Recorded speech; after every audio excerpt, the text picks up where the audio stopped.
motorized sledges again failed and were finally abandoned, with men and animals now having to haul tons of supplies all the way across the barrier to the base of the mountains.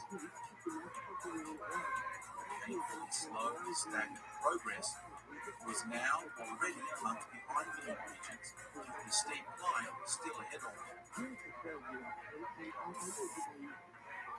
Amundsen's team now lightened their loads, and with heavy hearts, shot a number of wounded dogs, which had been calculated to serve as food for the others, each man taking responsibility for the dispatch of his own animals.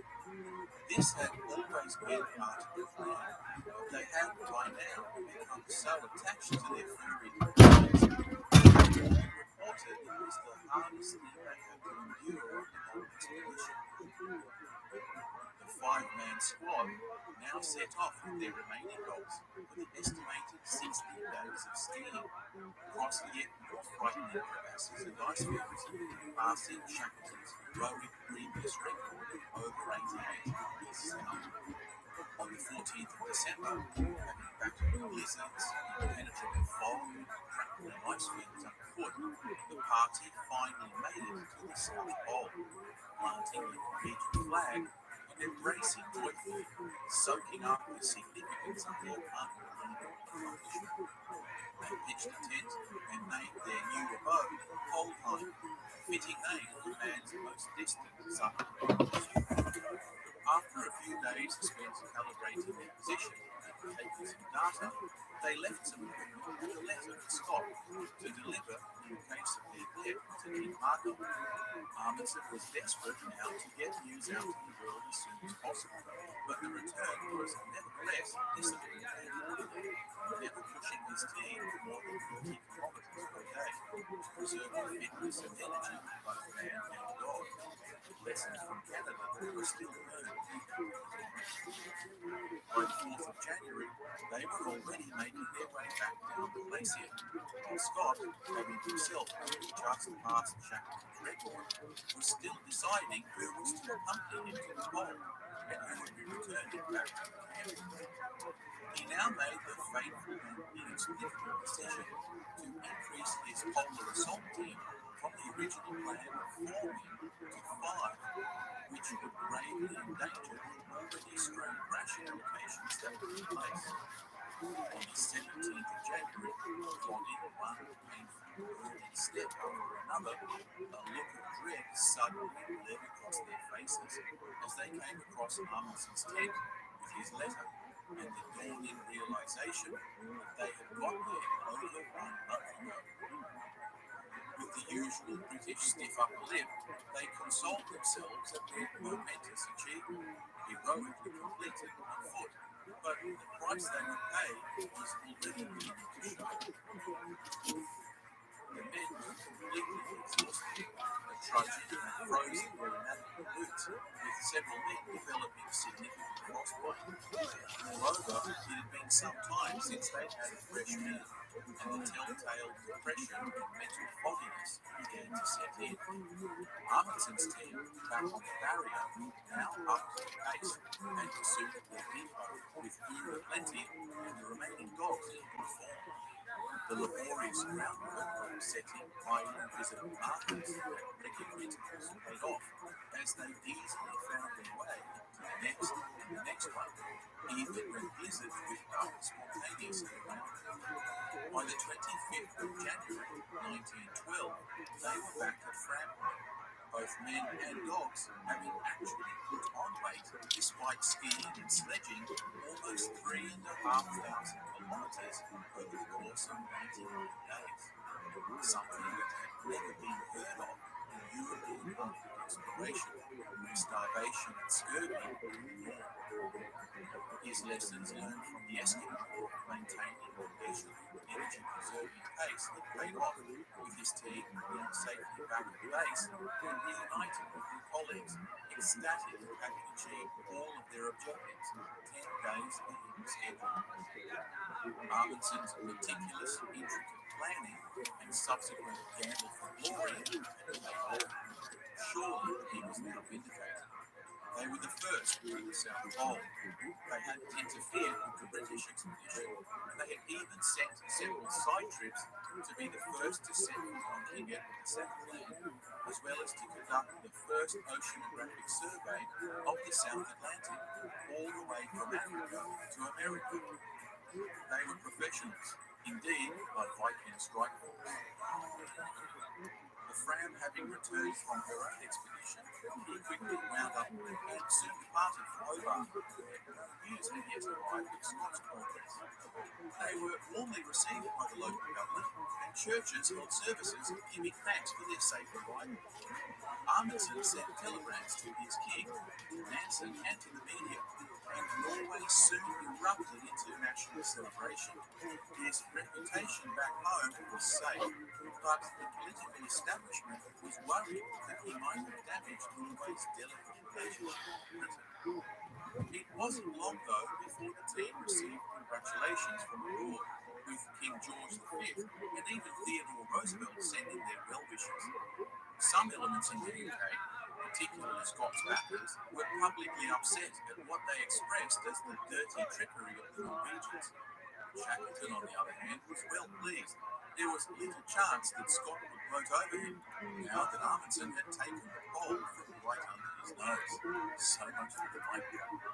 The Fram eventually sailed on to Buenos Aires, where she was to be refitted at the expense of a wealthy Norwegian expat for the ongoing voyage to the north, as originally intended. Meanwhile, Amundsen would go on a whirlwind tour around the world, giving what were to him painful lectures to packed-out audiences wherever he went.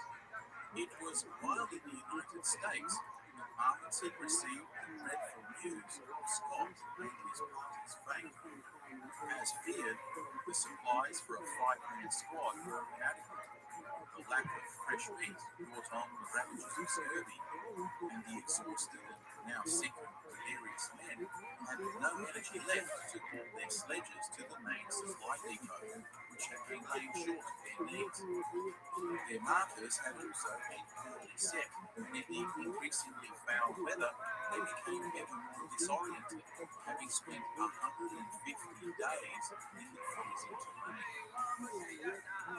Confused fine waters meant that the dog teams that delivered fresh supplies to them never materialised.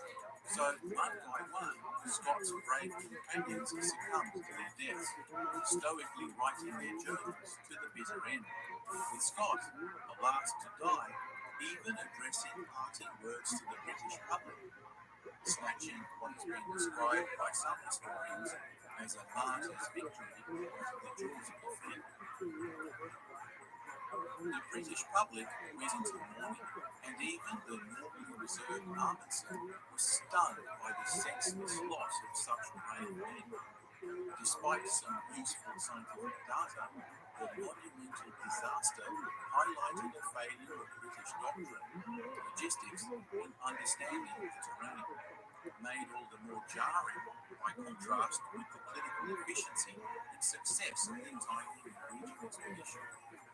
It was an embarrassment that could only be expunged by transforming it into a story of heroism for heroism's sake. The tragedy was soon spun into a myth of the doomed hero who did things the hard way, the noble way, whose endurance and ultimate sacrifice was attributed to external factors such as the weather, rather than internal factors such as philosophy and preparation.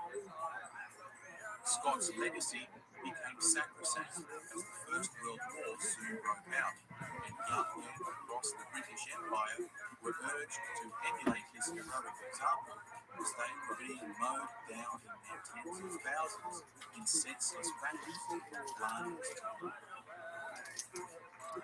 By this time, Amundsen's anticipated final expeditionary phase in the north had been shelved by the onset of war, and he secretly looked for a way out.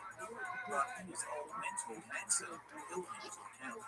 It was a matter of honour that he try and complete the original mission. The Fram was by now all but useless after years of neglect in Buenos Aires, but Amundsen's finances for once took a turn for the better. As the war came to an end, Norway's shipping industry, in which he had managed to invest the last of his personal funds, boomed, such that he was once again in the black. He used these funds to build a new, more advanced pole press opera he called the Maud, after Norway's English Queen. The Maud would fulfill his promise and drift with the ice pack for 7 whole years, though it too, like Nansen's attempt so long ago, would not end up drifting across the North Pole. At this time, Amundsen also became obsessed with the latest technology of the day, airplanes, even earning his pilot's license, mortgaging the last of his assets into an aircraft he hoped would be the first to fly across the Arctic. In 1923, with Maud's crews coming to an end, Amundsen, having honoured his promises, escorted the ship for repairs and left the completion of the expedition to subordinates, while he returned to Norway to face fresh financial demands of new creditors who had backed his aircraft recently. He had planned to fly his plane over the Arctic Circle in yet another first, but the plane crashed during trials and he was now back to square one. The public were not impressed. The Norwegian newspapers even accused him of a publicity stunt, and many started to view him as a has-been who didn't know when to quit. Investors got nervous and bailed out their sponsorship. Norwegians are a tough lot. His private life was also in chaos. He never married and had only maintained personal relationships that always seemed to come to nothing. He nevertheless adopted 2 Eskimo children, perhaps as a long-standing emotional debt to the people who had taught him so much. But when the creditors finally forced him into bankruptcy, he had no choice but to give up the children as well. Completely dejected, he had lost everything. He was one of those individuals for whom money, for its own sake, was of no importance. The only thing that mattered was his obsessive pursuit of excellence. And once again, as if by miracle, at this lowest ebb of poverty and despair, a wealthy American businessman finally came to the rescue. Lincoln Ellsworth was the son of a multi-millionaire who worshipped the ground Amundsen bulldozer. He had long dreamed of undertaking his own Arctic expedition and now approached Amundsen prepared to fund the project in its entirety as long as he could be part of it. Amundsen agreed, and in 1925 they flew 2 Dornier seaplanes to almost 88 degrees north, the furthest any plane had yet travelled by far. When one of them suddenly malfunctioned, it was forced to land on the desolate cold wilderness. The other plane landed safely some distance away, and when it was discovered that the cold was unbearable, the entire crew worked for almost an entire month on severely restricted rations to clear 600 tons of ice from makeshift airfield. Packing into the remaining aircraft, they managed to skim their way back to civilization by the seat of their pants, reappearing in spectacular fashion when everyone had long given them up for dead. Amundsen was back, and now at the age of 53, he had an even bigger plan. Ellsworth had agreed to fund the construction of an airship, which they planned to take over the North Pole. The Norwegian had proven that aircraft could do it, and while they were busy putting the final touches on their airship in the Italian workshop, Commander Richard E. Byrd, who would go on to become a celebrated American admiral, himself flew over the pole. Amundsen felt vindicated and in some sense relieved that he had usurped yet another pole from an empire that demanded its share of glory. He had himself championed the ski dog sled expedition, and now he had ushered in a completely new era of polar aircraft expedition. In May 1926, Amundsen and his Italian crew eventually flew their own Zeppelin over the pole, he being the first man in history to reach both the North and South Poles. The people back in Norway went berserk, if you excuse the phrase. He was now an unassailable national hero, greater than he ever was before. Clearly, it was time to go out alone. So he announced his retirement from exploration and settled into the boredom of traveling lectures, speeches, dinners, and writing his memoirs, all of which he completely disliked. Dead spinning into mountaineering, and his health began to slowly fail. He aged rapidly as the world now passed him on. Never the warmest, gentlest of souls, he had few remaining friends and struggled to reconcile himself with the life of the mundane. Indeed, the British had by now completely sidelined his achievements, and even their school textbooks were crediting Scott as the discoverer of the coal instead of him. Amundsen became increasingly bitter, and his latest book was dark, nasty, and basically a literary failure. His mentor Nancy, on the other hand, would go on to become the elder statesman of Norwegian society, a much-loved humanitarian who spoke for international refugees following the horrors of displacement. It's funny how two men of similar passions and personalities could diverge so much in the way they accepted mortality. For Amundsen, a couple of lonely years now went by. Then news reached him in 1928 that the Italian captain of the airship he'd flown with had disappeared over the Arctic on another voyage north. Captain Nobile and he had fallen out badly during their unfolded flight. You see, despite his love of technology, Amundsen, long used to being in charge, was no longer the obvious, undisputed mission leader and unquestioned technical master, and his Italian companion put him firmly and uncomfortably in his place. Despite his bitterness at the row, he immediately volunteered with the French rescue team and was just one of many scouring the Arctic for parasite. From Tromsø, they finally received a radio message from the ground captain with their location, marooned on an ice floe.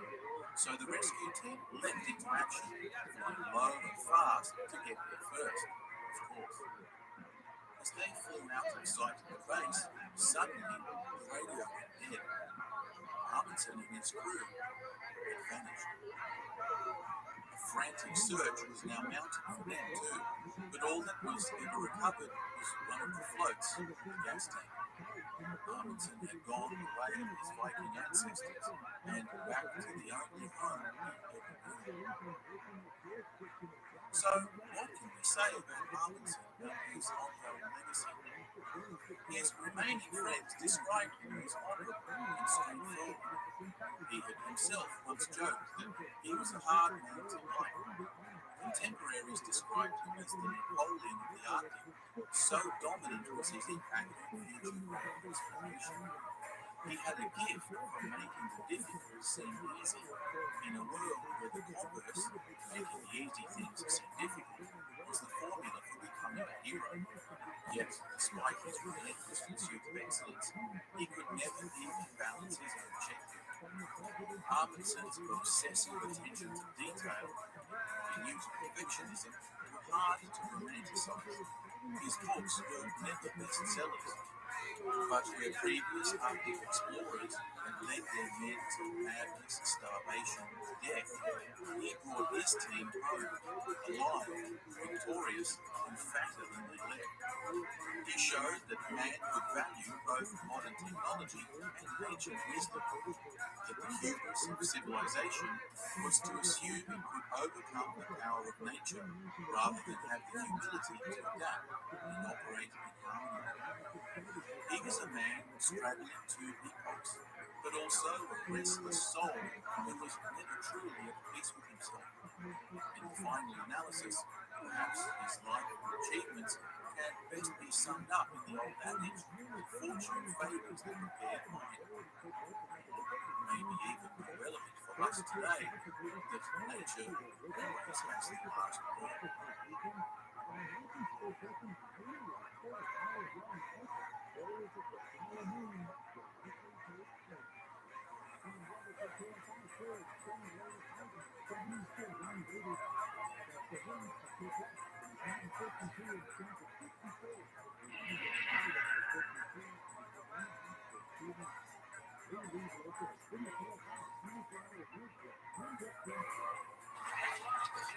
Thank you. Just wanted to add, I'm not actually the president of Music Mountains. I have to say that as the president, Jim Moore is listening in the audience, but I will be later this year. So I'll be talking tonight about the South Pole explorations, 1910, 1913, and how the news of these explorations was relayed to the world. I'll focus on what I'm calling the rhetoric that Scott Amundsen used to convey their story, and it's this rhetoric that ultimately convinces us to accept one version of the story or another. Now, rhetoric, of course, is the art of persuasion. More broadly speaking, it's has to do with the presentation of self and how one convinces others to come around to one's own way of thinking. A person who practices rhetoric is called a rhetor, and we're all rhetors in some capacity. We might think of the figures of Scott and Amundsen as engaged in a kind of argument to answer questions such as the following. How worthy is either man of the admiration of the world? Who is the greatest hero of the period, the time we now call the heroic age of exploration in the Antarctic? What was the greatest virtue demonstrated by these men? Was it their audacity in conceiving and executing these journeys?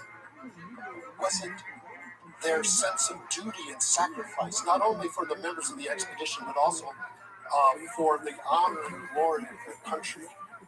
Who best embodied the virtues of their country? And what were these virtues?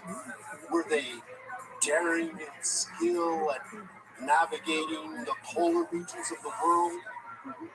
Or were they fair play in a sporting contest, good manners and even breeding, and a disinterested desire to further science?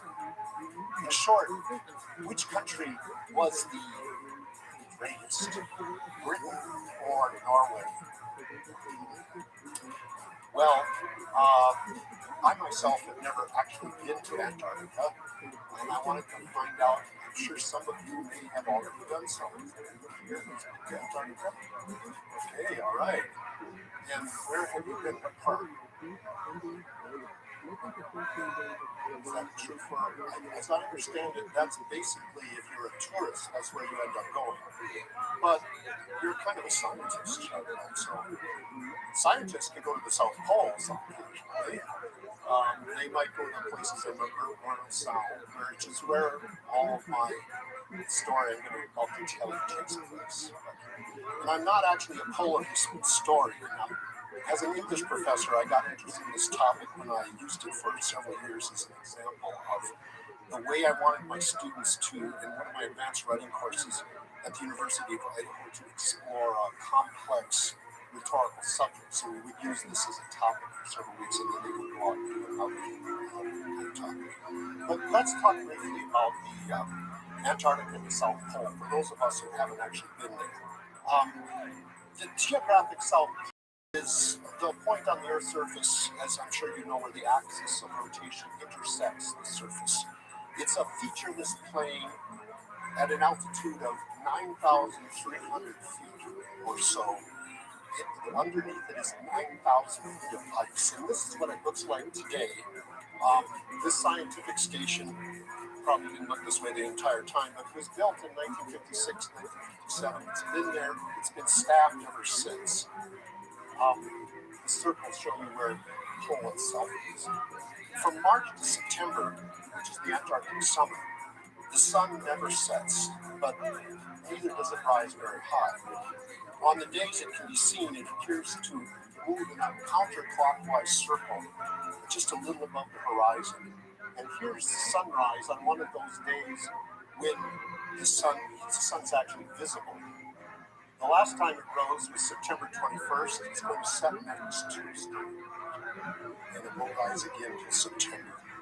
Temperatures are almost always below zero. The average temperature is like minus 20 degrees below zero Fahrenheit. It is a desert climate, which means there's almost no precipitation, but there are often high winds, which cause a lot of blowing and drifting snow. The humidity is close to zero. short, it's one of the most inhospitable places in the world. Before 1956, humans visited the pole only 3 times, and then only twice on foot. The first was December 14th, 1911, on the expedition led by Amundsen. The second was 34 days later, January 17th, 1912, that was Scott's expedition. And the third was November 29th, 1929, when Richard Byrd flew over the pole. Kind of a hair-raising flight that we're not going to talk about tonight. This map of Antarctica shows the area of the continent where the first attempts on the pole took place, this red dot in the middle. Expeditions coming down from Europe would come around Cape Horn in Africa, cross the Indian Ocean, all the way over to Australia and New Zealand, which was the kicking off point, was the closest point to this part of Antarctica. And I think those of you who have been to Antarctica usually come at it from south. So, and this is the Antarctic Peninsula, which actually has nothing to do with the story, except it happens to be on the same continent.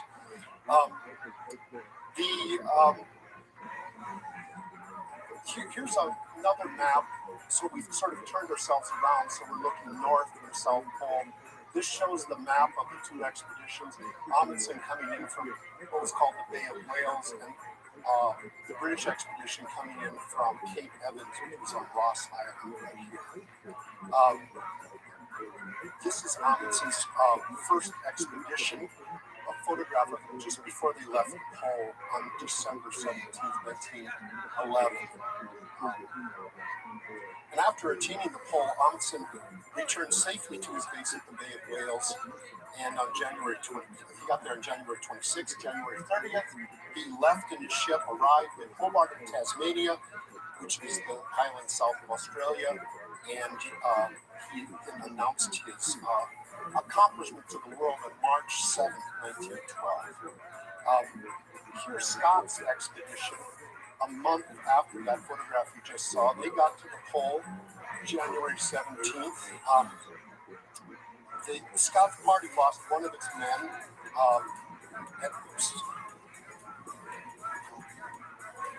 One of its men, Edgar Evers, right here, he died of a possible head injury, hypothermia, dehydration, weight loss, the effects of scurvy, or some combination thereof.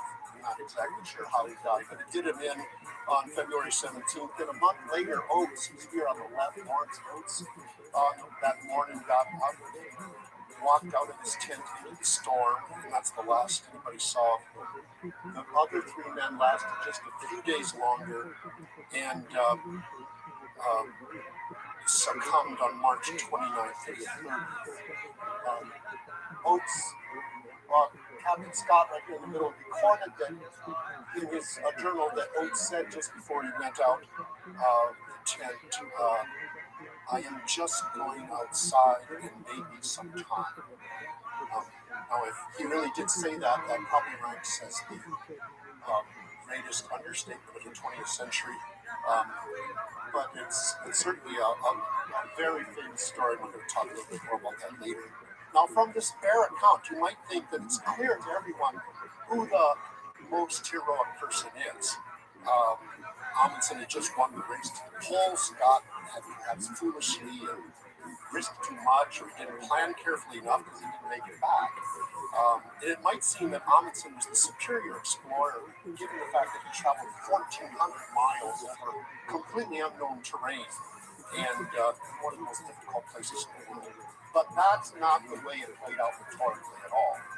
The first complication results from the state of communication at this point in history. There was telegraphic communication throughout the world, of course, and newspapers were accustomed to printing stories about events that happened anywhere in the world, just that very day or the very next day. Not that different than what we have now. But wireless communication, or what we now call radio, was in its infancy, and ships on the Atlantic could communicate through the wireless, but the technical difficulties were too great in the Antarctic, and so neither ship had a wireless. And that meant that news from Antarctica could only travel as fast as a ship could physically carry it. And on land, it was a dog sled. The earliest, the other thing was there was only a narrow window in which a ship could be in it. The earliest they could arrive was about early January, and then they had to leave about early March. And they took 4 to 6 weeks to get to Australia or New Zealand. At that point, there were cable heads, and a message could be sent to anyone in the world just about as fast as it can today. So it's kind of a funny point in history. Let's take a closer look at what happened at the pole, how the events unfolded in the order as the world learned the news. This is what I'd like to sort of stress. The two expeditions had left Europe about the same time in 1910. Scott's ship went directly from Cardiff to Australia and New Zealand after a stop at the tropical island of Madeira. Amundsen spent more time in sea trials, and then his ship also went over to Greenland and picked up about 100 sled dogs. Now, everyone knew that Scott's rather large expedition was undertaking a scientific exploration of the continent, and they were going to make an attempt on the South Pole. It would be the third time the British had tried this. Amundsen, on the other hand, led everyone to believe that he was undertaking an exploration of the Arctic, and he left in 1910, and that this expedition would leave from northern Alaska, which meant they had to go all the way around Cape Horn, South America, up the west coast of the Americas, and that's where they were going to start. Now, in this way, he was able to conceal, even from his crew, the true motives of this expedition. They didn't learn about it until they got to Madeira. Amundsen had originally planned to go to the North Pole, but in September 1909, he learned that two explorers had competing claims for being the first to get there, Frederick Cook and Robert Peary, and they got in kind of a huge argument over whether Frederick Cook had actually been there or not, and probably decided that Cook hadn't been there, and now he thinks it was probably true that Peary himself had been there. But Amundsen realized right away there was nothing to be gained by being the third person to argue about who got to the North Pole. So he quickly switched gears and set his sights on the South Pole. But the problem was that he had told his backers he had this huge scientific program to explore the Arctic. So he couldn't say what he was doing when he left. This caused some problems and a lot of misunderstandings. So in Madeira, his brother Leon had come down there, and Leon left with the last members of the crew. Amundsen was going straight from Madeira to Antarctica. And when Leon got back in October of 1910 to Norway, he sent a telegram to Scott, and it's kind of a mystery what the telegram actually said. It might have said, "I'm going south, Amundsen." Or it might have said, "Beg to inform you from proceeding Antarctica, Amundsen." Whatever it wasn't a very long message, pretty confusing because Scott knew who Amundsen was. He knew he was going south, and so why was he getting this news? Well, Roland Humphrey, who's the second historian here, argues that what this intended to be was just sort of a courtesy. Scott received the telegram when he got to Melbourne, Australia, just a couple of days after it was sent, and he didn't know what to make of it, but Scott had expected that the news would have been out. It was going to be publicized in Norway. The British papers would have picked up. Scott would obviously know what he was up to, but the British papers, for some reason, didn't notice what the Norwegian papers were saying. So it was a complete mystery to Scott. And so he decided not to do anything at all. And actually, there wasn't much he could do anyway, because he'd already planned his expedition. But in this regard, Amundsen was perhaps a little bit more rhetorically savvy than Scott was, because he understood that there would be a lot to be gained by being the first at the pole, and that if he were able to do that, his backers would naturally forgive him his deception, which is what actually happened. and that the general public was just stunned by the achievement and the audacity of what he had pulled off. Scott's expedition had a large and important scientific purpose. He would be the first to the pole, but he wanted to be first to the pole, but he planned to do lots of other things besides. And he didn't perceive at the time how much getting to the pole would count in world opinion. So the two expeditions spent arrived in Antarctica almost at the same time, January 1911, and immediately started unloading their ships and establishing depots and building their base camp. They were quite a ways apart from each other. This distance from here to here is almost 400 miles. So at the time, Scott wasn't aware of where Amundsen was, although he thought it was likely he was somewhere. But he sent some of his men, he had 65 men, he sent them over to explore King Edward VII Land, as it's called, which is over here to the east of the Bay of Wales. They were in the ship Terra Nova, and the Terra Nova entered the Bay of Wales in February 1911, and lo and behold, there's the front, it's Amundsen's ship. They were very surprised to discover Norwegians there, and then they decided they couldn't stay in the Bay of Wales because it would be tough. So they went back to the main ship at Ross Island, and then the Terra Nova went north and spent the winter in New Zealand. But the word was out across the public, and newspapers already started to talk about there being a race to the South Pole. But this so-called race was really only on Amundsen's side. Scott sort of stoically said, well, I'm not racing, I'm sticking to my regular program. And as David Crane, who's Scott's most respected biographer, has remarked, even the most technically accomplished party that Scott or any other British leader could have put together, even with that, there was no chance that any race against a skilled and ruthlessly single-minded and opponent as Amundsen could end in anything other than defeat.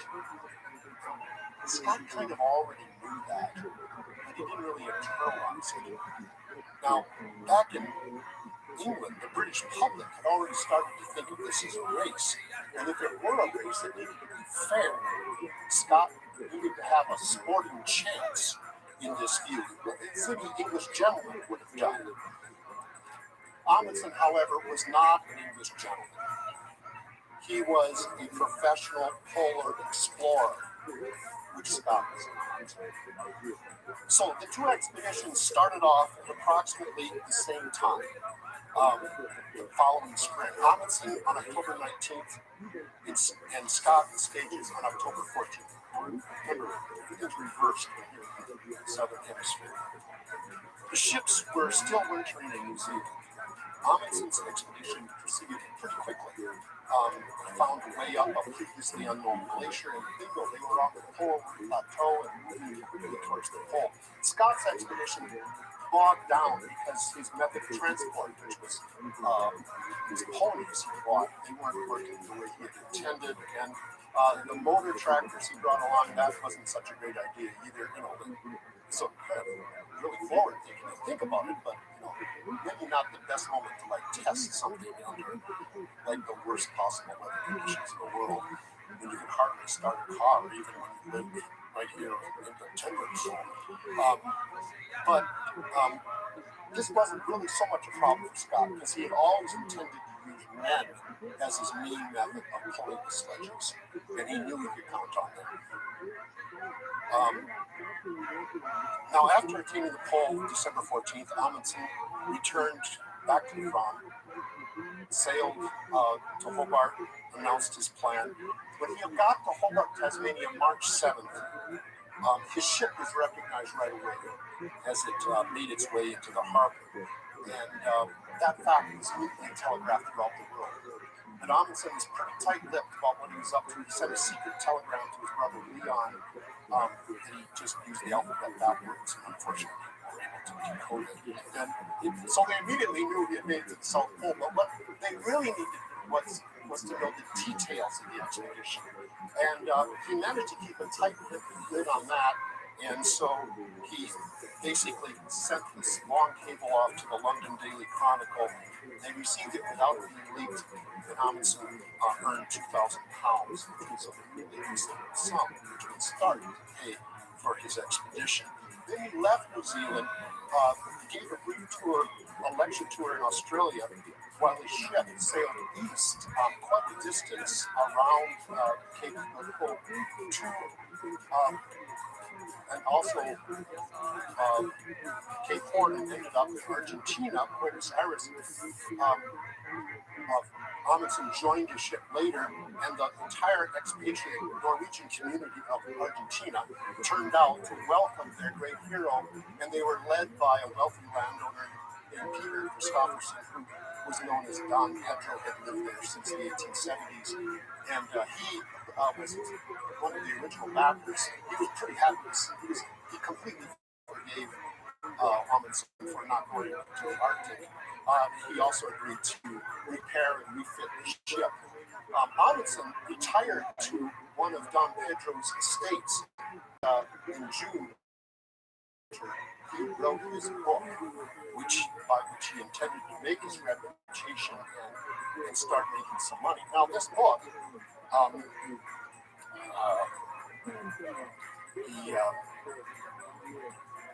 better go back up to before we talk about the book. The Antarctic winter is closing in, and the continent is being enveloped in darkness. Word still hadn't come out what had happened to Scott. The Terra Nova left March 7th and got to New Zealand on April 1st.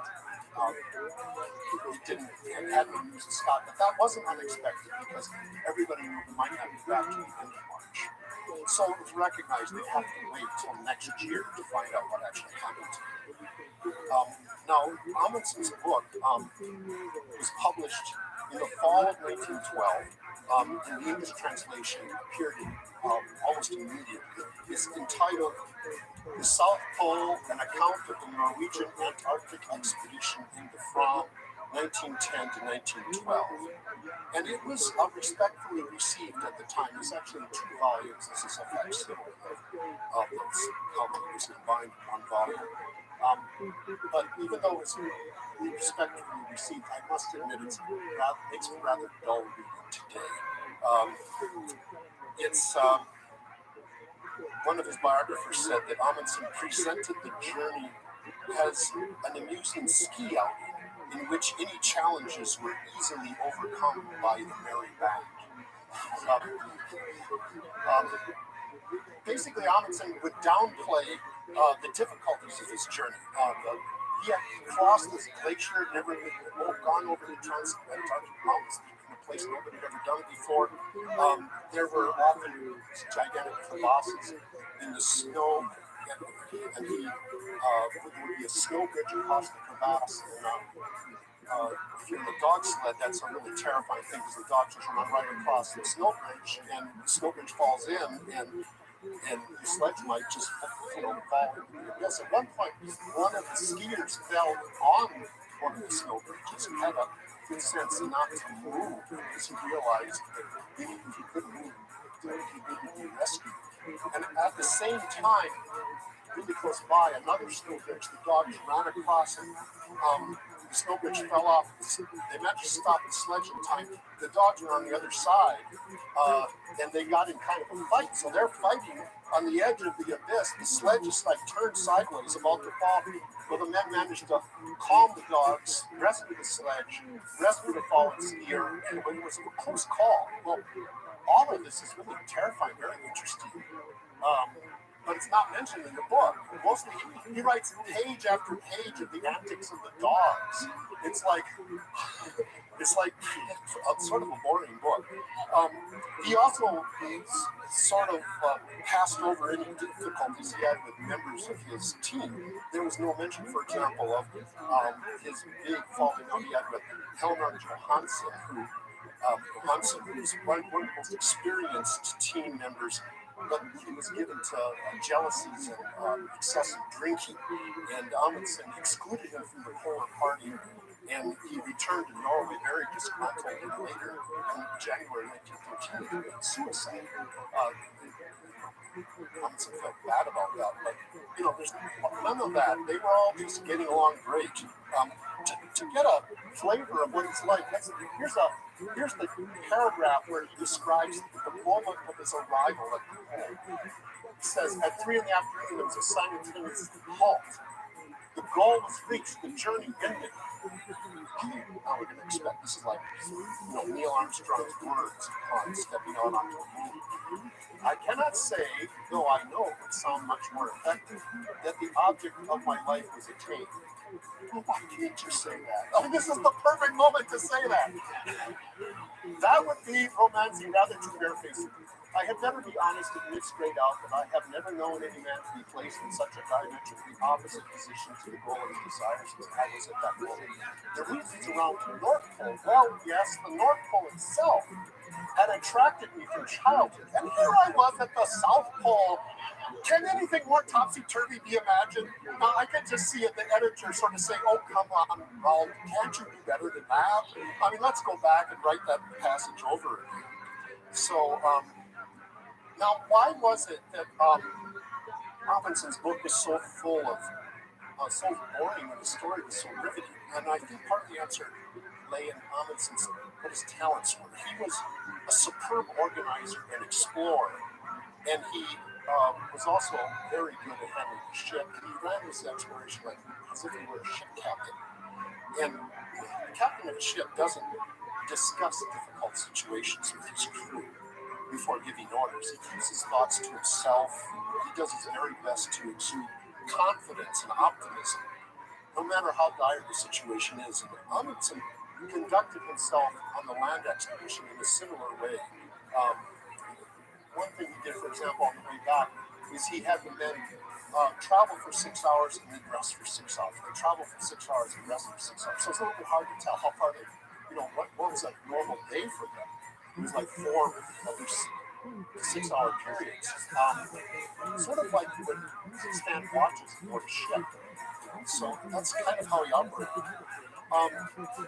And another reason the book wasn't rather dull, it was kind of dull, was he wrote it pretty quickly in isolation on this estate down in Honduras in Argentina. And he had no one around him to read what he was writing, no knowledge of the worldwide audience. And so he simply wrote the story quickly. He was basically telling it to himself. And he wanted to get it over with so he could get on with more lectures, which he did by departing by steamship for Europe, arriving July 31st. He was received with great acclaim. He began a tour of Europe and started in Nuremberg, Sweden, and traveled to Copenhagen, Berlin, Paris, Rouen, France, and a lot of other cities. The Norwegian Parliament voted him a lifetime annuity. The King of Sweden gave him a reward. The country of France made him a Grand Officer of the Legion of Honor. And then he went to England. And he was pretty nervous about this because he hadn't been so well received the last time he'd been in England on his previous explorations. And he'd already gotten some negative publicity. But on November 15th, he delivered a lecture in front of the Royal Geographical Society, the people that were sponsoring Scott and actually had given him £100 as part of his Arctic exposition. So it was a little embarrassing, that little detail. But he was courteously received, although he remembered that Lord Crutzen, who was the grand old man of British polar exploration, the man that had selected Scott for his as the man to go to the South Pole. Amundsen remembered that Kurtzman, at the end of the lecture, Kurtzman called out for 3 cheers for the dogs. Now, this was a kind of a sore point with Amundsen because, as you probably, he had started his polar journey with 52 dogs. He came back with 11. And you probably know the reason why this was, because he had methodically planned to kill the dogs along the way and use them for food, not only for his men, but also for the remaining dogs. And this was actually a pretty good plan, but the British found it distasteful, even horrifying.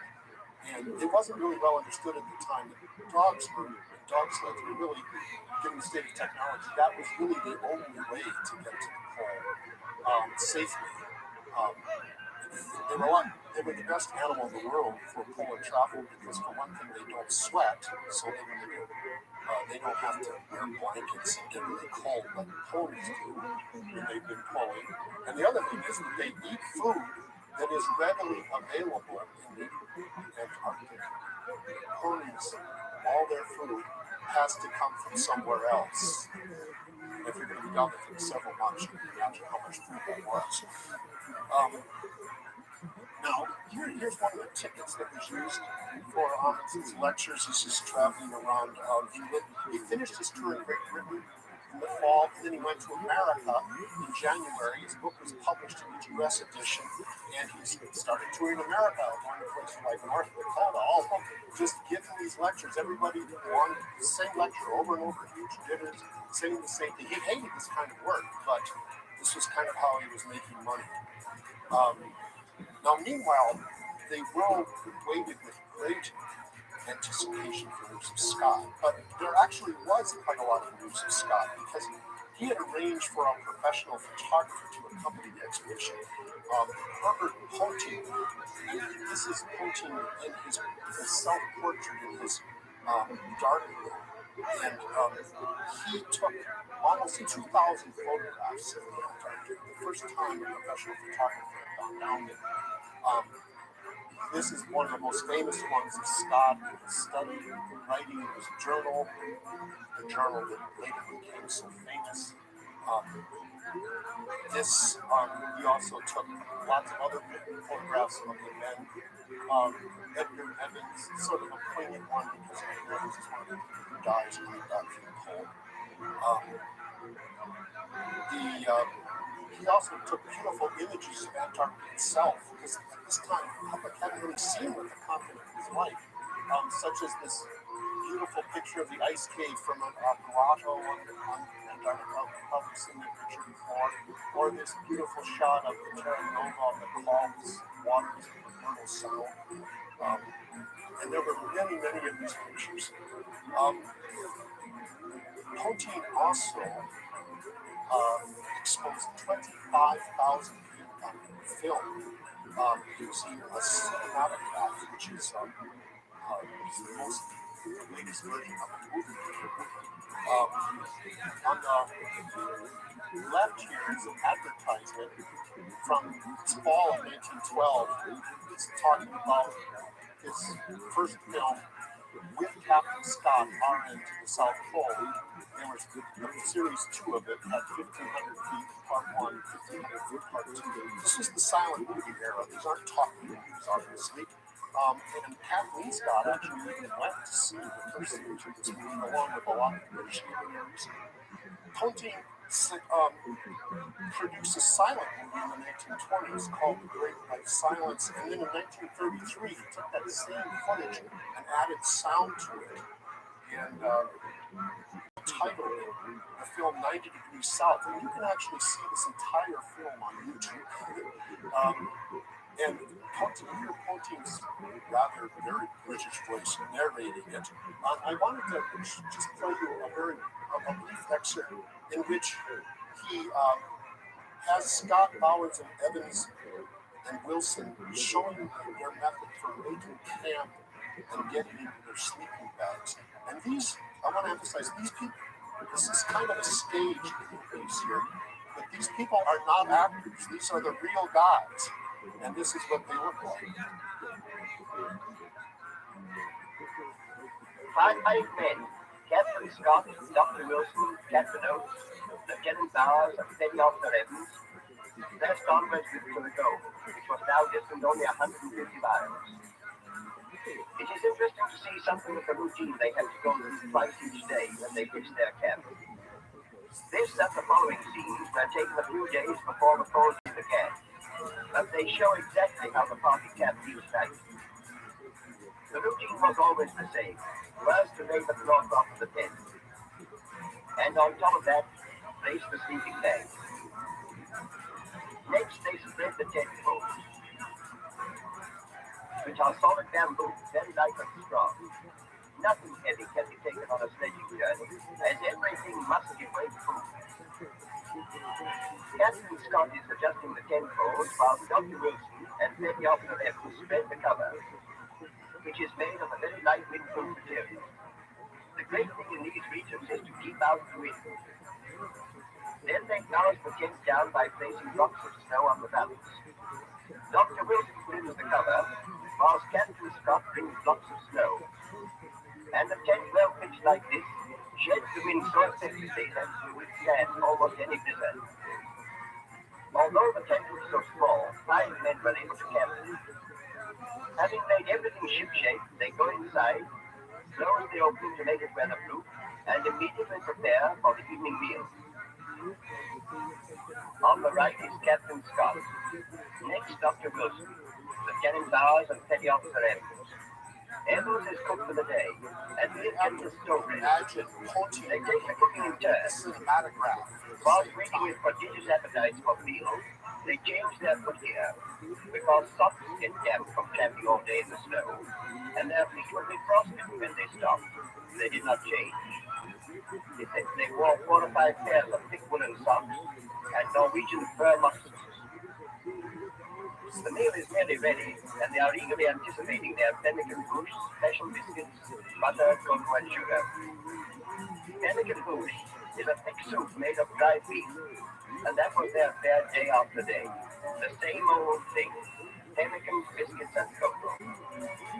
When we were pulling sledges all day long in the Antarctic, in zero weather, the principal subject of conversation was always food. There was only one thing which seemed really worth talking about, and that was food. We talked about meals had in the past and planned for meals in the future, and we sometimes indulged in regrets about second helpings refused years ago. I recall a remark which Captain Scott made at this time. He turned to the others and said what fun it will be when we are home again and see this at the cinema. As soon as the meal is finished, they clean up the tent and make ready to get into their sleeping bags.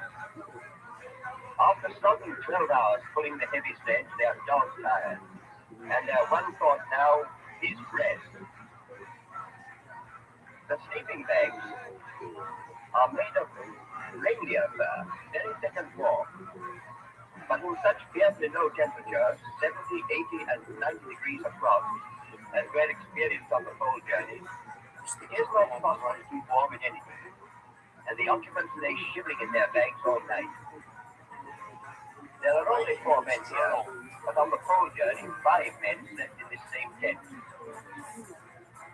The bags were easy enough to get into at this time, but a few weeks later they became so thickly coated inside with ice that sometimes it took nearly an hour to get into them, for the ice had to be thawed gradually by the warmth of their bodies. When they had got well down into the bags, they pulled the flat. This is fascinating footage, but we don't have time to watch the whole thing. There's a whole lot. It's just great. A lot of cool issues that I have time to look at perhaps at the end. I want to emphasize that these exact movies were the same footage was being shown in 1912 in London to these audiences. They didn't know that Scott was dead.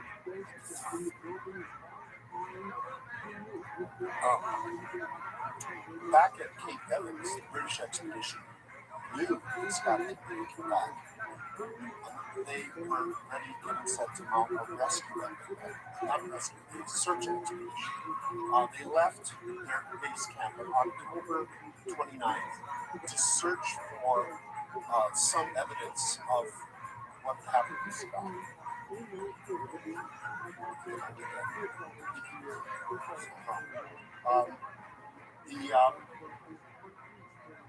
It wasn't exactly clear if that was the best course of action because there was another group of men that needed rescue. There's a so-called Northern Party, another group that had the same group of people that had discovered the Norwegians in the Bay of Wales. Well, they were actually the second winter there exploring. It's about 200 miles to the north of Cape Evans, and they had been deposited by this Terra Nova on the terra firma to explore some of the land. They had 4 weeks of rations. They were supposed to be picked up in February, but the ship couldn't get back to them, couldn't get through the pack ice to rescue them. So they ended up spending the winter right there on the shore. And so Dr. Atkinson, back at the base, realized there was a good chance they had still survived. He had an agonizing choice: should he go north or should he go south? They took a vote and decided 13 and 12 in favor of one abstention, that they would actually go south in search of the dead instead of the living. Sort of an astounding decision. But at the time, remember, a lot was riding on what happened to Scott. They had to know. So they took off, and 2 weeks later, they came to a place where they discovered Scott's tent, the bodies of Bowers, Wilson and Scott, and the journals all intact. But it was actually a very close call. First of all, they could have gone north instead of south. Second of all, when they did go, as you can see from this explanation, Charles Wright was out in front, skiing and navigating. And by his account, he says, "I saw a small object projecting above the surface of the starboard bow, but carried on until we were nearly abreast. I decided it should be investigated. It turned out to be 6 inches or so of the tip of a tent, 6 inches sticking up in the snowdrift. I tried to signal on party to stop and come up to me, but the alphabetical signals could not be read by the Navy. They were some distance away. He didn't want to yell," he said, "because I considered it sort of sacrilege to make noise. He knew what he had found. I felt as much as if I were in a cathedral and found myself in my own." I love that little detail. She's sort of pointing to know what he meant. Well, they did bring the officers up. The tent was dug out. Atkinson, an officer, entered. Then he had each one of the men enter one by one, so that they all could agree as to what they saw. Bowers and Wilson were in their sleeping bags on either side of Scott, who lay with the flaps of his bag open and his left arm extended across Wilson. With his other arm, he clasped his chest the green wallet that contained his journals. The journals were held so tightly it was necessary to break the arm to free them. The witness who revealed his detail decades later said the sound of the bone breaking was like a gunshot, which he could still hear in his memory. Now, Amundsen went to his own tent so he could read enough of the journals to decide what had happened, and he emerged to tell them what had gone on. They had made it into the pole. They were coming back. He read Scott's final message, what Scott called his message to the public, and he also read Scott's description of the death of Oates. Now, the final sentences of Scott's message to the public are familiar, especially to many English people today. We took risks and we knew we took them. Things have come out against us, and therefore we have no cause for complaint, but bow to the will of Providence, determined still to do our best to the last. Had we lived, I should have had a tale to tell of the hardihood, endurance encouraged my companions, which would have stirred the heart of every Englishman. These rough notes in our dead bodies must tell the tale. And surely, surely, a great rich country like ours will see that those who are dependent on us are properly provided for. Here I underline the words that would doubtless have stirred the hearts of his first readers. He makes these emotional appeals to make his argument that Englishmen have special qualities of courage and endurance that his men demonstrate. Now, in fact, these so-called rough notes of the journals and the farewell letters were extraordinarily successful in telling the tale. They were perhaps more successful than Scott could have himself been if had he lived. Scott kept writing until the very end. The journal revealed that they had lain in their tent for at least 10 days, starting March 19th, 1912. And at first they were trapped by a storm, but one of Scott's feet was so frostbitten he was going no further. And during this time, Scott wrote 12 letters. He wrote to his mother, his wife, his friends, his naval colleagues, his supporters. He wrote to the wife of Wilson, the mother of Bowers, and then he wrote this message to the public. We don't know exactly what he wanted. He accounts for the failure of the expedition in his letter to the public, but he never takes responsibility for poor planning, instead claiming that it was bad luck that brought about the disaster. He especially puts a lot of emphasis on bad weather and it's cold. The Terra Nova was late in arriving at Cape Evans, and it didn't get there until January 13th, 1913. And it was now under the command of Edward Evans, who is the same man who had been one of the last to see Scott alive a year earlier. So the ship pulls up to the ice. "Are you all well?" Evans shouted from the bridge. There was a long pause before the answer came from the shore. "The Polar Party died on their return from the pole. We have their records." Well, everybody was just suffused in the sort of grief for their captain. The Terra Nova, they spent 36 hours loading the Terra Nova. It sailed as quickly as possible for New Zealand, stopping along the way to plant a memorial cross on sort of a hill that overlooks McMurdo Sound. It arrived in Uluru Harbor on February 10th. Now, the officers took elaborate precautions to be sure that the news was not leaked before they could communicate their official report to the Royal Geographical Society in London and to the Central News Agency, to whom they had promised an exclusive in exchange for £2,500, which is not money. And they were successful in avoiding the leaks, and the news was published around the world the next day. Now, there was a little bit of confusion in the early reports because of the brevity, and soon the official 2,487 report was in the hands of the newspapers. The report quoted Scott's message to the public in full, and it also included part of Scott's journal describing the death of Oates. And this was on the front page of newspapers around the world that week until Saturday, April 15th. You might remember that was when the Titanic sunk. So that sort of kind of got pushed off the front pages. But as this picture shows, this is describing a memorial service that took place at St. Paul's Cathedral on Friday, February 14th. There were memorial services throughout the British Empire.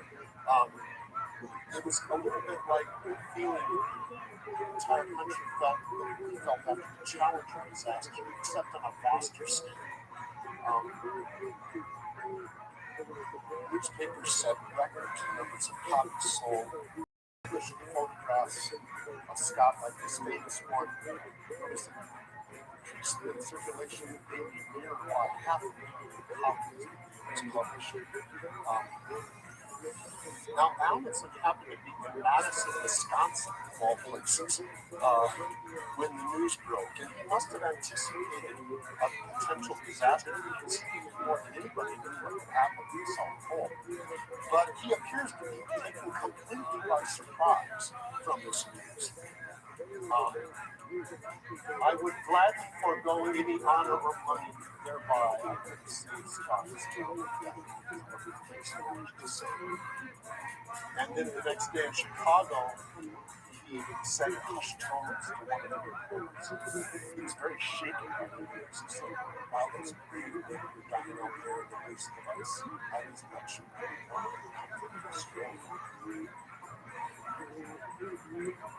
But he continued his lecture series, which continued to be well received, and there was even a sense that his accomplishment was all great, given what had happened to Scott. Now, in England, it was a different story. Some people suggested that the men perished because they were heartbroken at not being first to the pole, which the implication is Amundsen killed Scott, the scoundrel. No one in England wanted to hear about poor equipment, inadequate transport, or planning. Not at that time. It was clear to everyone that bad luck was to blame, and which was exactly the point of Scott's message to the public. His cover of the Speaker magazine sort of shows the period of the time. The words down here at the bottom are, "We have been willing to give our lives to this enterprise," which is a quote from a message to the public. And so there's Scott dying. This is presumably the message being transmitted to the angel that's going to send it out to the British people and giving them that message of self-sacrifice. So he was very, very successful in that story across. Now, historians are divided as whether this is the proper route to take towards Scott's expedition. For 60 years, Scott's reputation was in stratosphere. But in 1979, Roland Huntford was the first historian to publish a systematic attack on Scott, famously called Scott a heroic bungler, and said he had no one but himself to blame. Since that time, Huntford's view has been tempered a little bit. He is rather harsh on Scott, I must admit. Even reading his book, you still get these feelings that Scott is he may have been a bungler, but he was a heck of a heroic one. There have been a huge number of books, but the writer who's perhaps done the most to his honor in Scott was the meteorologist Solomon, who in 2001 wrote the book The Coldest March, which sort of analyzes weather data in Antarctica using these automated weather stations that have existed since 1985. And this title is kind of a pun, because of course it's describing Scott's last march, and also pointing out that there's a lot of evidence that the March of 1912 was, in fact, an unusually cold March, given all the data that we have accumulated about Antarctica since then. And she argues that a cold day, for example, wouldn't be followed by warm days like we sometimes are. The warm is like minus 10 or minus 20. Cold is like minus 40, minus 50. This is the kind of conditions under which Scott was living. It was minus 47 towards the end, as a low, minus 30 during the day. But Solomon also claims that a storm that lasted 10 days starting around March 19th, that's just impossible. Storms don't last that long. So she thinks it's much more likely Wilson and Bowers would have they deliberately stayed with Scott in the tent. And let me just skip over a little view I have of her, giving her view that Wilson and Bowers are actually the true heroes of the expedition because they decided not to leave Scott. And maybe you can convinced him that they couldn't do it, which is why Scott kept insisting he was a story. They probably could have made it to the depot, but they couldn't have come back because of the way the wind was blowing. And they would have had to come back to rescue Scott. And furthermore, they only had one tent. So it's an interesting argument, and it's sort of convincingly made. I want to finish the story of the reception of Scott before I get to a little time for discussion and so forth. On February 28th, 1912, Kathleen Scott arrived in New Zealand. She was on her way to meet her husband, and she heard the news he was dead. And Atkinson presented her with the journals. She stayed up all night reading. And then she decided a few days later they'd be published in a book, which is going to be entitled Scott's Last Expedition. Editor of the book being Leonard Huxley, the son of famous Thomas scientist Thomas Huxley. Other officials from the Royal Geographical Society assisted with the editing, and J.M. Barrie, famous playwright, who wrote Peter Pan, which was still running in London at the time, and was a family friend. He also participated in the editing. Now contrast that with what Amundsen's book. She was a well-connected person. The book was published in November 1913 in 2 volumes. The first volume was the journals, the second was the journals and the farewell letters, and the second volume, which nobody reads anymore, but it's of historical interest, had the scientific reports. And for the first time, Scott's very last entry, which he wrote March 29th, 1912, was published. Here's its last page, as you can see there on the left. I'm sure some of you have seen this page. It's in the British Museum. I think it's part of a permanent collection. How many people have seen it? What he's saying, the handwriting's not so great, but understandable. We shall stick it out to the end of the year, and of course, it seems a pity. I do not think that the right more.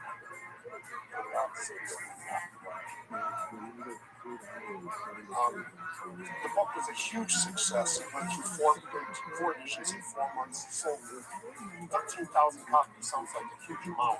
It doesn't sound like much today, but it was priced at 42 shillings, which was pretty expensive. It was beyond the reach of most normal readers. And then later, after the World War I, a much cheaper version came out. A lot of historians claim, especially Hunford, that the editing of the journals sanitized Scott, cleaned up all the bad stuff he did. But another study by Max Jones, much more recent book, has argued that really that's not, can't really sustain that conclusion. There were some changes, he said, but I want to show you a few excerpts of the journals. This is Scott. Scott was a very good writer, even under the worst circumstances. Here's the entry in which he describes the moment that they saw that they were set one second over. Bauer's sharp eyes detected what he thought was a command. Half an hour later, he detected a black square. Now, in Antarctica, if you see anything black, it means a human has been there. We marched on, found it was a black flag tied to a sledge bearer. Near by, the remains of the camp, sledge tracks and tracks running, and clear traces of dogs' paws, many dogs. This told the whole story. The Norwegians have forestalled us in our first sorry for what going on in the 90s. It's just very dramatic, very compelling story. Amundsen went right. This is a similar emotional moment for Amundsen. He crossed the point, latitude, which was the farthest south that Shackleton had gone.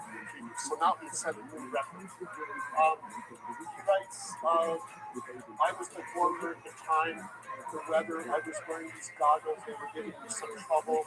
I couldn't even see that well, and suddenly I heard the stout hearty cheer behind me. I turned around, and there with the brave, well-known colors that was the Norwegian flag. It was a splendid sight. The sun burst through in all its glory. My goggles clouded over.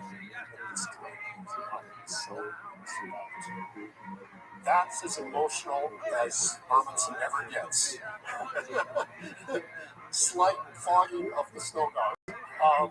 Here's Scott the very next day when he's at the pole. Great God, this is an awful place, he writes, and terrible for us to have labored without the reward priority. Well, it is something to have got here and a win-win here. Then he goes on and gives us no time details about what they eat. The polar bush, a big fat version of it, a small stick of chocolate, and then a tasty cigarette. Now for the run home and a desperate struggle. I wonder if we can do it. Well, we know now that what he actually wrote was for a desperate struggle to get the news through first. He still at this point thought he could beat Amundsen. But that's the one of the very few examples of something being censored out of the place. Amundsen, this is all Amundsen had to say in his diary. This diary was not published until much longer, a long time after. And in English, I think some of them published in the latter part of the 20th century. Wrote hundreds and translated. So we arrived and were able to raise our flag in the geographical South Pole. Thanks be to God. That's pretty much all he has to say. The rest is pretty much a straightforward account of what happened. So, really, Scott has this ability to create a scene and shape it. And perhaps one of the best examples of this shaping is the death of Lawrence Oates, or Titus Oates, as his nickname was. It was March 17th. Everyone knew Oates was near the end. He couldn't walk. And he was expected to die during the night of March 16th, like in the morning. And then, according to Scott's journal, he said, I am just going outside and maybe some time. He went out into the blizzard and we have not seen him since. We knew that poor Oates was walking to his death, that though we tried to dissuade him, we knew it was the act of a brave man and an English gentleman. We all hope to meet the end with similar spirit, and assuredly the end is not far.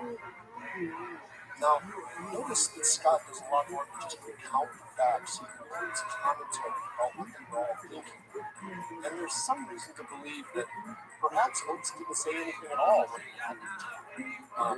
We have Bowers, who wrote a letter to Oates' mother. He was not writing for publication. He wrote that he had never seen or heard of such courage as her son had shown. He died like a man and a soldier without a word of complaint. Now, this isn't definitive, as we prove that Scott was lying, but he had that ability to kind of juice on his story, even under the worst circumstances. This painting by J.C. Dolman was commissioned by Oates' regiment in kind of a quarry to him. And it became incredibly famous throughout the because Stephanie Kuczynski writes, this adorned the walls of British public and grammar schools for decades to come. It was intended to inspire the nation's future leaders to emulate Oates' abilities. There was no question in people's mind what that example was and what national virtues it was supposed to display.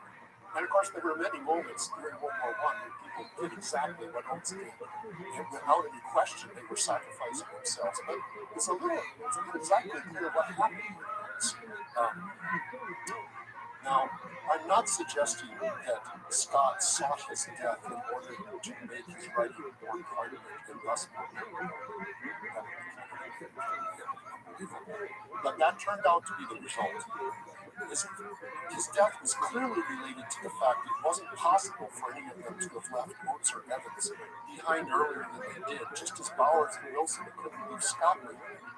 So there's this element of sacrifice shown in Oates' death that's crucial to this heroic narrative. And Kathleen Scott realized that immediately as she wrote in a letter to one of Scott's naval patrons. She said, they would never have gotten through if they hadn't stood by their sick. And so I am very glad that they did not get through. In the end, Amundsen's feat was eclipsed, not because the world failed to acknowledge or even admire what he did. Scott's story of heroic self-sacrifice was considerably more compelling than Amundsen's account of a daring journey brilliantly and successfully executed. But what made it worse for Amundsen was that by his account, it wasn't even clear that his journey was all that daring. His biographer Stephen Brown points out that one consequence of Amundsen's downplaying of the dangers of the expedition was that he appeared to have succeeded mainly by good luck. But actually, if you look really at what happened with this expedition, he had only two pieces of really good luck. The first was that there really was a way up the Axel-Heidelberg Glacier, which wasn't known at the time, and he was just lucky that it happened to be there, and he made it up. The second was the ice at the Bay of Whales, where he had made his base camp, was not on firm ground like he thought it was, but it's also actually on an ice shelf that extends out into the ocean. And at any moment, it could have calved, and the entire base camp could have fallen into the ocean, which actually would have been the end of the whole expedition, causing enormous difficulties. But that didn't happen. We know this was a problem because a few years later, not necessarily to global warming, but the Bay of Whales does not exist. You really can't see where Amundsen's base camp was. But what does exist is his tent in the South Pole. This is kind of interesting. It's been long buried under the surrounding snow. It's one of the long places in Antarctica. Nobody knows exactly where it is, but it's estimated to be about 1.5 miles from the pole itself and at a depth of 7 kilometers. Scott, Bowers, and Wilson were buried in their tent right where they were found, on the Ross ice shelf, which is slowly moving out to sea. And in 2001, it was estimated that their bodies are about 75 feet below the surface, and they're about 30 miles from where they were first found. And it would be about 275 years, and that will fall into the sea of absolute ice. Now, what's most interesting to me, though, is that we have these texts that have been created back in 1912, and we know a great deal about how these texts were produced and received by the world.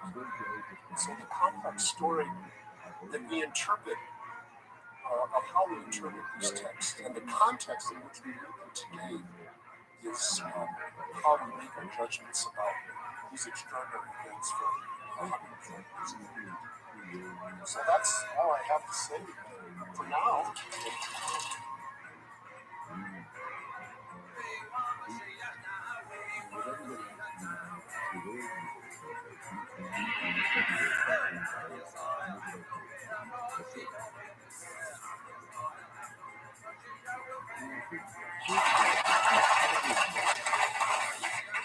Hey, thank you. You hear me all right? Okay, good. Just the 1 hour, right? Okay. So again, as it says, advice from the garage, masculinity re-examined. And as I was perusing for images on this, so this one popped up. Just absolutely healthy. So, but thanks again for inviting me here to ruminate further on a topic of really great interest to me. Up front, let me say though that the subtitle of the talk is Masculinity Re-examined, just re-examined. I'm not going to claim that I'll resolve this issue tonight, or even define the term adequately enough for you. As Judith mentioned, I spent 14 weeks last semester teaching this course, so what I've done is boiled 14 weeks into 1 hour. So again, we'll get as many answers as we can. Some of the students in that class, however, are here tonight, and so they'll be quite helpful, won't they? Notice how quiet it suddenly got. Alrighty, well again, hopefully we'll create a dialogue that will continue well beyond this room for years to come to keep this conversation alive and changing ever for the better. The study of masculinity has really only been around for the past couple of decades, believe it or not. But also, too, if we think about it, gender and women's studies has only been around for about 40 years as disciplines within academia.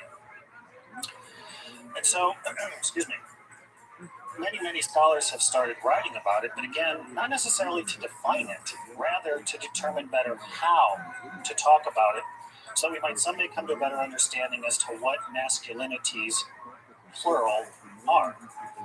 For example, Michael Kimmel, a famous sociologist on masculinity, recently came out with the third edition of his book, Manhood in America, 2012, that was first published in 1998. And the book claims, and this is a really good way to start the talk, for more than 3 decades, the women's movement and its scholars have exhaustively studied women's complex history, roles, and struggles. In Manhood in America, author Michael Kimmel argues that it is time for men to rediscover their own evolution. Drawing on a myriad of sources, he demonstrates that American men have been eternally frustrated by their efforts to keep up with constantly changing standards. Kimmel contends that men must follow the lead of the women's movement, which, by the way, includes men and women. It is only by mining their past for its best qualities and worst excesses that men will free themselves from the constraints of the masculine ideal. Not to free them from masculinity, but again from the constraints of the masculine ideal. And again, we'll pick that apart as we talk further. And again, if I ever go awry, I'm sure any of my students will be like, hey, we didn't talk about that.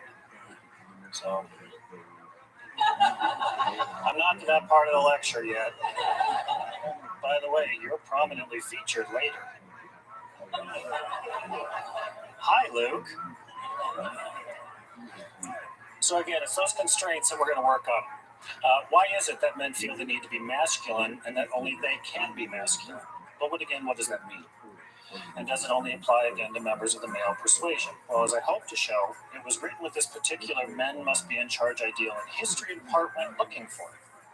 But that history left out a lot of men and women who were in fact masculine. But it is those constraints of the masculine ideal, what Kimmel would also refer to as the stereotypical yet dominant form and view of masculinity. So let's reread that history. Not change it. I mean, it did happen after all, but read deeper into it to truly see masculinity for what it was, the best and the worst, but also can now become. Judith Halberstam wrote a book on female masculinity, and there'll be much more on that a little bit later, but she wrote, what is masculinity? If masculinity is not the social and cultural and indeed political expression of maleness, then what is it? I do not claim to have any definitive answer to this question, but I do have a few proposals about why masculinity must not and cannot and should not reduce down to the male body and its effects. So in re-examining this topic, we must first take it apart, look at its historical moments, its internal workings, its external appearances, and finally, instead of putting it back together as it was, or as it appeared it was, keep putting the pieces of this puzzle together in different ways to come to a picture that we like. Sort of like an Escher puzzle. Right? Where the pieces can go into each other's spots, and yet we still have a very much same or similar image. You know, pieces in different places, different colors, in fact, a different image in the same puzzle. Or as the top image shows, an evolution of images moving and melting into and out of one another, yet with similar purposes, along their own paths. Again, as we mentioned, I taught this course last semester, and it really did provide a very interesting platform for all sorts of these types of discourse and discussions to take place, and several of the student contributions you will also see tonight in this presentation. I was very proud of the work that they put into this brand new course, and into a topic that, you know, again, within gender and studies could be difficult. I saw that fist bump. Students, you gotta watch them every minute. So, we're going to look at this somewhat overlooked topic of masculinity. Now, you might be saying overlooked. Well, in a sense, yes. Go back to the quotes I just mentioned. There are many assumptions about the term because we seem to know, I know I hate air quotes too, but we seem to know what the term means. But there's so much more discussion in academia about how to view and define femininity. I mean, look at this Time magazine cover very recently. This is just February 8th, just very recently. And then through a toy, okay? But when G.I. Joe underwent a significant change, not as much discussion happened. So the 60s and 70s G.I. Joe, 12-inch figure, this is what he looked like. I had one of these when I was a child. Then he became this. I mean, the clothes don't even come off like this one. I mean, they're melted onto him. I mean, it's all part of the bulky, muscular. Because for the old G.I. Joe, when the clothes came off, nobody complained about that body shape. Shapes. Sorry about all the nudity. There are now men and masculinities institutes. There are men's rights groups, which claim that the softening of America through feminism has undercut masculinity. There's female masculinity, gay masculinity, metrosexuality, retrosexuality, effeminate men, masculine women, and the list goes on. So these are just some of the discussions we'll engage in this evening. Again, I'm just here to kind of get us to start thinking about this topic that we tend often not to put conscious thought into, again, because of the assumptions. I took my talk from the title of this book, Advice from the Attic, Perilous Pearls of Wisdom on Beauty, Charm, and Etiquette by Monica Dale. And I just want to read a few examples. And these are real 19th, early 20th century etiquette books for women and how they should behave. There are some persons who spray when they talk. This is very annoying to their associates. Friends speak about the necessity for carrying an umbrella when around Mary. Mary knows that she has this affliction, but it has never occurred to her to cure herself. To obviate this difficulty, all Mary would have to do would be to talk more slowly and be very careful when saying words that begin with the letters B and P, and perhaps with A, C, D, E, F, G, H, I, J, K, L, M, N, O, Q, R, S, T, U, V, W, X, Y, and possibly Z. With those exceptions, she could speak with ease and give no thought to the showers. Or, for a woman to persist in wearing her hair short unless there's some special necessity for it shows a perverted taste. Woman detracts from her charm just insofar as she tries to look like a man. So again, we're looking at these comparisons as dichotomy. But now, women wear pants today. Is this an automatic default to masculinity? If a man wears a dress, he is a cross-dresser, crossing gender and sex boundaries. But if a woman wears pants, well, she's a woman wearing pants. She's stylish. He's weird. But wait, this isn't always the case. Ancient Roman men and women wore togas, which were dress-like. Joan of Arc was prosecuted and executed for wearing pants. This is what she was, again, condemned for. Unheard of in the 19th century for the most part for women to wear pants, but now the standard. But again, isn't it just a pair of pants?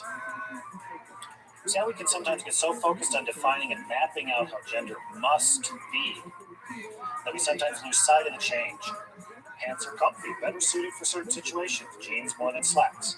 But on occasion, we still hear the expressions of someone saying to another man, "Put on your man pants."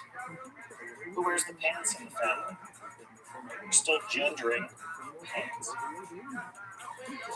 Again, we tend to associate these etiquette books with women, but not with men. There's that unspoken assumption about how men should act, right? If anything, fathers would teach sons, but it's an understood way. But women would need a book. But also, why the attic? What do we store in attics? Old things we keep out of sentimentality, nostalgia, things often associated with the histories of our families. And I'll admit, when I have a question, I do first go to my mother and ask her about the history. Whereas the garage seems to also hold such things, but maybe more current things, maybe a little less organized, as stereotypically, again, maybe like a man's gym bag, or stereotypically, as sometimes I've been accused of my mind. I'm being a bit facetious here, okay? But how did two seemingly common rooms of a house become so gendered? The attic towards women and femininity, the garage to men and masculinity. But for the most part, notice the terms I've been using: man, woman, male, female. These are more biological terms. Masculine, feminine are gendered terms. And as scholars have come to discuss, gender is much more fluid. For as many people that are in this room, I truly believe are as many genders in this room. If we open up that discussion again, that multiplicity will grow. But again, masculinity tends to be overlooked because I said it's an assumed afterthought. That we know that these ideas about masculinity and men are hardwired. This brings me to my first clip I want to show you. And this is from Bill Engvall. He's a comedian with the Blue Collar Comedy Tour. And he constantly talks about the differences between men and women. And in part, he talks about them in this idea of being hardwired. And hopefully this is still headed. Really not. Oh, maybe. No.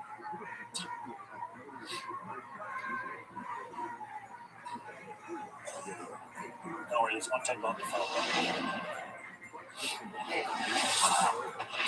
Again, listen to what he's talking about. This idea of hardwired, right? That biological ideal versus the gendered, which is kind of this socially constructed ideal that we'll be looking into. Am I about to hit a button or something? No, okay. Just checking. You don't like the widescreen, right? Nothing about commented.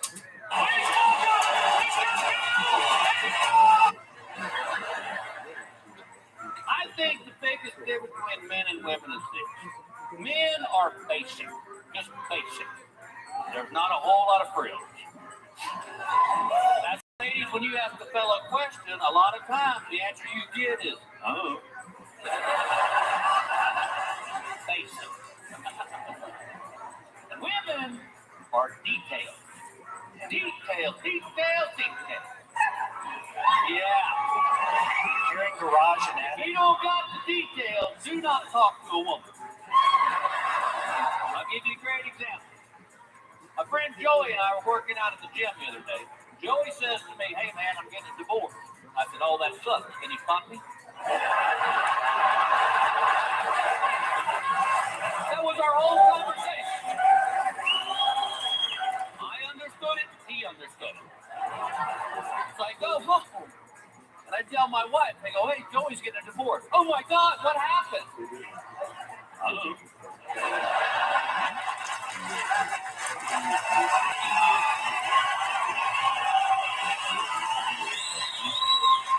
She said, what do you mean?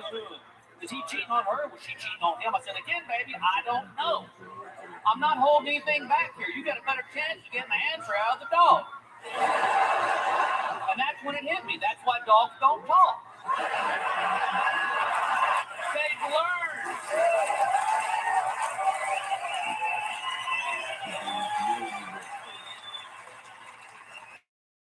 She said, Jill, how can somebody tell you they're getting a divorce and you don't ask any questions? And I said, baby, because he didn't ask me a question. All right? That was a statement. What do you think about me getting a divorce? Then I would have said, well, you're going to be dating again. You need to work on your abs.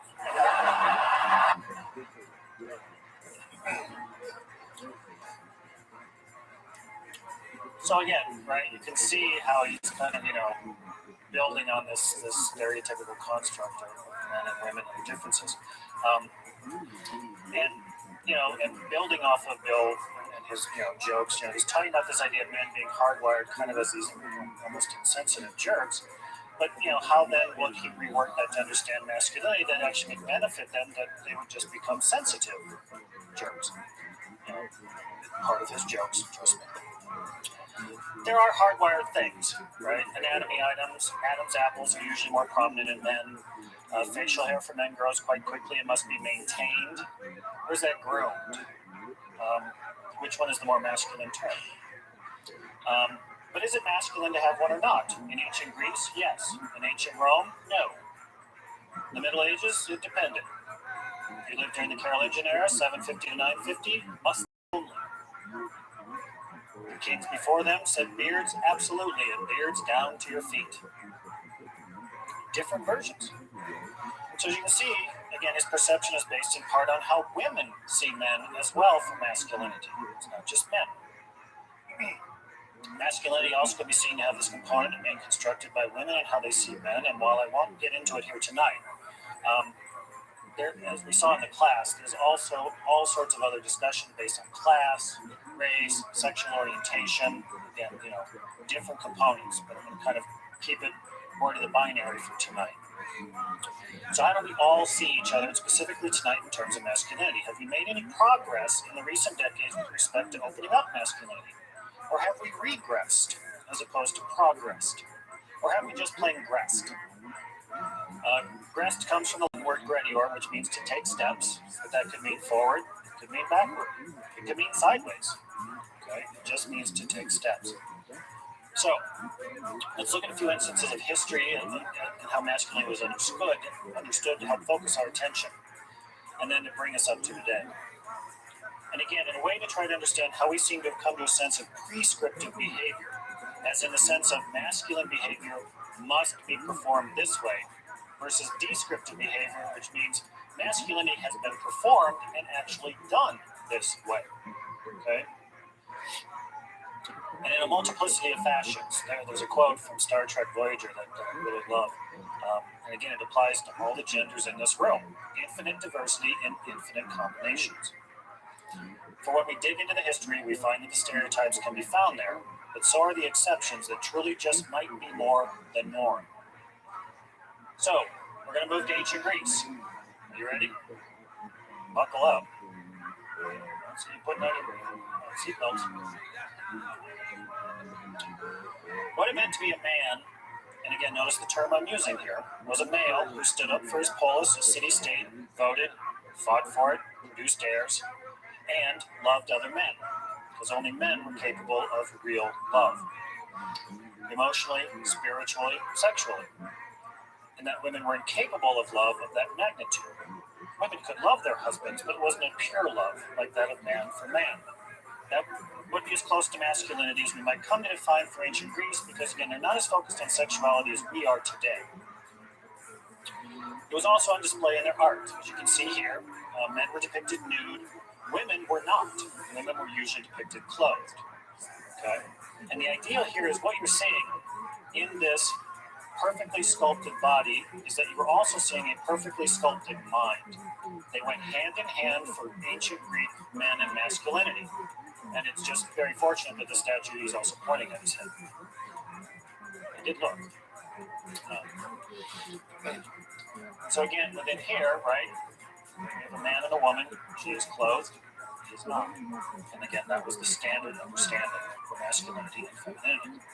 So, we also see it in a sculpture called the Tyrannicides. These were two men, a teacher and a student, who were also lovers. And the tyrant wanted to steal the student away. And together, the two of them were so in love, they fought side by side to the death for one another because of their intense love for one another. But it's also a signification of ideal masculinity and democracy. This statue was put up all over Greece representing democracy. That's what people saw when they saw the statue. Of course, in later times, as slightly more brutish attitudes came in, they had to be covered up. Obviously not as much, they were covered up. They're also found on ancient Greek coins. You can see them here. So it's a very powerful masculine image for ancient Greece. For those of you who have seen the movie 300, came out several years ago, Xerxes, the Persian king, 9 feet tall, all covered in bling. Well, it seems like he's a rather extravagant form of masculinity. But to the Greeks, he was a barbaric masculine individual, right? That he was not being represented because he's partially clothed. He shouldn't be. But who is his naval warship commander? Over 1,000 ships in their battles with the Greeks. Anybody know? There'll be a quiz later, so just prepping you. Artemisia, a woman. Masculine, feminine, strong leader. Leader is a genderless term, except we still tend to view leadership as masculine. Halberstam in Female Masculinity raised this issue. She wrote, masculinity in a society inevitably conjures up notions of power and legitimacy and privilege. So from Artemisia's perspective, she's masculine. I'll leave that for you. And part of that quote with the word power in it, it's also the reason I wore this tie tonight, which has an outlet and a plug. And on the cord of the plug, it says the answer is more power. Right? And of course, right, there's the gendered constructions for the cord and the outlet. For medieval Europe, and again, this is my point of study, so I'm going to talk about medieval Europe a lot tonight. So either you're welcome or tough, right? You know. will work with either. The Bible was the focus, as the church had control over much of the political and intellectual landscape as well as religious. Eve was created from Adam, thus man was to be obeyed. With their expulsion, we see that their punishments are also gendered. Farming for Adam, childbirth for Eve. However, the first time we encounter the creation story in the Bible, it merely says God created them male and female, Genesis 1:27. Sounds rather equal. The pronouns tend to bend toward he created them in his image, for God. But the later, more descriptive portion where this, where Eve is created from the rib, comes in Genesis 2. Rabbi Telushkin wrote a book called Biblical Literacy, the most important people, events, and ideas in the Hebrew Bible. And with the creation of Eve last, Telushkin asks a very interesting question. Is such an explanation of women's creation demeaning to women? On the one hand, the claim that man was created first and formed out of a part of him might suggest the male's inherent superiority, which is how medieval male theologians were interpreting that and utilizing that for the masculine over feminine, male over female ideals. On the other hand, the fact that every new creature, this is Telushkin, every new creature depicted in the divine creation is more highly developed than the one that preceded it might indicate that woman, who is last to be created, represents the apex of creation. Therefore, more masculine? Or is it that feminine then takes that place?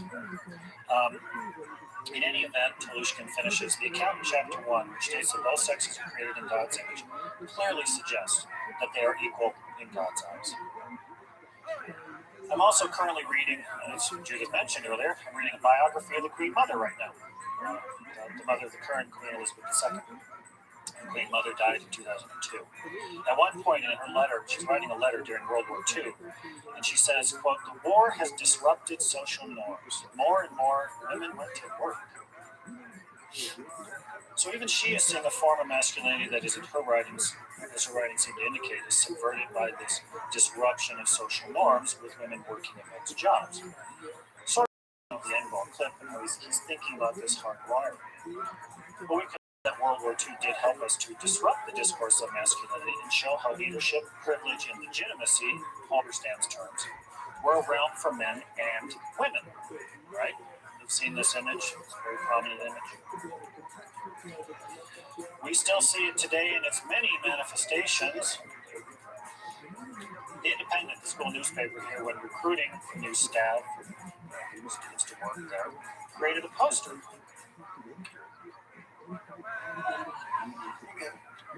And again, later, the star of the poster is sitting right back there. He'll be happy to sign copies for you later. Luke was in my class. Again, I hope you don't mind, Luke. It's a marvelous example. But when you presented on the poster in class, right, you said that you hadn't quite realized the masculinity discourse of this. You just thought you were taking a picture of you as crossing the river. There wasn't anything connected with masculinity or femininity. But the course then brought up all of these conversations, right, of a man performing Rosie. But he said no one had said anything about it to him before when they were putting this all together. It just seemed natural. Judith Butler, another scholar, talks about performativity in gender, not about acting in a play, performing, but how we do it every day, right? So my tie would seem to be me performing a masculine piece of clothing, right? And I do it because I'm encountering and engaging with students every day as part of that authority figure ideal. Maybe not necessarily the masculine ideal, but certainly authority. So my performance changes. It changed tonight when all of you came in the room and you saw I was wearing a tie, but you saw that it also is connected to the talk. My masculine performance shifted again. And this is what Judith Butler was talking about. We change and shift daily. So your gender tonight's going to be different tomorrow. Somehow, some way, maybe not. Right? So, because she's largely looking at interactions. But it can also happen just on your own. So, but again, it's performing your masculinity, your femininity, your identity. And again, women throughout all history have always been working agrarian to industrial, but how is it that the norm, again, is gendered toward the masculine as such? Why must that external attribute define us? And why, too, can it not be applied across genders? Just as femininity can be for men, but usually when that has happened, it's interesting that it gets renamed. Judith Halberstam wrote a book, Female Masculinity. I haven't really seen a book yet on male femininity. What I have seen is the word metrosexual, right? Metrosexual men are men who are comfortable with their feminine sides, but you can't use the word feminine in the description. You have to use the word metro, which means city, urban life, which is also gendered toward the masculine. Again, like the gendered construct of the garage. And on one other quick note too, connection with this, the use of eyeliner by men has been termed guy-liner. It can't even just be eyeliner. I kid you not. Because over here, as you can see, it says because guys need their own type of makeup. So, but here it's Captain Hook, Jack Sparrow can't swashbuckle without guy-liner. And this is part of the metrosexual discussion. Again, I do not want to say that the history by men has caused all of these types of constructions. It's multiple levels of society, class, race, orientation. We need to simply look at how we have, in fact, examined the history to say this is how masculinity developed and how masculinity should be. Back to the Middle Ages for a moment. You knew it was coming. I love this stuff. The medieval knight in shining armor who rescues the damsel in distress is not even a medieval construct. It was created later to describe the Middle Ages to make sure we understood that they obeyed the masculine constructs of a knight in shining armor who rescues a damsel in distress. No, I've been studying the Middle Ages for 30 years. There are knights, there are women, but the damsel, again, that construct is more 18th century.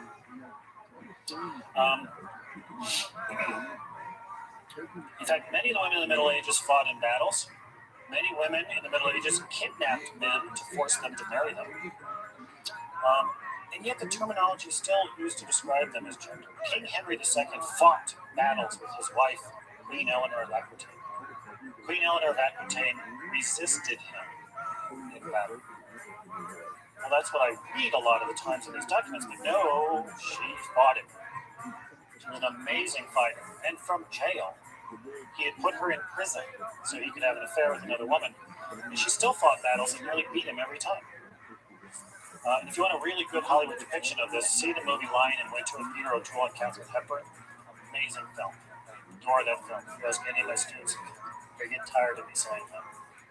And probably seeing it because I show it as much as I can. So again, we still do it in language, right? And again, that's why I'm not going to offer a definition of masculinity for you. Just some suggestions for how we can see in our conversations, look to the obvious yet overlooked ways we talk about it. During the NFL playoffs, the Carolina Panthers were known for giving a child in the stands a football after a touchdown.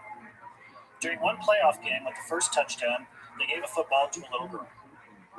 The next time to a little boy. However, the announcer said that young man will remember that for as long as he lives, just as earlier that little girl will. You see how we're shifting the masculine discourse? But we don't necessarily notice it again, the obvious but overlooked.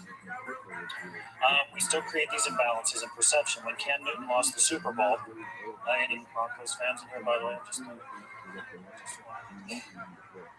Okay. I figured as much. He left his press conference after only a few moments, and he was considered a poor loser and a pouty child, which is a genderless term. He's no longer the masculine quarterback. He's a genderless child. But when Ronda Rousey, who lost to Holly Holmes, later admitted to suicidal thoughts, people had sympathy for her. Many sports writers looked at this as being, again, gender bias. Men must man up. She has what some call a masculine body because people identify those muscles with men, masculinity, yet she's also supposed to remain feminine. But why these strict binaries, external and internal? And look at her arms, right? They're strong, they're built, they're powerful, but does that mean they need to be masculine or feminine? Or simply powerful? Again, as we discussed with Halberstam, masculinity tends to lead to the idea of power. I mean, think about it, right? And this is going to be very personal. I hope you don't mind. Here's my arm. Check that thing out, right? I would probably not call this masculine. I mostly would call it not in attendance either, but I wouldn't call it masculine. But I'm also not going to call it feminine, right? Because we tend to take feminine to mean non-masculine, okay? Rather instead, right, can we just look at it and say, hey, that's a pretty sexy or cartoonish arm, whichever you prefer, right? Masculine, feminine, sexy, cartoon. Gay men are often considered effeminate, therefore not masculine. Isara Tuaolo of the NFL would disagree with you. This is him with his husband and his children. I'm not telling him it's effeminate. Female masculinity. Female by definition does not mean masculine. Again, Judith Halberstam's book would disagree, as I've already discussed. Her book brought to the fore these discussions and truly opened up how we talk about masculinity in light of biological sex, power, legitimacy, as well as history. And over there, on the left, you can see the cover of the book. And then I just found the Tina Fey cover just recently with the man arms. So she's kind of crossing boundaries here, isn't she? At the Screen Actors Guild Awards, everyone, male and female, are called actors. The opening of the show. Hi, I'm so-and-so. I got into the business by doing this. I'm an actor. I'm proud of it. Male or female, they say I am an actor. Not actress or actor. But the categories are still best female actor in a fill-in-the-blank male actor. By sexing the categories, then, again, we're recreating the masculine-feminine dichotomy. But gender, along with race, are still factors in the industry that we're going to be dealing with. Again, the Oscars are on Sunday, and race is a big component of that show. And just to complicate matters just a little further, I mean, it wouldn't be any fun if I didn't do that. 1982, the movie The Year of Living Dangerously, Linda Hunt plays the male photographer Kwan, a role for which Hunt won the 1983 Academy Award for Best Supporting Actress. Eddie Redmayne has been nominated for this year's Oscars for a transgendered woman in The Danish Girl in the Best Male Actor category. Fluidity. To say that there's only one way to define masculinity, I don't think so. So again, hopefully you can see that we really do need to re-examine. And if I haven't mentioned it, let me re-examine. Men are strong, so are women. Is strength then just a masculine construct, or is it a human construct? There are masculine attributes that we tend to identify, but must they be confined by the male sex, as Judith Halberstam asked. And as I've been thinking about this talk for quite a while, when Judith first asked me to do this, every night I would go to bed, turn off the lights, pull up the covers, and 2 minutes later I would jump out of bed because I had another idea to write about for this talk. It just consumed me. Even after a semester of this class, the ideas just continue to erupt. And so finding a definition was getting harder and harder. I think it's a good thing. Does it mean we cannot come to some understanding? No. But we do need to first break those old stereotypes and begin to see each other for who and what we are as we perform our gender, and see ourselves as masculine, feminine, human. We can certainly come to some commonalities, but does that mean it has to be total agreement? Differences are good, but it isn't how we express those differences that can make, pardon the expression, a difference. I know I'm a PhD and I use the same word 3 times. My students get in trouble for that. I'm surprised not one of them spoke up. Their heads are doing this though. There are 2 main quotes though that I kept coming to. Frank Burns from MASH. And I know that Frank intends, right, for us all to act the same, but over the years I've come to read this a little bit differently. And I have 2 clips for you to emphasize my point. They both come from Android phone commercials. I am not a spokesman for them. I'm not trying to sell you their products. It's just that their commercials work really, really well. So the first one is a clip where there are 2 pianos. One that's monotone, one that is not. Obviously the monotone one, I believe, is Frank's piano. multi one is the one I would recommend. Hopefully this will work.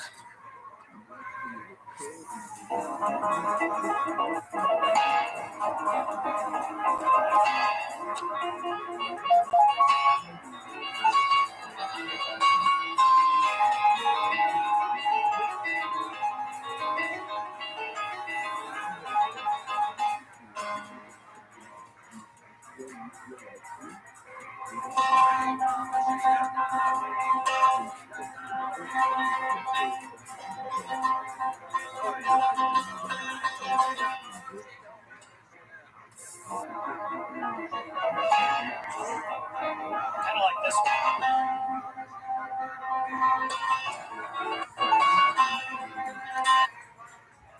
Again, right? You saw 88 keys for Frank. They're all individual keys, but let's all do it together in the exact same manner. Whereas we can all be similar looking keys, but we can all sound different notes. All these different genders, different notes. Right? But still, we can play, right? Different tunes, right? Every day. We can come back to the same tune, but we're still all being our own. So, the next clip then too, I think is helpful, and this is just a minute long, so. Remember back in school, when you either invited the new kid over to your table, or you didn't? If you did, that was a cool move. That was an and move. And moves take guts, but they can be everything. Their and moves to put wings on a bicycle. Now, you fly. When enough people have an and view, the world changes. Forever. If you think about it, you're only here because of an and moment. Opening yourself up isn't easy. But when you do, it's hard to forget. Because it leads to something new. Something better. That's why we need this. And this. And them. And you. Yeah, you. Watching this right now. Because everyone doing the same thing won't move us forward. Everyone doing their own thing. Together. Can.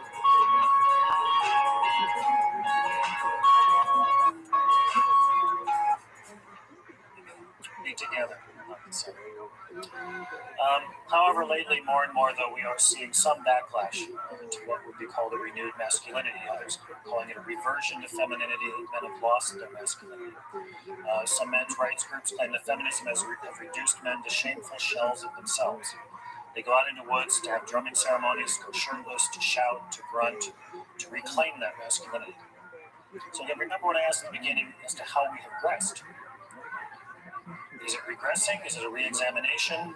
Or a reapplying of old stereotypes that can, in fact, sometimes be harmful? And that the last clip that I'll show you will bring that into more perspective. But why does fear about losing masculinity? We hardly have ever discussed it before. Now, to reclaim it without truly re-examining it might cause more tension and misunderstanding about it. This seems like a pulling away as opposed to a coming together. Some scholars have looked at the economic decline in 2009, where men lost jobs, were no longer the breadwinners, and that aspect of masculinity created some. But by re-examining and redefining these self-identified masculine roles, we can expand, recreate. So again, let's not redefine masculinity around it to reclaim some sort of power in that sense of legitimacy that Halberstam was talking about, but to reclaim another masculinity, and again, a masculinity, not the one and only masculinity, plural, masculinities. Can't stress that enough. But as part of that, it's like backlash. Man can, wine in a can. This again was another student's project. Their motto, whack it back. I like to sip my wine. It looks like a can of beer, fine. But why does that then need to define masculinity? This could be just, it's practical, right? If you want to take wine on a rafting trip or a tubing trip, right? You put those cans in the water to keep it cold. A bottle might not make it. Cans will make it. Dents will make it. But again, instead of saying that's masculinity, why don't we just say it's practicality? Okay? And as I kept looking for man can stuff, these two quotes kept coming up. I couldn't get away from them, so I thought, well, then neither will you. So you're welcome. All right? Good man can make you feel sexy and strong and able to take on the world. Oh, sorry, that's wine. Wine does that. And then from Rudyard Kipling, a man can never have too much red wine, too many books, or too much ammunition. The students in my class really did help me with my own concepts of masculinity in the world, but also in myself. For those of you who do not know me, I am a gay man who is masculine, who is feminine. I'm also a cook. I'm also a very, very bad golfer. And I epitomize the following.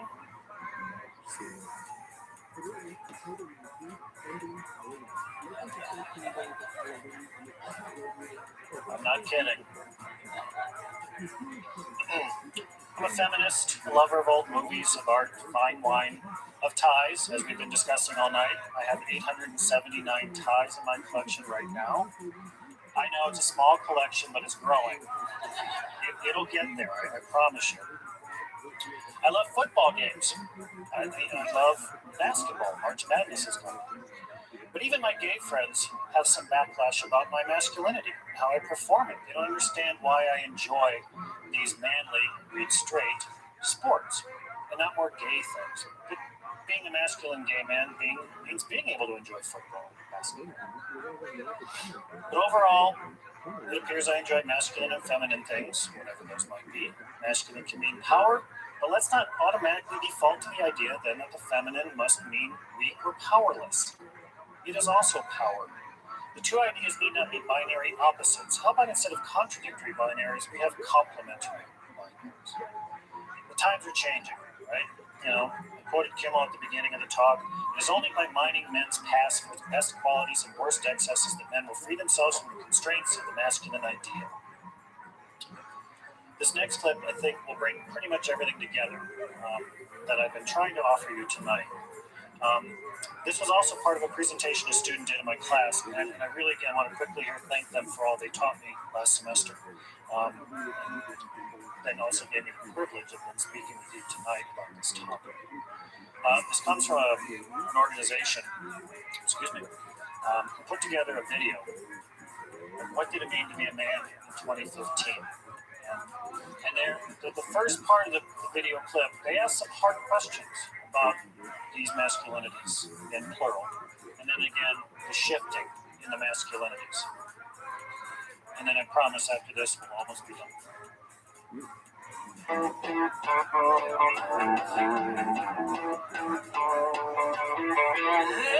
This guy is definitely the guy your mom wants you to marry, and this is the guy you're gonna run off to and leave him to be with him.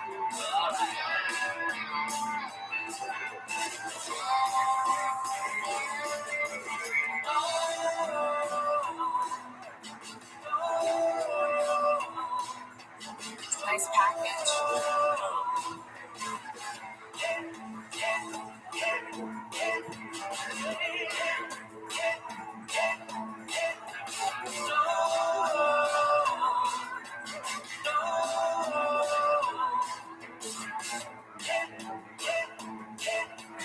You call women you don't like fat pigs, dogs, slobs, and disgusting animals. Only Rosie O'Donnell. No, it wasn't. In an appearance on Russian television, Tarkashev referred to Serena and Sister Venus as the Williams brothers. I don't believe that he's raping, and some of them really is unbreakable. Students, a part of the Sigma Nu fraternity, were behind these banners. Hope your baby girl is ready for a good time.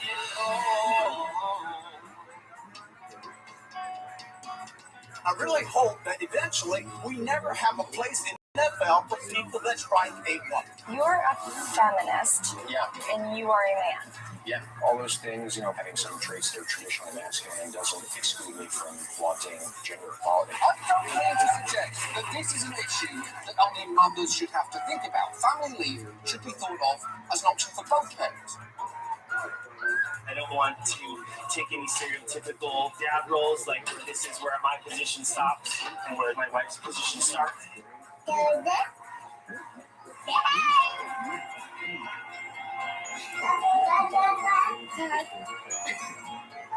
I'm proud to call you mom.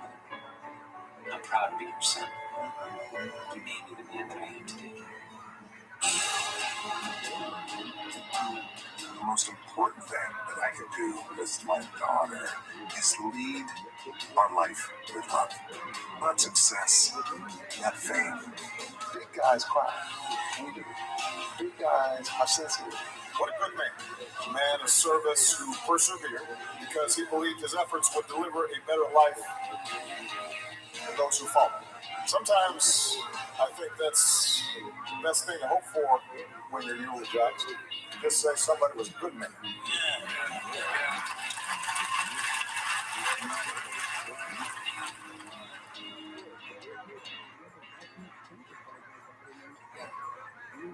So ultimately, I'm not saying stay out of the garage. You need the garage for many things. Park your car, fix a bicycle chain. Some people have washer dryers in there. Play music. Think about the many bands that came out of garages. Build computers. Create an animation. And try not to name names because after the whole Android thing, I don't want to get into any more copyright sales issues. But sometimes it's just a place to get away and re-examine. So go to the garage, go to the attic, the kitchen, the bedroom, or the room where all the major thinking happens, the bathroom. And continue the conversation, but continue the re-examination of what masculinity is, can, and might be in all of its glorious forms. Thank you.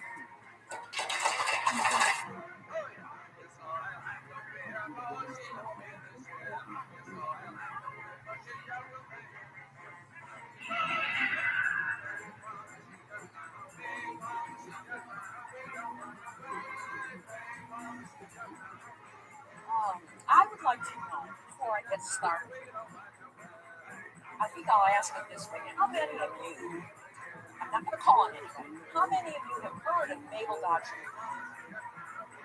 We all live in the Southwest. Yes, St. Mabel. And is there anyone here who has not? Excellent, excellent. I'm really glad. Because I was afraid I was going to be really preaching to the choir. I got an email today from the Harwood Museum in Taos. They're having a huge exhibition this coming summer. It's going to be May 22nd through September down in Taos. The title of it is Mabel Dodge Lujan and Company. And then the blurb says, Mabel Dodge Lujan brought modernism to the Southwest and brought all these famous artists and literary figures to the Southwest. We are going to honor them. There's a lot of this. And I don't practice idolatry anywhere. You're going to see that tonight. But I certainly read that in that press release. Okay. Now, Mitchell, we're not going to take the lights way down because many of you have a sheet that has the outline on one side. Everybody's got the time, but I ran out. So, if you want to follow year by year, or rather long and very colorful like you can. But the outline is pretty simple. We're going to go from Buffalo, Debutante, Taos, Maiden, and Maven, and we're going to go through this sequence of photos. You're going to see these in beautiful detail. But the outline is pretty simple. I'm asking 3 questions. Why Taos? That's our part of the movie. Why Maven? And then what happened? Those are the 3 questions I'm going to ask you. And I plan to be done before 8 o'clock, and I hope some of you have some questions. I've already indicated that I'm a born-again skeptic, and I don't practice idolatry, so you're not going to see me all over the great St. Taos in the Southwestern United States. So now, here's the official title of tonight's thing: Utopian Dreams, Taos Realities. And there's a photograph of Mabel when she was 54, and a photograph of the big house down in Taos called Los Palos. A Victorian woman in the New World. One of the questions I'll be posing is she in any way, was she in any way emblematic of a certain type of American in the time frame that she lived, born in 1879, died in 1962. She was born in the Victorian era, had a Victorian childhood, and then moved into the teens and the 20s, and then died in 1962. So here she is as a very wealthy, very privileged debutante in Buffalo, and then this photograph taken when she was age 54. And there's this again. I think you're going to see this one more time, and I'll slow down on some of these images later. One big reason I'm doing this is that I've certainly learned since moving to the Southwest 20 years ago that if I had asked how many people know about Georgia O'Keeffe, almost every hand would go up in the audience. There's high interest in Georgia O'Keeffe, and the Georgia O'Keeffe Foundation does this and is protecting her reputation heavily. But I also find that there is a huge amount of interest in Mabel Dodge Lujan and Tony Lujan. So there's a picture of Mabel, Tony in 1920, the big house again, and Georgia O'Keeffe in Taos in 1929, and she's with a car. Tony taught her how to drive. So she got a driver's license after he taught her how to drive, and she bought a car. So there are my three questions. There's Mabel at age 39 when she essentially went native, moved to the Southwest, cut her hair in a bob, started with the Serapis and things. And here's Tony in 1929 by Anselm Adams, who visited Mabel after she persisted and invited him to come here. And he photographed Tony in a rather romantic and heroicized image. Okay, why Taos? And in my reading of her memoirs, those of you that have the outline on there, I've listed her memoirs. She published 4 memoirs in her lifetime. And there is, where is those suppressed memoirs? Hey, they were borrowed here by Claudia down in the front row. The suppressed memoirs of Mabel Dodge Lujan. This was published in 2012. And all of it's interesting reading. At any rate, I'm drawing just about everything I say from my reading of her memoirs, the many biographies of her, other tons of letters she wrote for the first newspapers, she wrote for the masses, she was an extremely prolific writer. So that's my source material. But I boiled it down to why Taos? Why did she leave New York City to come to Taos when it was a kind of a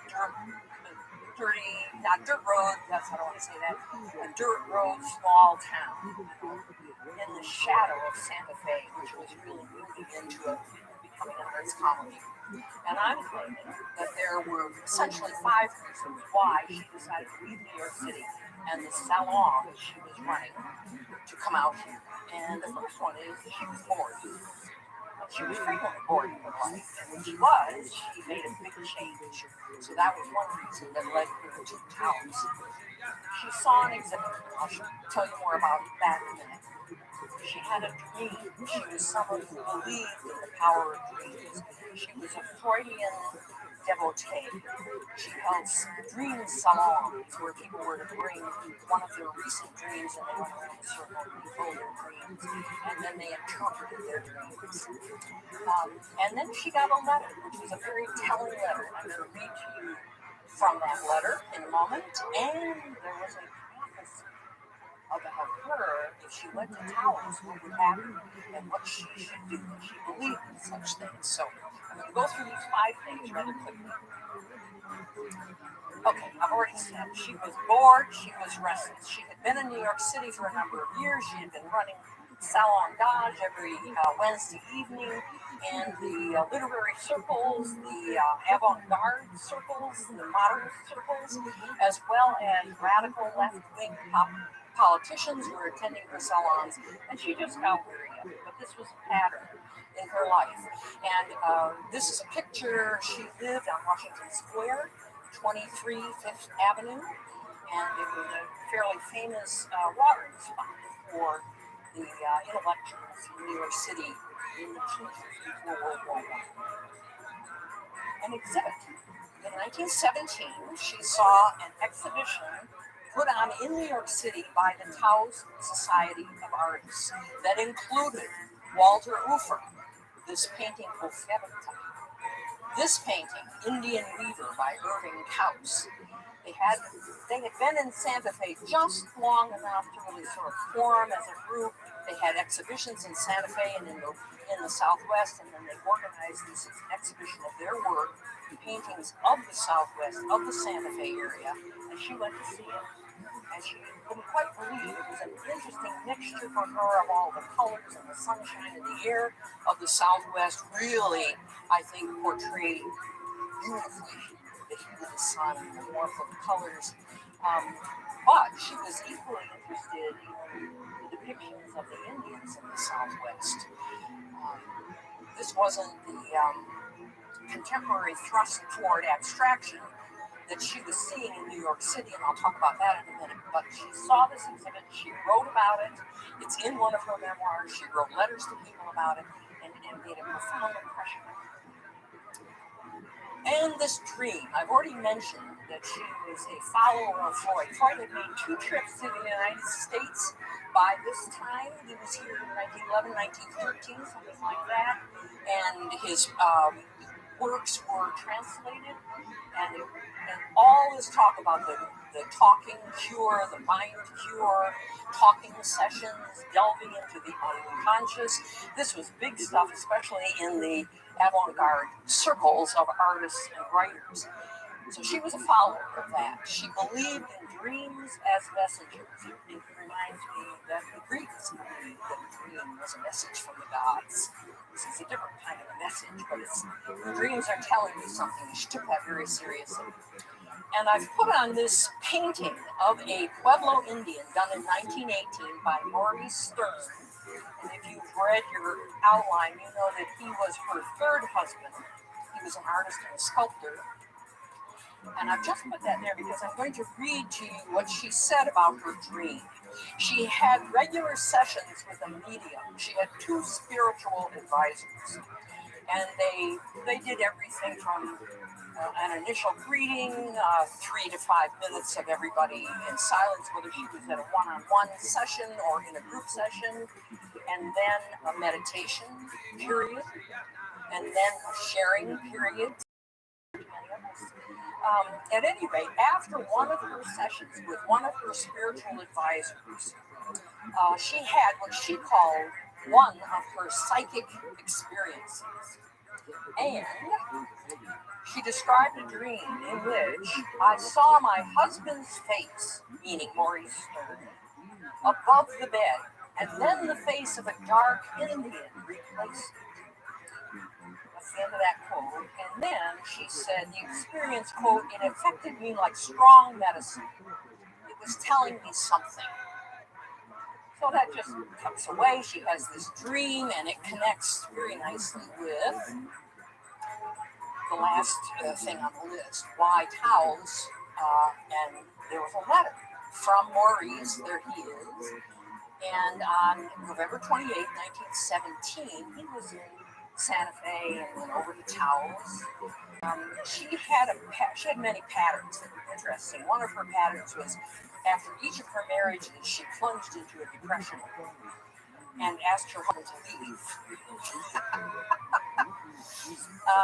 I'm going to pause just for a moment because an important person has just entered the hall, and it happens to be her birthday today, and she went out of the way to come here tonight to be here. So I'd like you all to sing "Happy Birthday to you, Happy Birthday to you, Happy Birthday, Ann Butler, Happy Birthday to you."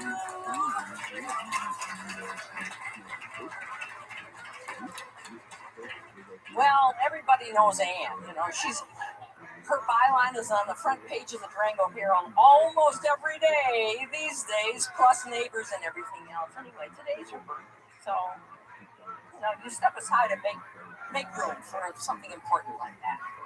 All right, back to the 3rd husband, Maurice Stern. So Mabel and Maurice married, and she plunged into a depression, and she said, I can't stand being around you. Go on a trip. Go someplace. Go on a trip. So he went out west, and he looked at Santa Fe. He really liked it. And there was an artist colony there, and he got to know many of the artists. And then he went over to Taos, and he liked that too. And he liked it even better because it was not as organized. There were artistic leaders already. You know, there wasn't a hierarchy already over Santa Fe. And this is in his letter starts out, dearest girl, and this is the rest of it.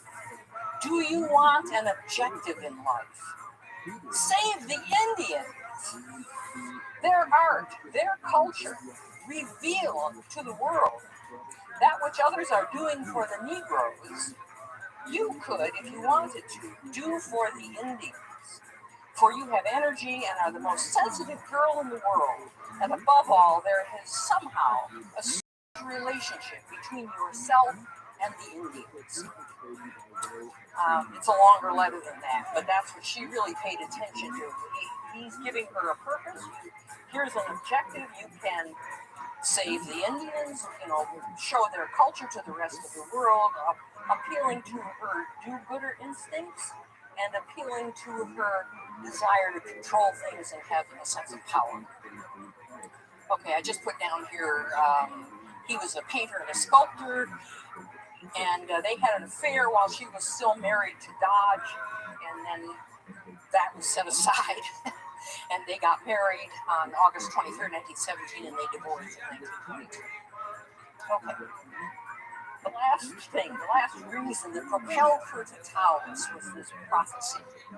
Her chief spiritual advisor was this woman, Emma Curtis Hopkins, and she particularly proclaimed the new effortless cure, which was meditation. And there are her birth and death dates down here. She was the founder of the New Thought movement, which was a mixture of various mind cures, including Buddhist meditation, relaxation techniques, spiritual exercises of various kinds. And her competitor in Mabel's eyes, she had two spiritual advisors. Her other one was Mrs. Lotus Dudley, great name. Who was a mystic and an occultist. Now, my apologies. I searched everywhere for a photograph of Mrs. Lotus Dudley, and I couldn't find it. So we have a stand-in tonight, and this is Madame Blavatsky. Sounds like Hollywood, but that's real. That's her name. You know, she started her whole shtick in Europe and then came to the United States. And they bought it in Europe and they bought it in the United States. At any rate, so here's Madame Blavatsky, but we're going to be talking about Lotus Dudley. She was the founder of the Theosophical Society, blah, blah, blah, New Age thinking, etc. Okay. But this is Mrs. Dudley's prophecy directly to Mabel. The key to nirvana will be found in Taos Pueblo. You and a man will act as the bridge. This is your cosmic purpose. You must not fail.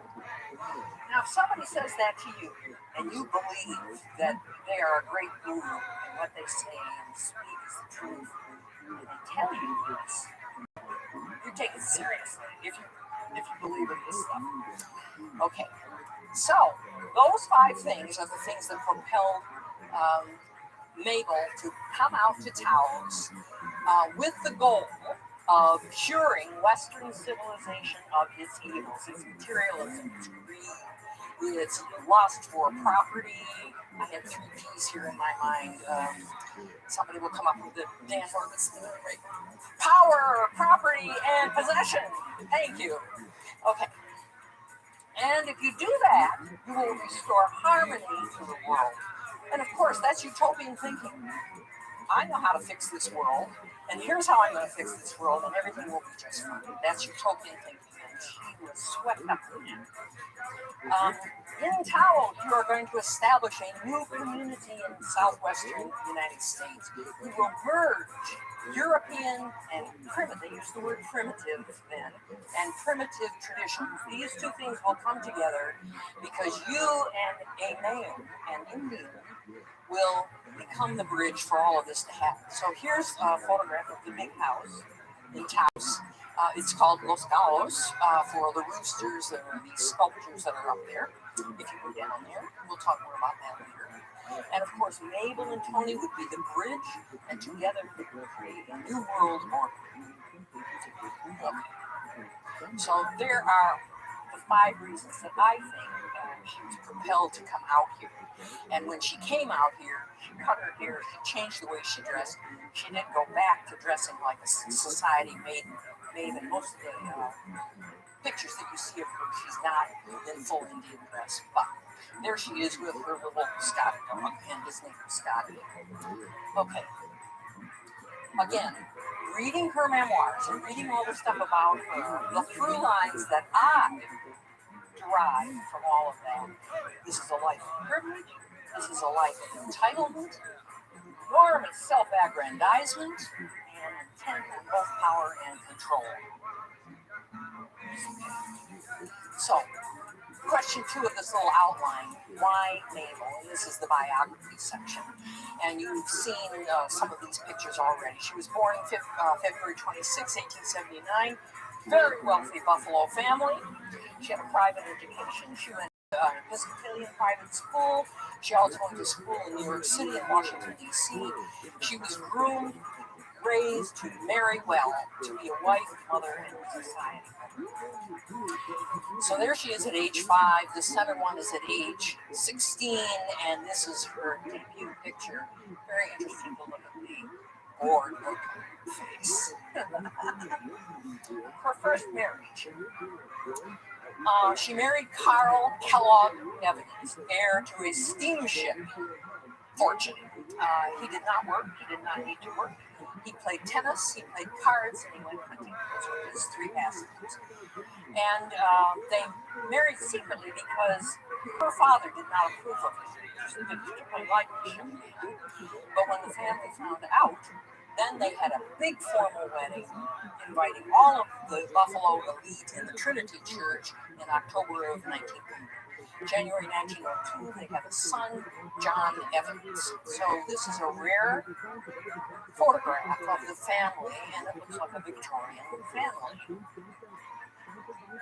Unfortunately, a year after the boy was born, John was killed in a hunting accident by his best friend. Mabel insisted, as a kind of penance, that the best friend be one of the pallbearers at the funeral. During this time period, she had a 4-year affair with a prominent doctor in Buffalo. And this is particularly discussed in her words in the suppressed memoirs. That's not widely published, but it's there.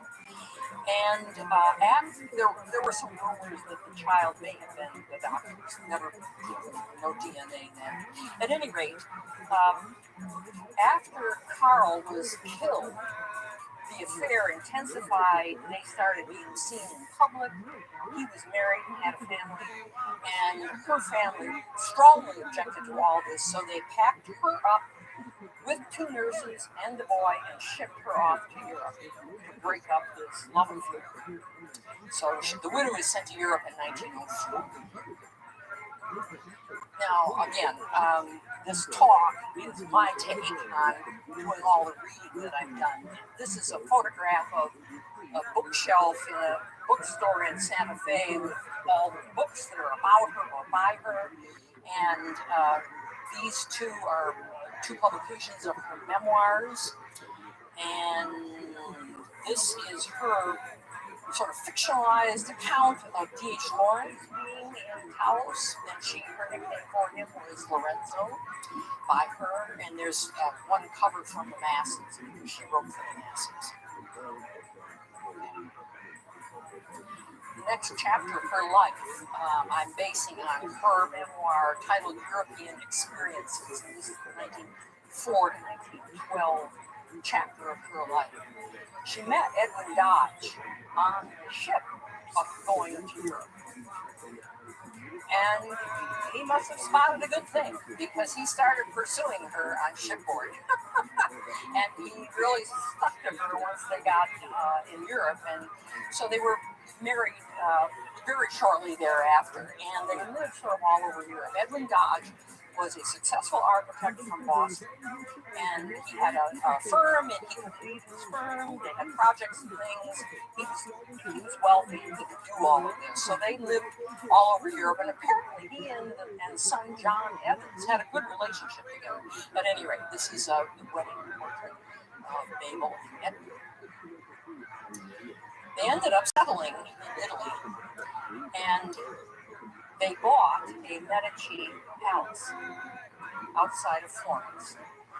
And the name from the Renaissance on was the Villa Colonia in Arceti, Italy.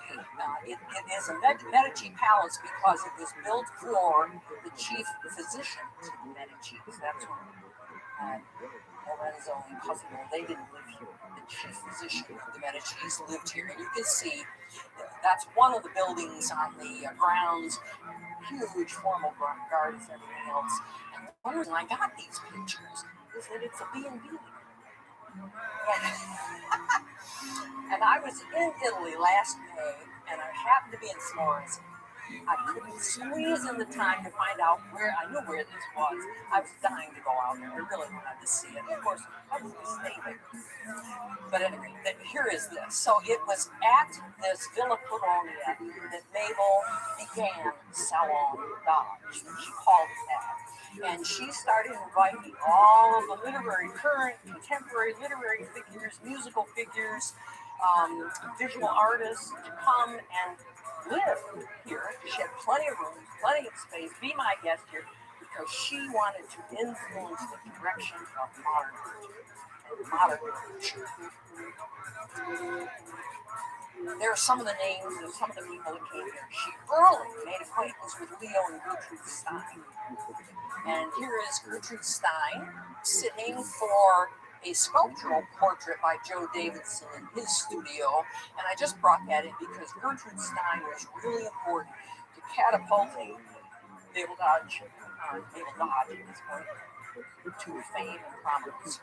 She wrote a book in 1912 titled A Portrait of Mabel Dodge at Villa Colonia by Gertrude Stein, 1912, self-published and with tremendous muscle and enthusiasm, marketed sort of everywhere. It was sold in Paris, it was sold in Florence, and sold in Rome. And so people got to know about her through this very small, thin text written by Gertrude. And she remained a kind of champion of Mabel. Rubinstein was a periodic visitor at this villa. This is his private memoir, not published. Mabel Dodge is a young woman with a pleasant face, a slightly too generous figure, and a fixed, absent smile as a Mona Lisa. Well, that matches other descriptions of her at Salon Dodge. She was one of these fabulous hostesses who welcomed people, who had plenty of money for plenty of food, plenty of wine, and everything else. But she didn't really participate in the conversation. She might occasionally ask a question, but she was silent. She had this fixed public relations smile on her face most of the time, just sort of looking lovely, charming, but she didn't, get in there and dig into the arguments. I thought it was really interesting to find this. Okay. Well, this lasted for several years, and then Edwin Dodge had really had it. He had it for several reasons. She had a number of affairs along the way, in particular an extended one with the chauffeur, and two very provocative, almost public suicide attempts, where Edwin got angry with her about this or that or the other thing. If you keep this up, I'm going to commit suicide. And so she had a couple of very direct attempts, and he just finally had it. And he said, here's the ultimatum. We either are leaving Italy or I'm divorcing you here and now. So she agreed to leave Italy, and they went to New York, not to Boston. And there's another shot of the formal gardens. This is a huge portrait that was painted of her at the villa by this guy, and I Googled him. He painted the elite. He was the portraitist to the elites and the wealthy people in Europe in this pre-war period, and there was a big exhibition of his portraits this last year in Paris to Jacques Blanche. Well, the New York section of her life is based on her memoir titled Movers and Shakers, 1912 to 1916. She reopens Salon Dodge, but now she's at 23 Fifth Avenue, and these photos were taken by the music critic of the New York Times. She knew the journalists, she knew all the artists, literary, and she pursued, she was very forceful about all of that. There are 5 things to know about her, I think, that are important during this period. She was a major player in getting the Armory show in New York, bringing avant-garde art from Europe to be shown in New York, including Marcel Duchamp's Descending Staircase, including a number of Picasso paintings and sculptures, Matisse, the Fauves, the Blue Rider Group, all of the young avant-garde movements in Europe organized into this show for the Armory show. She put up a lot of money for this. She worked tirelessly to make it happen and to publicize it. So that's an important thing about her time period here. She started writing for the masses because she had got to know the radical left politicians, the socialists, the early communists, and her articles are so. I brought one copy of a photocopy of a masses publication here if you want to look at it.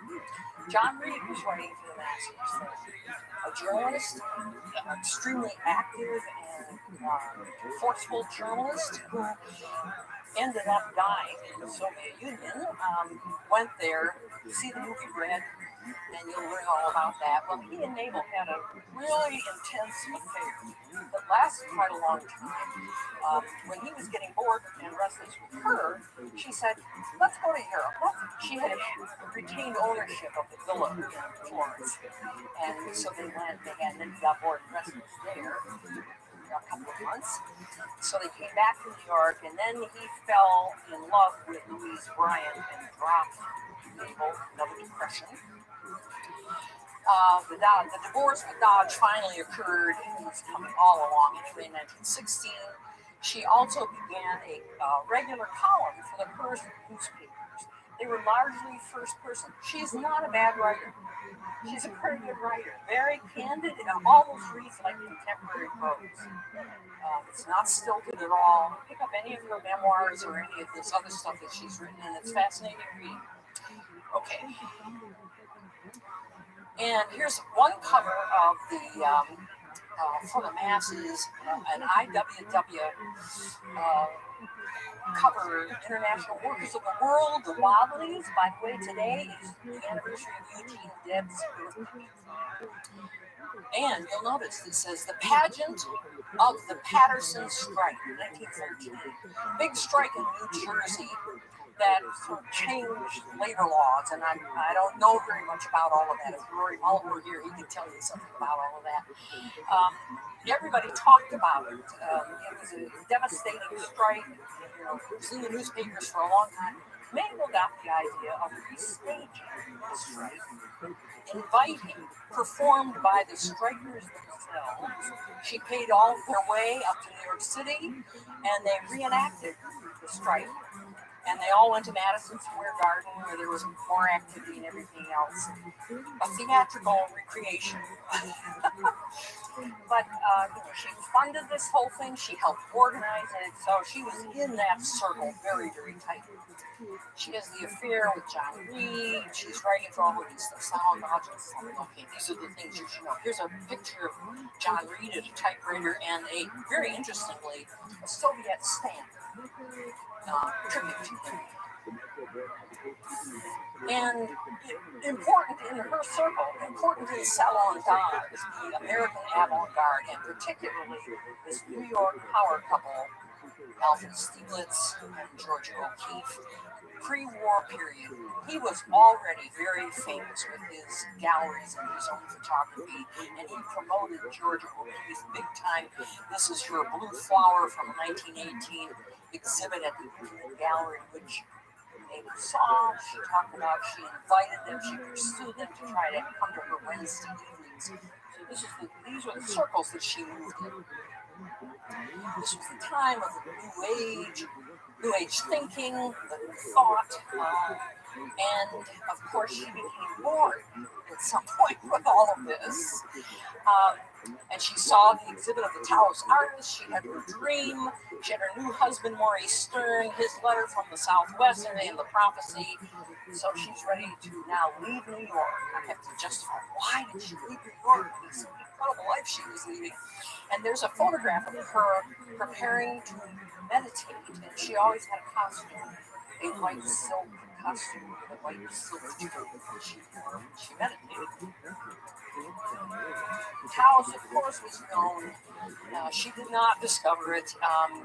Survey photographers like John Miller's 1879. There's Taos Pueblo in that year, 1915, by Robert Schindler.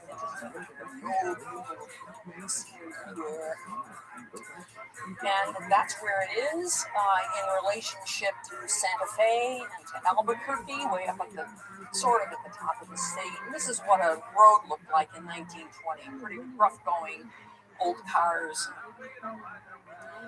And here's an idealized painting by Victor Higgins in 1950. He was part of the Taos Art Society. And a photograph, very blurry, of downtown Taos in 1970, already with traffic problems. But part of my theme is utopian dreams and realities. I'm really interested in that, in everything that I read about or write about or people that I meet. Is there a dream or an illusion? And what's the reality? Usually there's some kind of tension between those two things for most people. This, I hope, will surprise you. This is by Georgia O'Keeffe. You wouldn't, I think, automatically say, oh, that's a Georgia O'Keeffe. You know, this isn't a big flower. This isn't a skull. It's sort of an ordinary watercolor of Taos Pueblo. Highly idealized. No people, no trash, nothing out of place. Okay, 1929, she stayed there 2 summers. 29 was her. Okay, so now her final memoir is titled Edge of the Desert and Escape to Reality. This is the paperback version of this memoir. It's a little fat, but not terrible. And there's a picture of Mabel and Tony on the cover of this copy.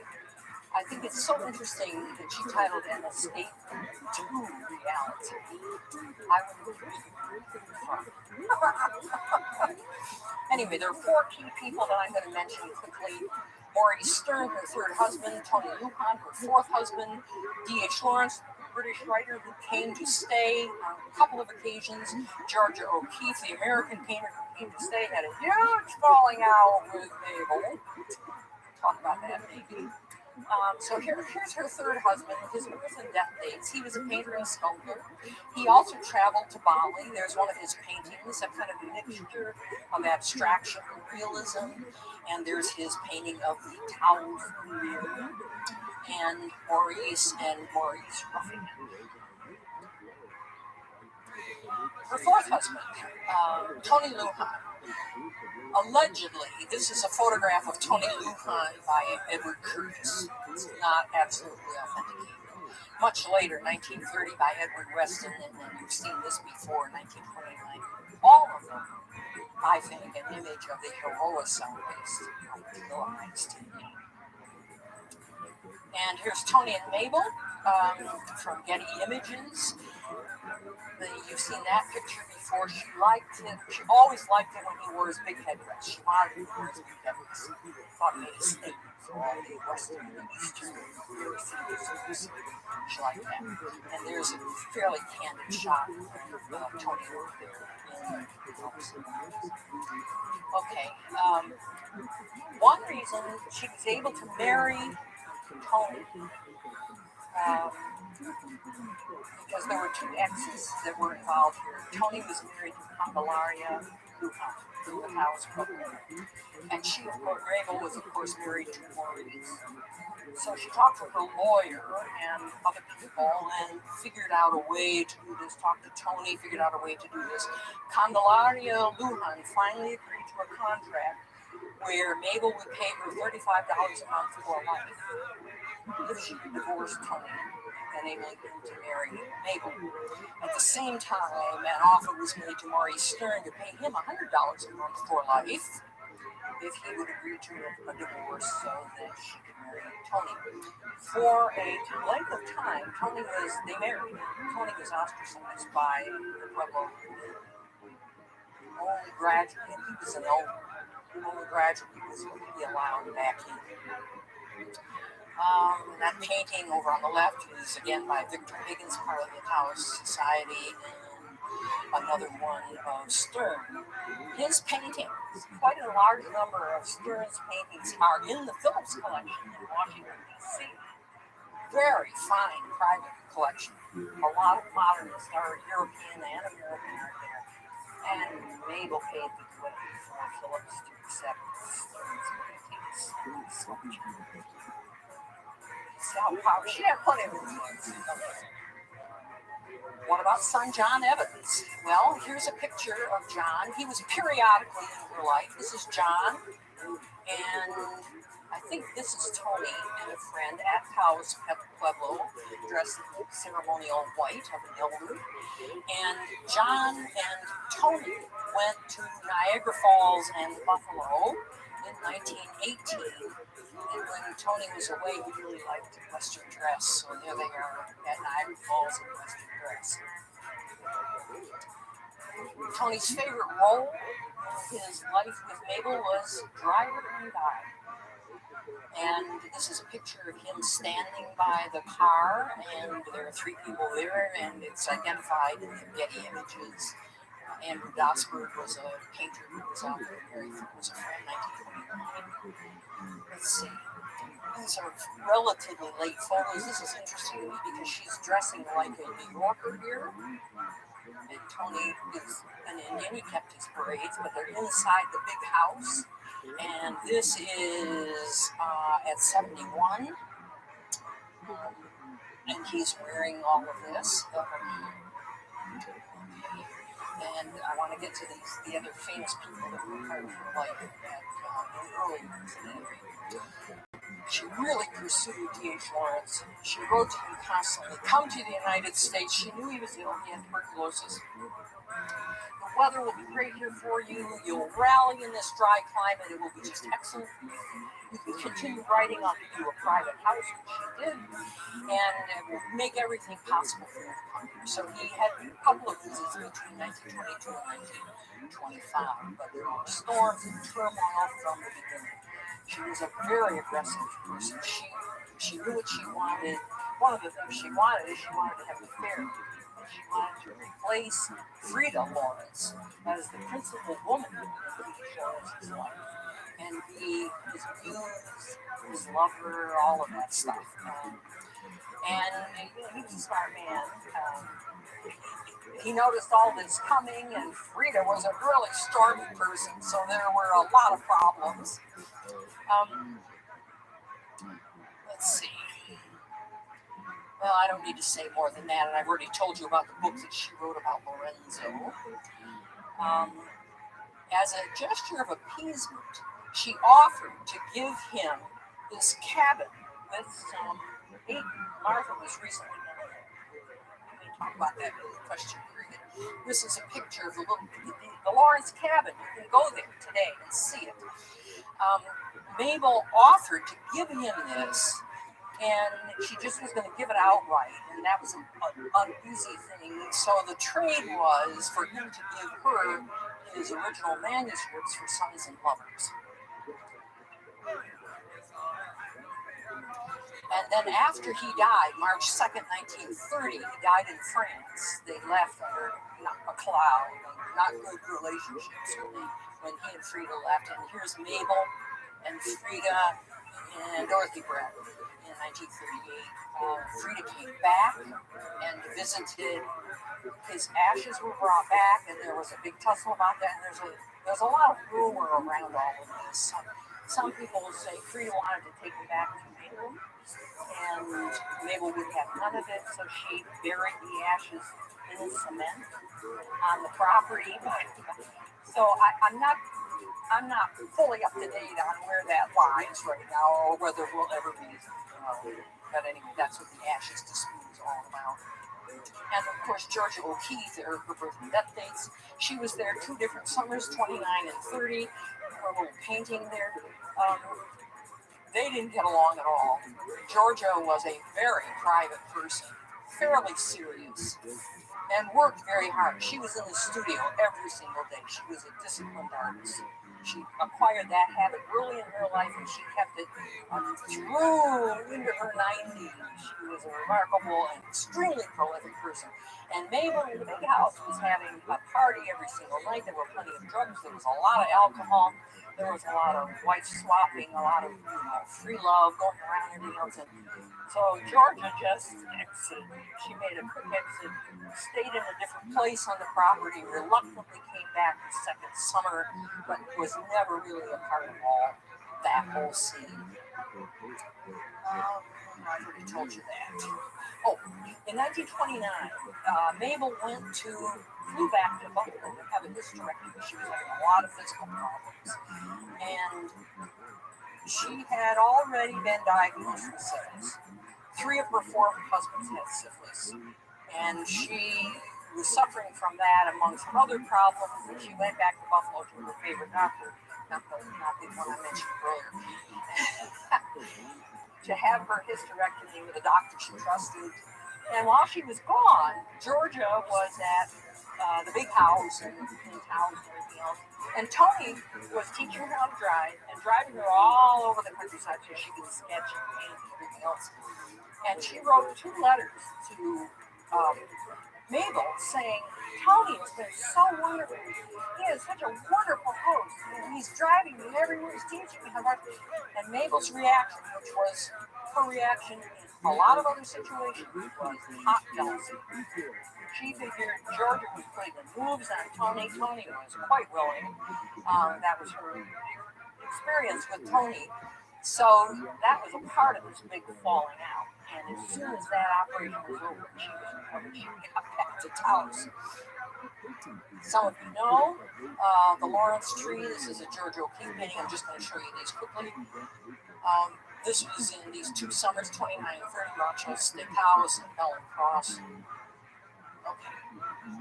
Well, all right. We've got her in Taos. You know some of the reason why this woman who led a life of privilege and could essentially buy anything she wanted, have anything she wanted. She had a voracious appetite. She probably was bipolar. Probably something like that with extremes, but a woman of enormous appetite. And so, at the end, she had a long decline. There aren't many pictures of her after 48, 49, 50. This one is by Laura Gilbert on the left. This is her grave in the Kit Carson Cemetery in Taos. And she died in 1962, I think. I'll tell you what was on the death certificate in a minute. This information for the end of this talk is largely based on this really interesting book called The Suppressed Memoirs of Mabel Truman. If you will notice the subtitle, Sex, Syphilis, and Psychoanalysis in the Making of Modern American Culture. It's all about venereal disease and art.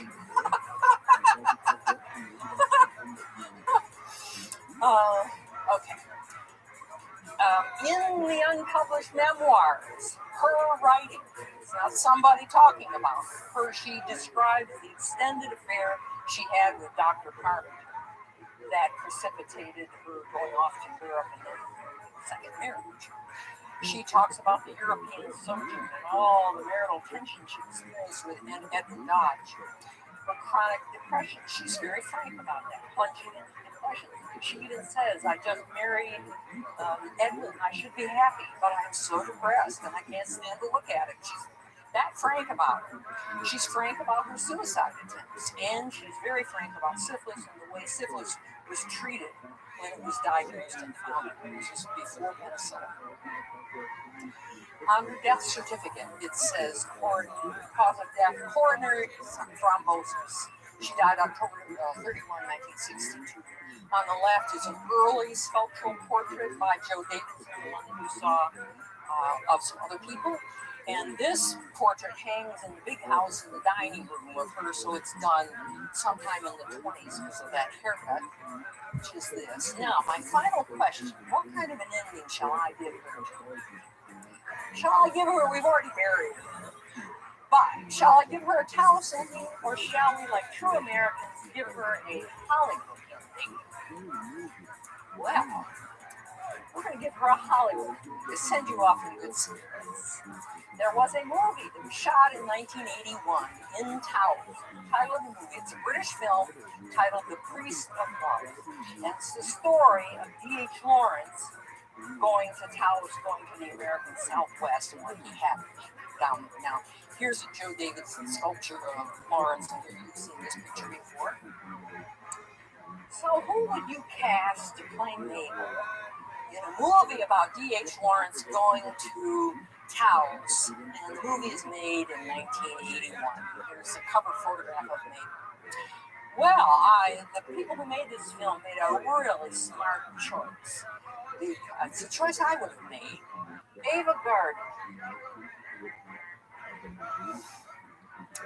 So just think about it for a minute. If somebody's going to make a biopic about you, choose your actress or your actor. And, in 1981, Ava Gardner is a pretty good stand-in for Mabel. But it is a biopic of D.H. Lawrence. Ian McKellen played D.H. Lawrence. Ava Gardner played Mabel. Here they've got this. Jorge Rivera, a Mexican-American actor, played Tony. And he plays it largely without a shirt. Very tan, very buff. A real hunk. And Janet Sussman plays Frida. And here's just one still. This is Frida and D.H. Lawrence checking in at the big house. Looks like that sort of now.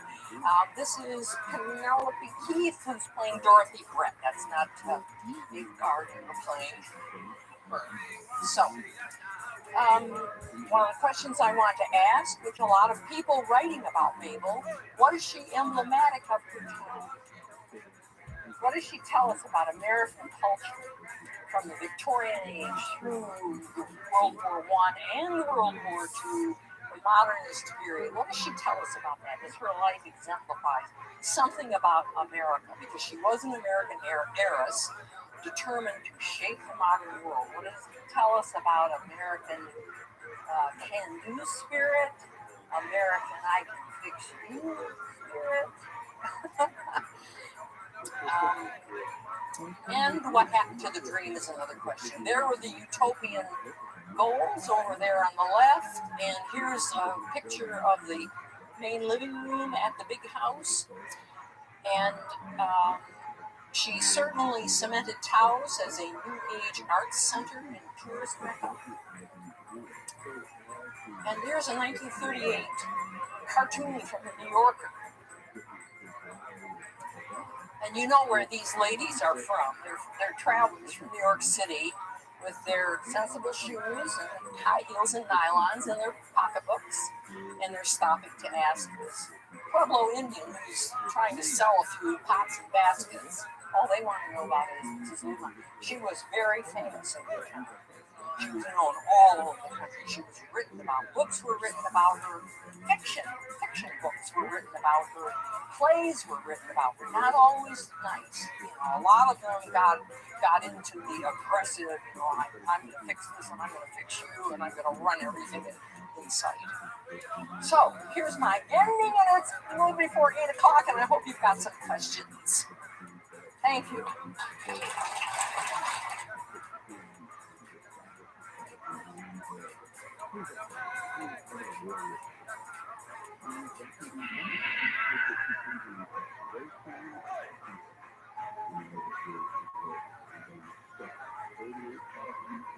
So, yeah, this is in the footsteps of ink, and I'm not sure that's the best ever title. Since I did height, and I'm assuming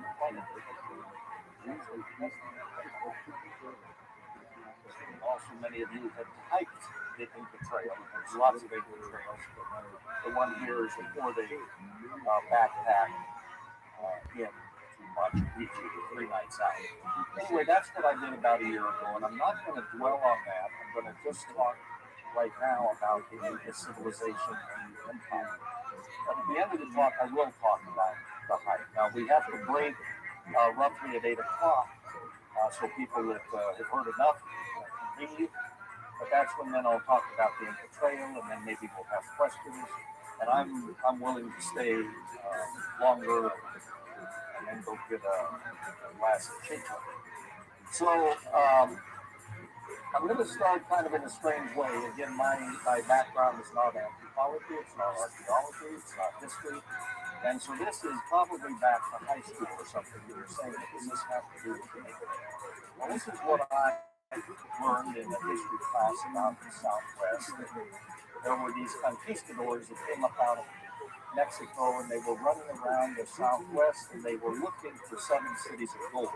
They would have been happy to find 1 city of gold.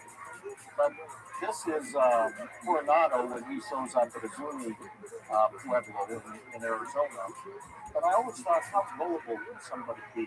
You know, who sold them this thing that you would find cities of gold wandering around?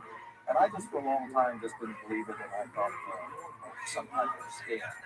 But then once I finally grew up and matured and learned about the Incas and the Aztecs, then this made more sense. And hopefully it already has made sense to you all, or at least by the end of the talk. This is a map of South America, and so this is a little bit of geography. South America has the Andes Mountain running all the way top to bottom. That's the longest mountain range in the world. It's the second highest, second only to the Himalayas, with lots of peaks over 20,000 feet. The west of that is this area here, where from the Pacific Ocean very rapidly, the elevation goes up to about 10,000 feet. You can't read the labels on here, but this brown is 10,000 feet above. So it's a very, very high plateau and pushing up towards the end. It's in the rain shadow. I'm sorry, just go over that, and then you have the Amazon going out to the Atlantic. It's in the rain shadow of the Andes, and it gets very little rainfall. It's very, very dry, very place. Let's see, the Atacama Desert down in there is the driest place in the world. You see something like 0.01 inches of rain a year.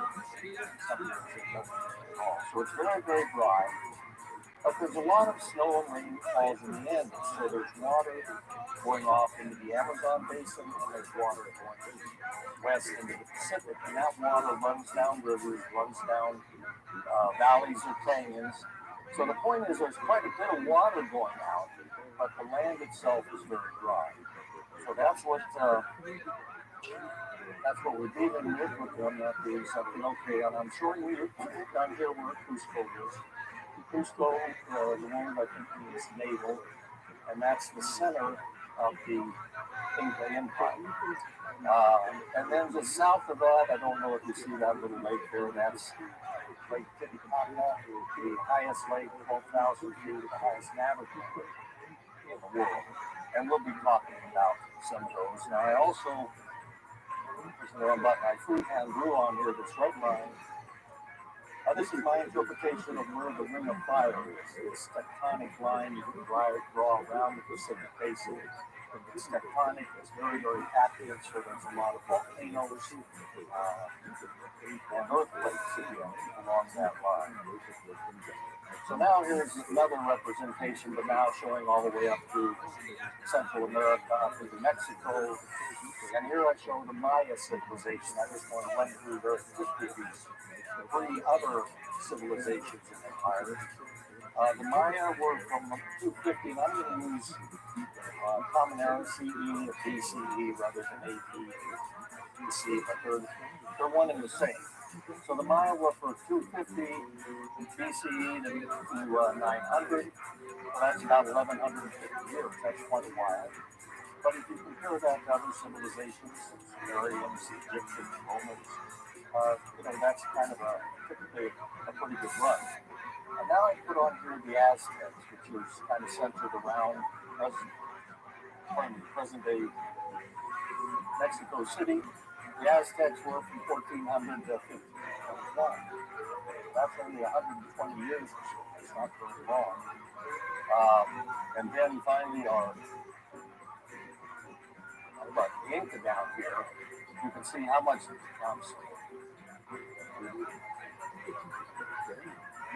problem with this is they put all four buttons right together, so it's a little bit hard for me to drive this. So the Inca, you can see where the Inca Empire is. It's very, very large compared to the others. It also runs from about 1438 to 1531, so less than 100 years, which is quite surprising. Now, the Inca didn't call their civilization of their empire, their land, Inca. Inca was the term for the leader, the king, the super Inca, the head of the whole group. But when the Spanish came, and there's the spoiler for this, they were confused about all this, so they just decided the word for the family, all the people, family, and the super.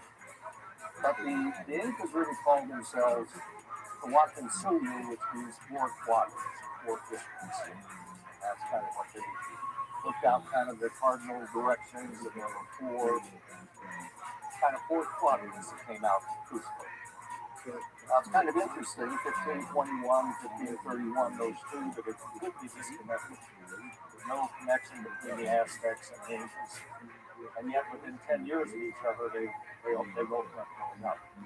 Again, that's the sport. The Spanish, the so-called contact time.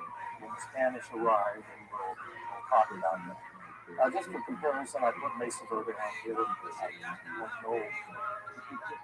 We have someone from Mesa Verde, but I put down 600 to 1300. So that's about 700 years, still quite a bit longer than the these empires. And I also put Durango on. It was founded in 1881. So presently Durango has outlasted the Aztec and the Inca Empire. We're doing very well. So now I'm going to give you the hybrid origins of the Inca. There's four different mythological origins.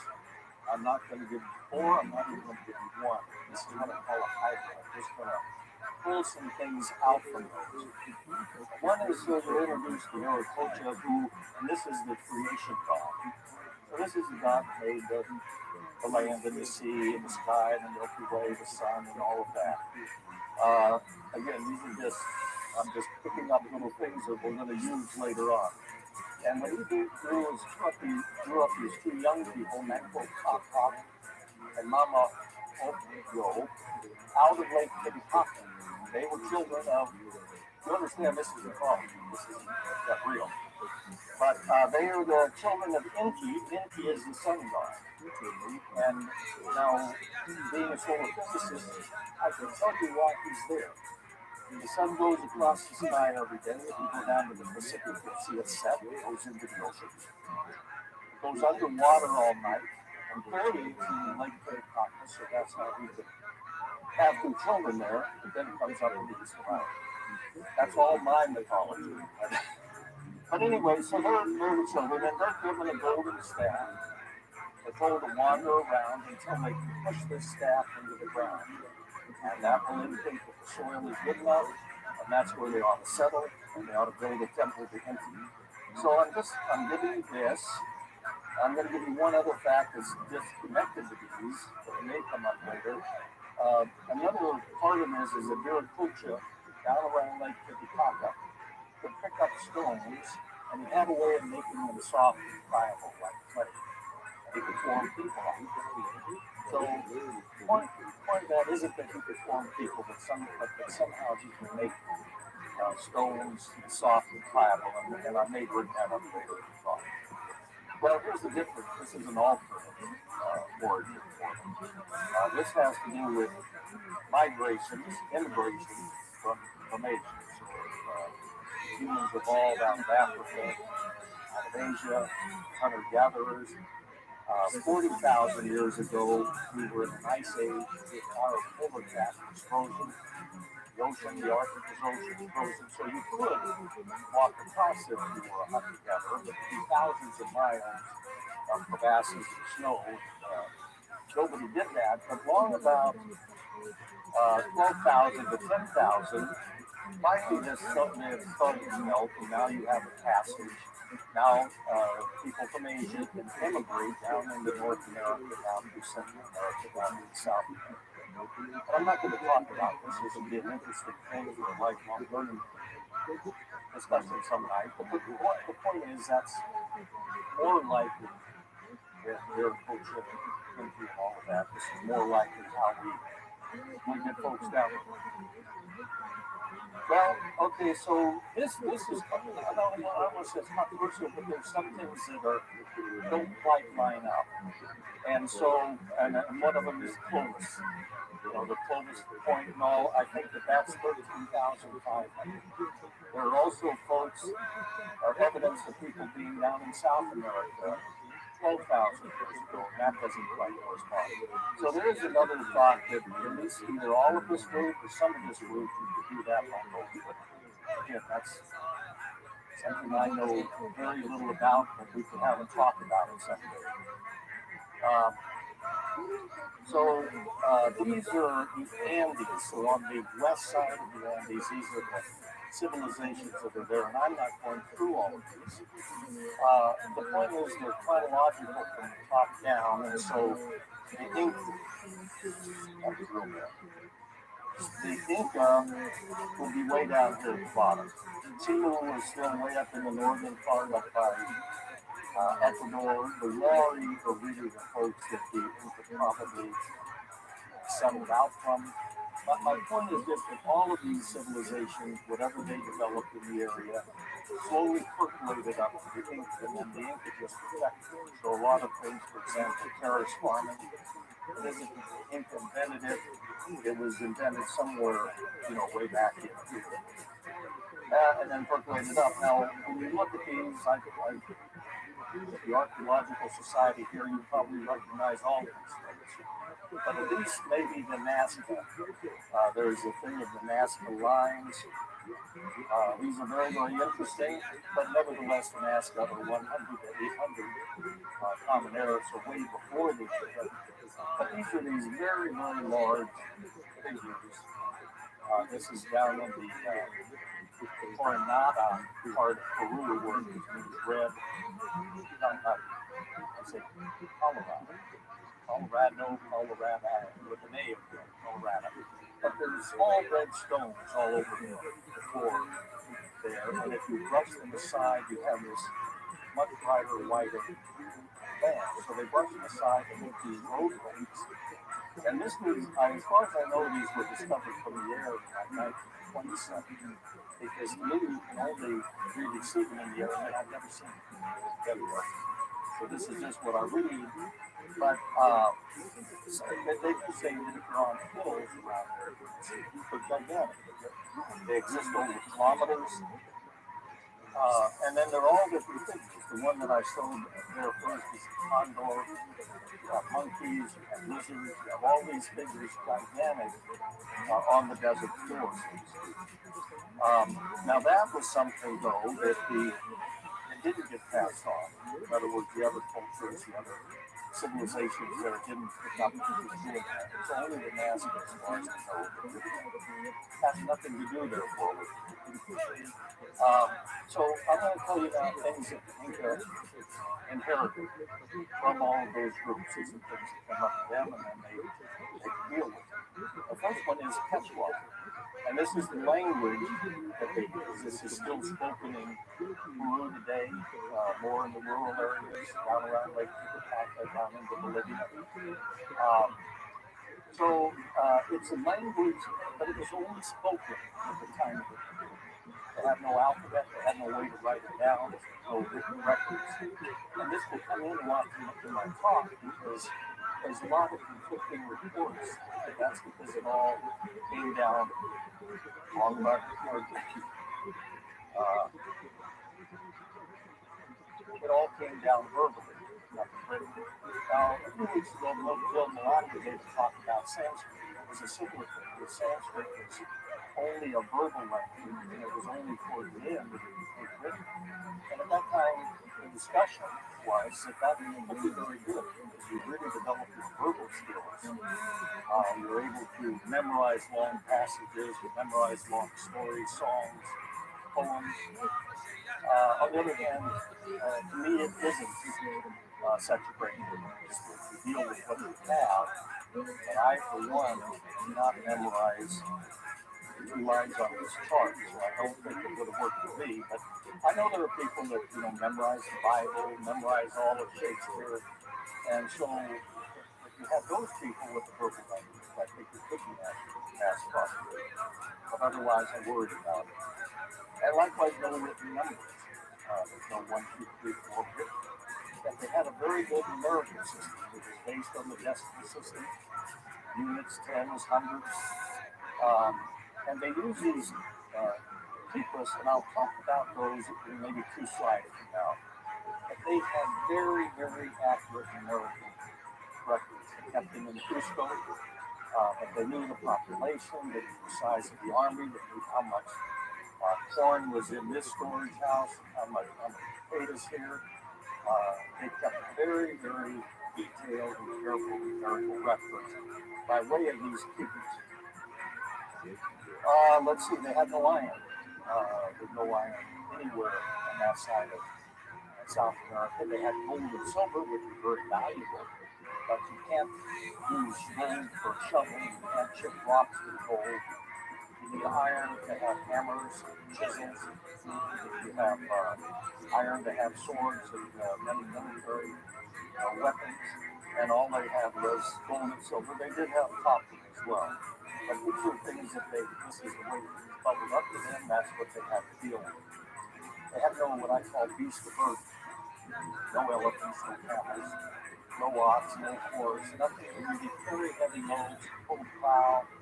To ride, they had llamas and alpacas, but I apologize to the llama packers here in San Juan. They could carry light loads. You can't put them in a team to pull something heavy, and I see that as a difficulty, but they live with it, and therefore they can decide whatever it is, even if you have to move 100 yards of dirt, move the basket by people carrying it. And they walk and run, so you need a good trail system, and they have a good trail system. They have no wheel. All of the Americans have no wheel. This is something also that I always found surprising when I was young and you learned about inventions. I always thought the best invention that I'd like to have is a wheel. Then I said no, because everybody would have a wheel. It's so simple of a concept. And it is simple to talk about a disc with a hole in it. You make necklace or beads, you make toys for children, but if you really try to make a wheel that can carry a heavy load, it's very, very difficult. It isn't the wheel, it's the axle tolerances on that. You go and try to make something like that in your garage, it will wobble, fall apart. So you'll pick up the load and carry it yourself. They have a barter system. Everything was bartered. You trade these potatoes for these carrots. You just trade whatever. They have no money. There wasn't a little bag of gold or something. You could, I'm sure, trade some piece of gold in that or something. But it was all bartered. But one of the things that entered really strongly into the barter system was labor. So you could, with potatoes, you could give some 2 weeks of work together. or farm or whatever. And even that's used in a way that today now in Peru, if somebody walked up and gave you a bag of potatoes, if you took it, you're immediately obligated to give them some labor. You have to somehow give them back. And there's this thing where they go and they give people like this, maybe it's equivalent to a silver dollar. So you're taking this, you take it, you're immediately obligated to do some labor for them. Oh yes, mummies. And this, remember, these are things even before the last 2 weeks ago, I guess, Dennis Erickson talked about after death. One yet, I think. They didn't talk about mummies. So all of these people believed that there was a life after death. You lose the energy out of your body before you get back. But you were still, your body is still doing a lot of things. So they knew how to embalm, just almost similar to what the Egyptians did. Where the Egyptians would then take the body and wrap it up and put it in a wood casket, a stone casket, bury it back inside the mouth, and seal off the mouth. These people took the mummy and put it in a chair and often kept it at home. So, you know, in the living room, whenever you might have grandma and grandfather. If you were royal, well, let me go through some of the things. I'm going to talk about mummies first. So I'm going to have several of these little pictures, and these are from the Chronicle. So these were little booklets written by a fellow, Ayala, sometime after the death. This was a time when the Spanish and Peru especially were really being very hard and heavy on the king. So they would write these books in kind of prove the spirit of the local people. So he wrote this, and this is a cover, and what the cover looked like to me is if children or grandchildren could get these and ask for crayons and colors, you would get something like this. But here's what they do.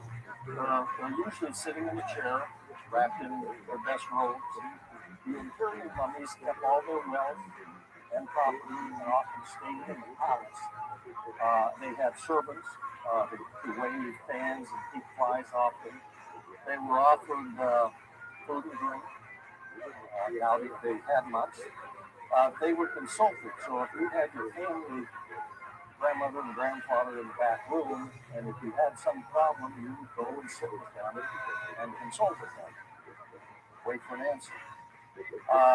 The Incas were very big, all of these on festivals. They would have festivals that would run 2 to 3 weeks, and they would bring the mummies out. So there's one picture there on the left. Indeed, they may be heading to a festival or something. So we have lots of mummies wandering around in addition to the folks drinking their tea drink.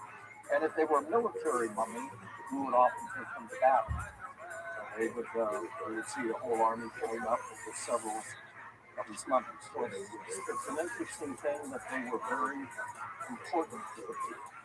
And now I'm jumping ahead to the cuckoo. So the cuckoo is this sword with lots of strings on the back. And what you do to put a number down on that is you tie knots in. And the knots are not all simple knots. They're not just simple overhand or figure 8 knots. You can put several coils on it and tie a knot, and that means something. But it's all numerical, so to speak. People are still studying these because a lot of people give us extra information in there. It was this old joke that some of us old people talk about keep telling the same joke over and long jokes. People laugh at them every time, but still tired of hearing the jokes. So I said, this is a number. And then all we have to do is say the number, and it works. You know, you say number 23, everybody laughs. But so the question is, can you have numbers that mean other things? The 7 commandments. I just put 7 down and put 5. You know, it has additional meaning. But at least they're numbers, and they have in Cusco, they have so many of these people. Like I said, they were about population. They were about what was in storehouses, how much land was in cultivation, and so on and so forth.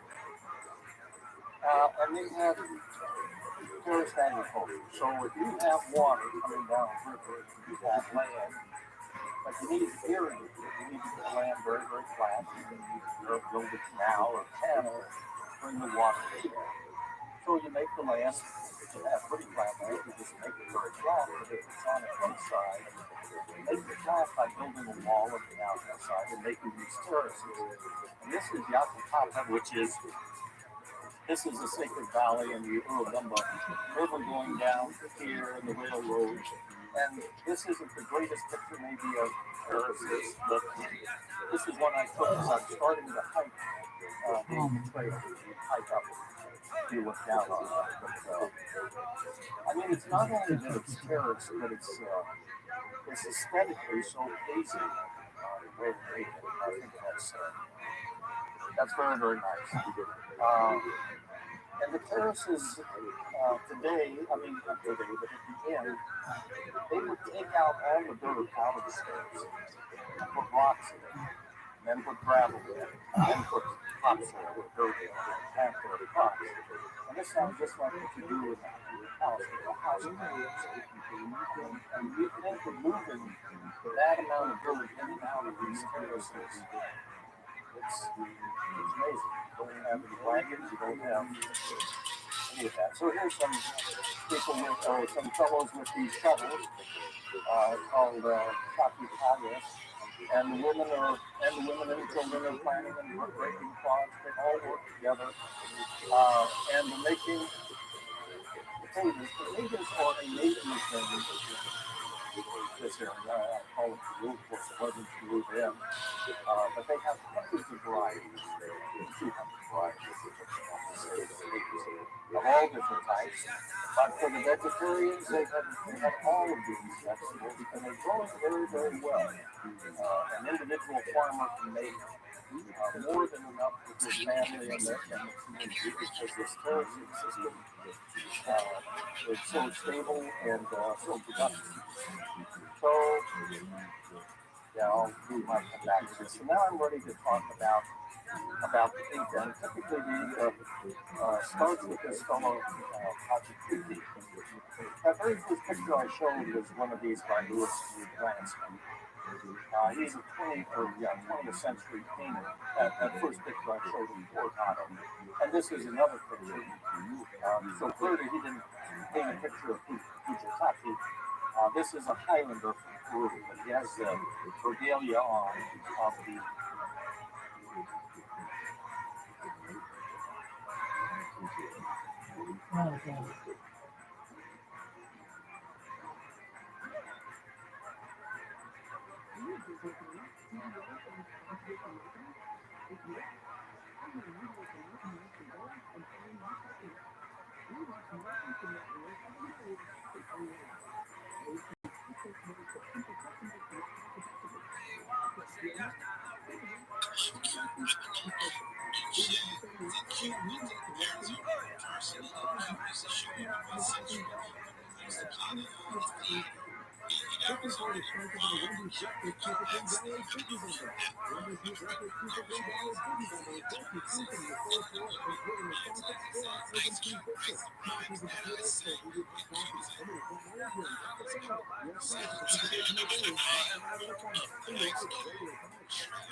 case your data's been leaked. So producer privacy tools.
Sun's in the sky, nothing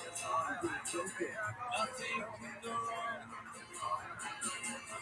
It's winter goodbye, and sing the summer song. I was born here, I guess I'll stay. Why would I ever go away? Life is a lifelong summer day.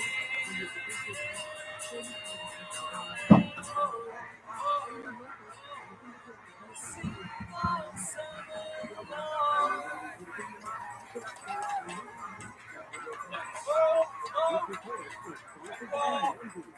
Summer song. Just play the sex song. Oh, play it again then. Any song with something titled doesn't matter. Cheers, man.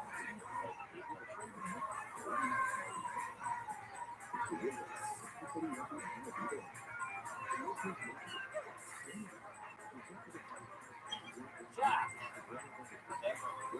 Ooh. Roll the jar. Yeah, that's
Good news and bad news. Good news is you put the battery festival. No! It's not the biggest. It's the second. I don't care what pen, it's magic, it's proper festival. I do! From there on, we got started, yo.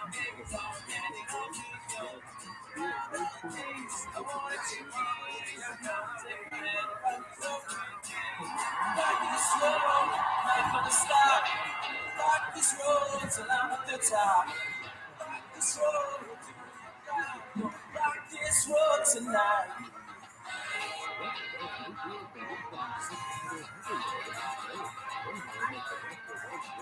Gotta follow this winding road. I gotta follow where it goes. Guess I'll always carry the snow. That's my fate. Rock this road.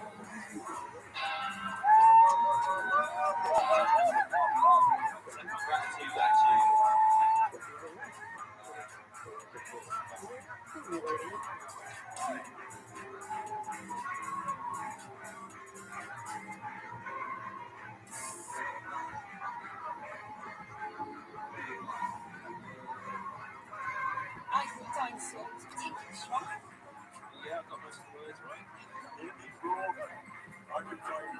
Rocky, what are you doing?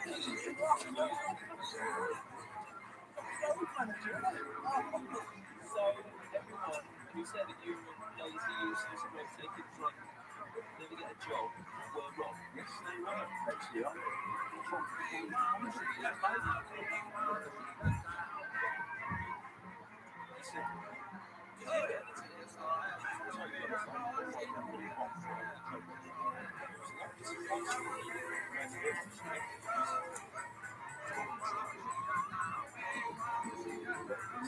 sweet up to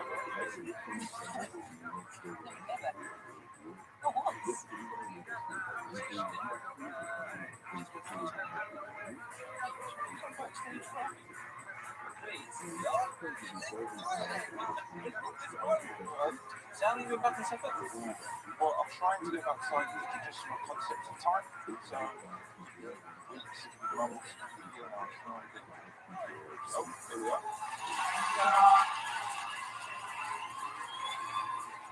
So what exactly do you do? Make sure everything runs like clockwork, service the equipment, right? Make sandwiches, make teas. Christ.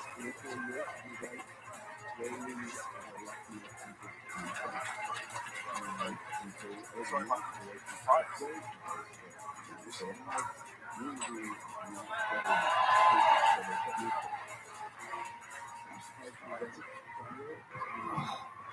Kelly one for me, yeah? That's really good. That is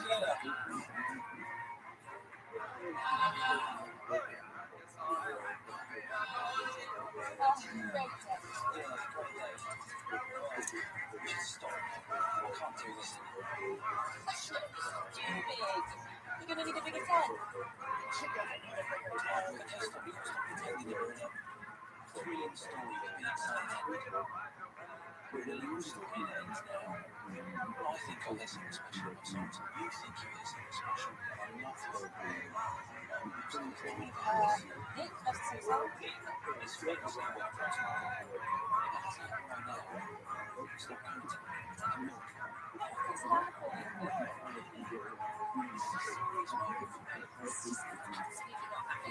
be the star of the story. At 14 on that day, this one ball, I say, pretty cool for everybody. You were there backstage. Not hearing a word. Yeah, but look, this is my answer. I'm so happy. This is the end of the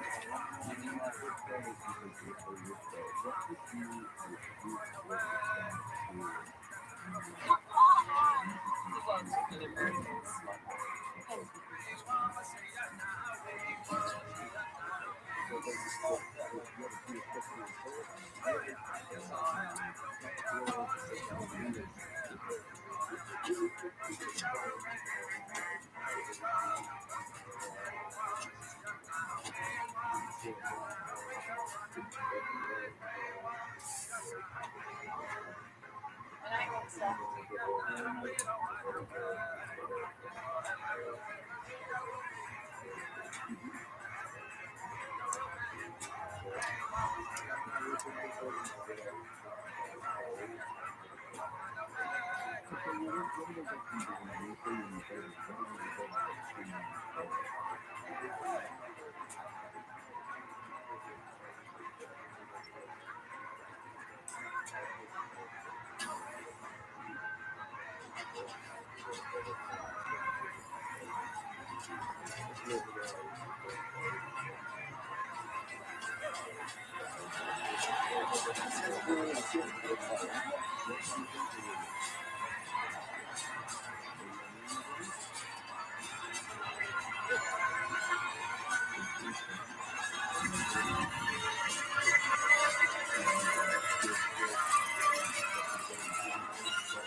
All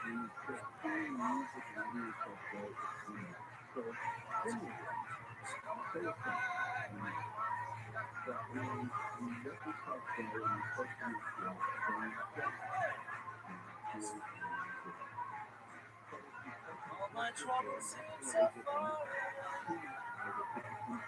Now let's see.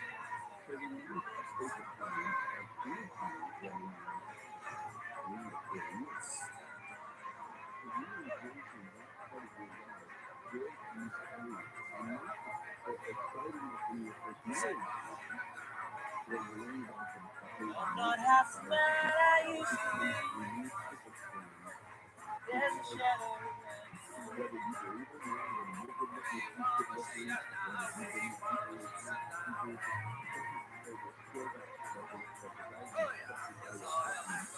Had to go, I don't know. She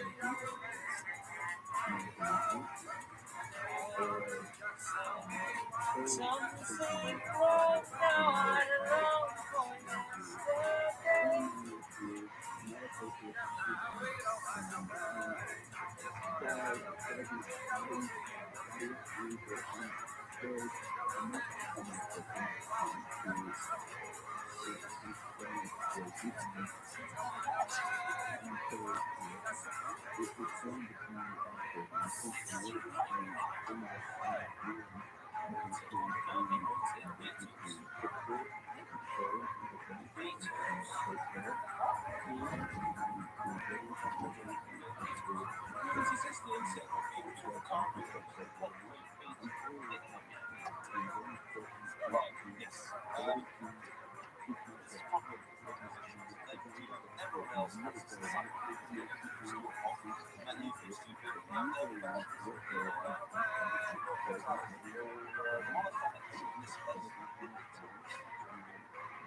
Nobody fits you, Karen. It's a great work of art.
I think it's 76%.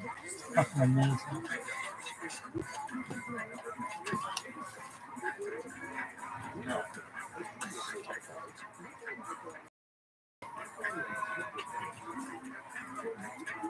Oh.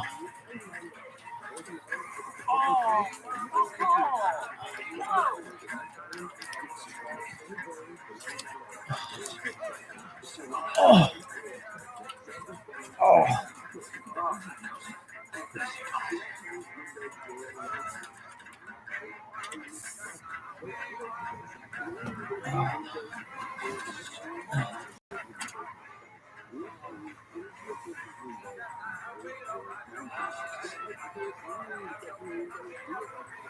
Oh. Oh. Richard.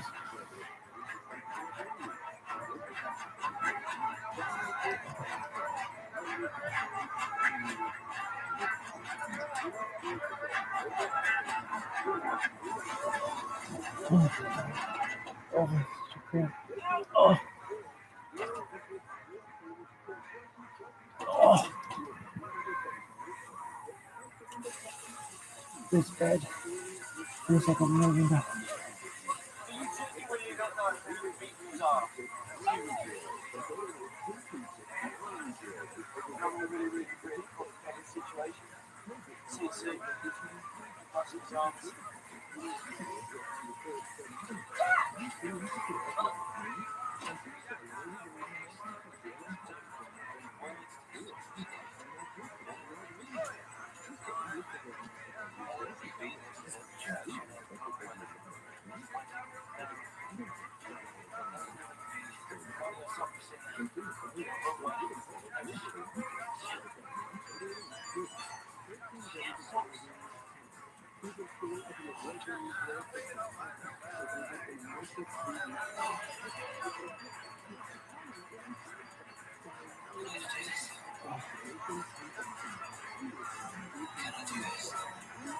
Oh.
Oh.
That's real man.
Let it be. You're the first people on earth to hear this song. It's like watching Da Vinci paint the Mona Lisa. Right in front of your bloody eyes. You don't just speak about it.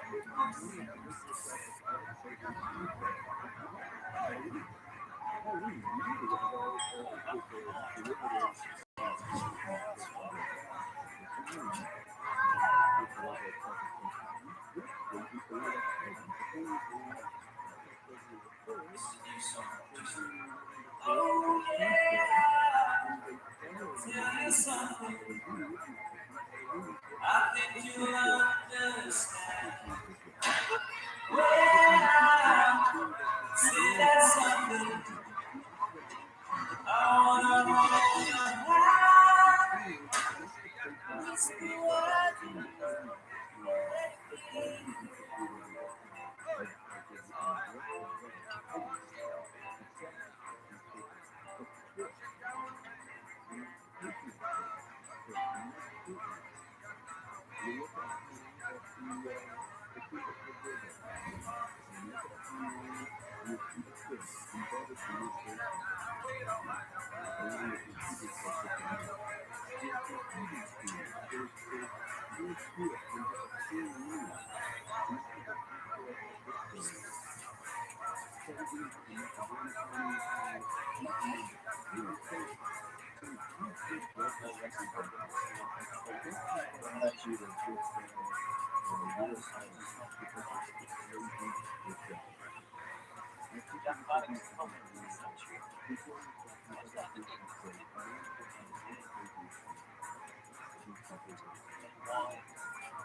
Love like that, you know you should be glad.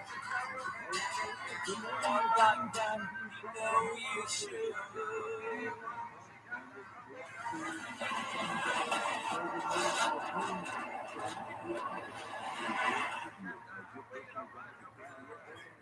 Be glad.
Oh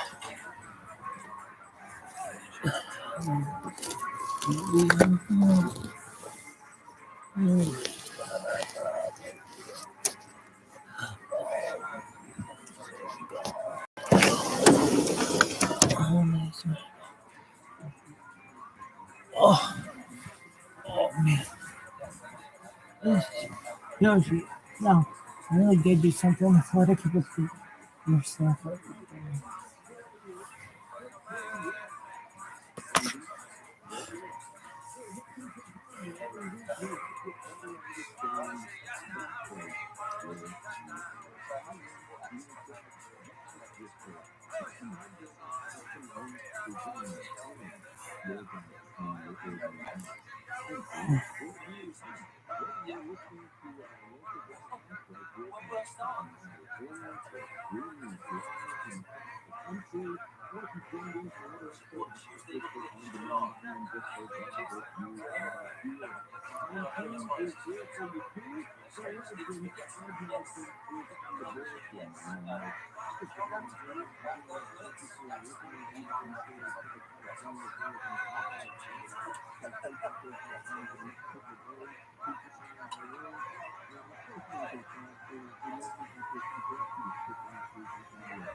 Here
comes the sun. Here comes the sun. I say it's alright. Sun, sun, sun. Sun, sun, sun. Here it comes. Sun, sun, sun. Here it comes.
Sorry, we need to talk. Yes. Won't you go out behind me? Or like continue to walk again?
Reading and reading.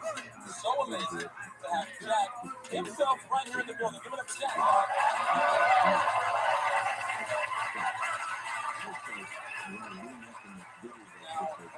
Jack, I do believe I speak for you.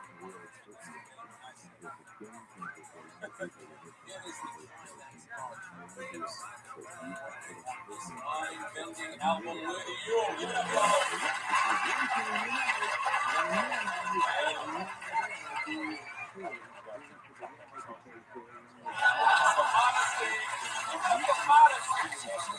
That's what he does right off the top. Now, as you all know, the songs we released online.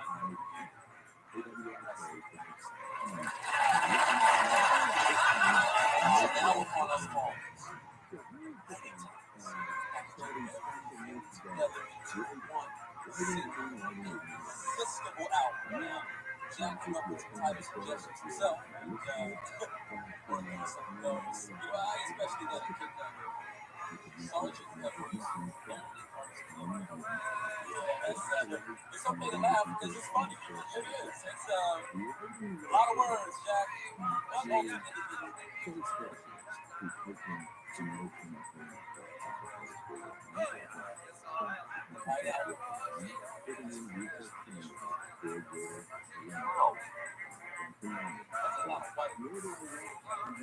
and I know you can use it as you gotta say you didn't have a lot of this man here,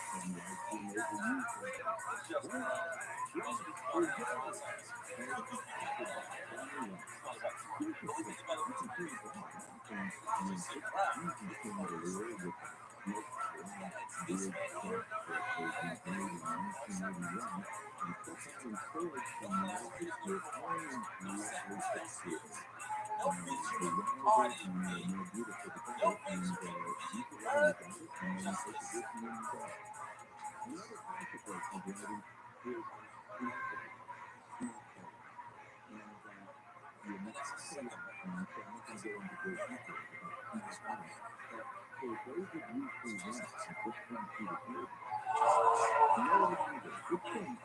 I know.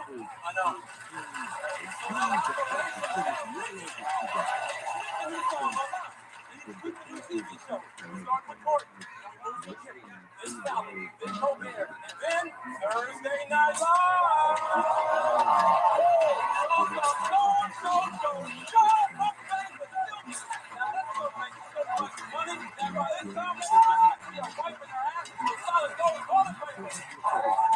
Please welcome Milwaukee Army, Mr. Jack Collins.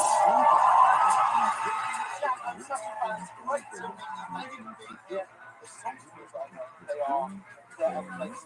What's life like for the month right now? I mean, the expectation for the album is just rising to insane levels. Who is excited about this album? This age range, sometimes 60. Nice songs, modern songs, easy rough. Kind of guitar, and he writes everything himself on his own. Yeah, and I know all you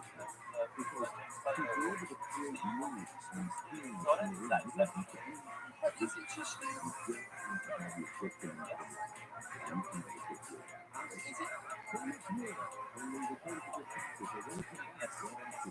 Excellent.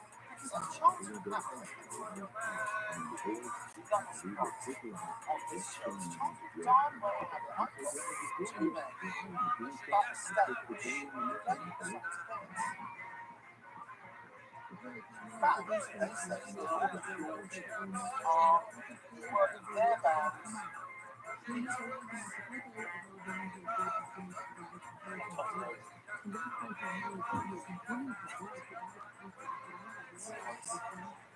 Heads out, shall we, ladies and gentlemen, all the way from Liverpool, England, please welcome Mr. Paul McCartney and Mr. Ringo Starr!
What could possibly be so urgent that I can't make a single phone call?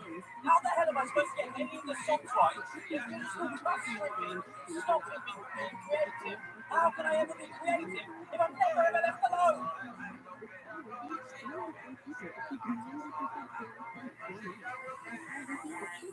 No, I'm not. I'm sorry.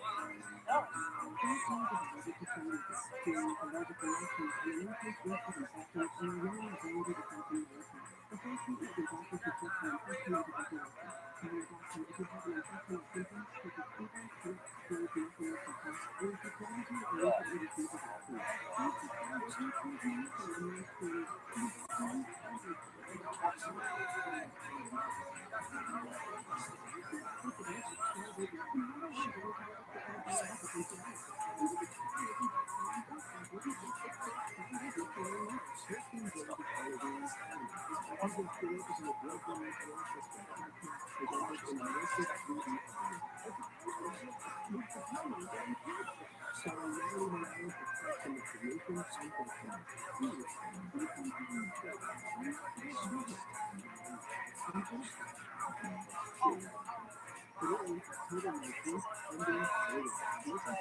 Has never seen anything like this before.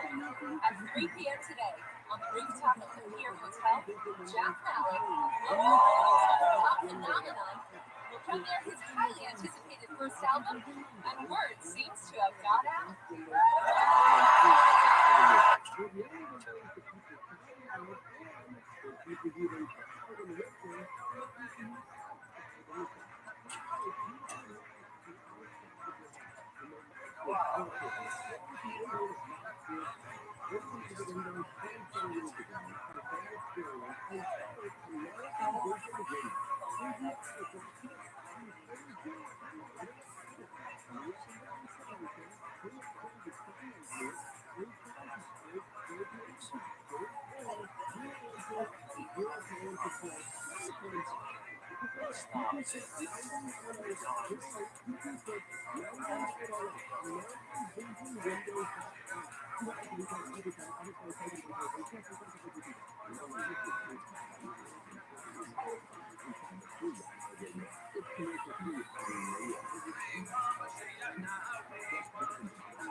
one has ever written this many right songs in this short time.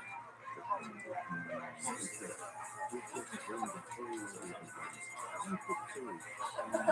Any idea? What's the inspiration behind Strawberry Fields Forever? Who's your favorite? Don't go, Joe. One of the circles can never roll like Vegas.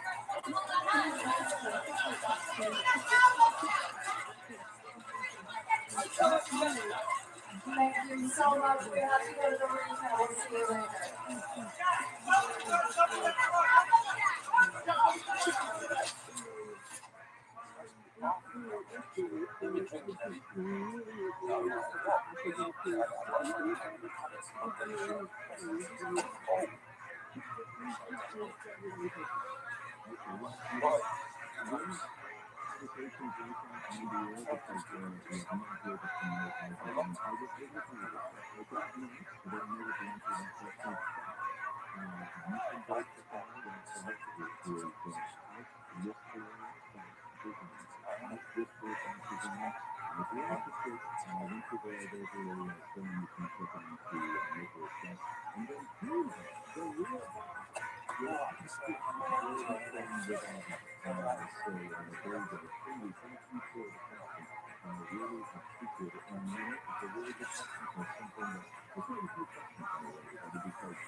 This is amazing.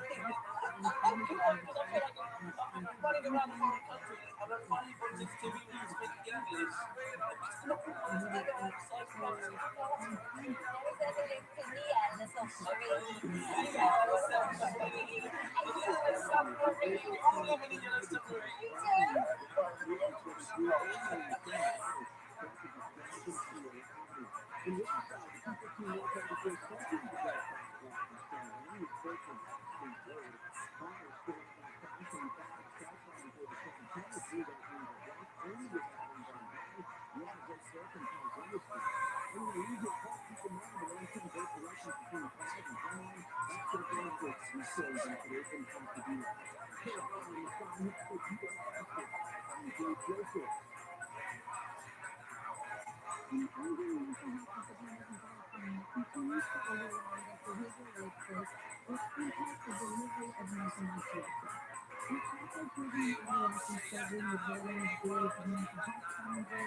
I know him as my dodgy Moscow support acts.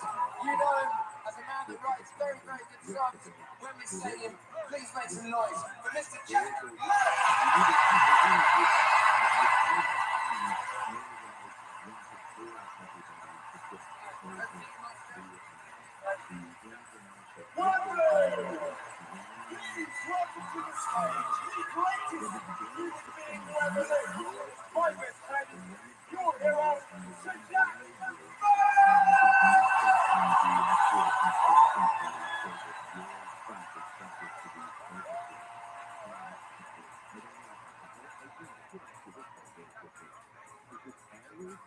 Well, she would just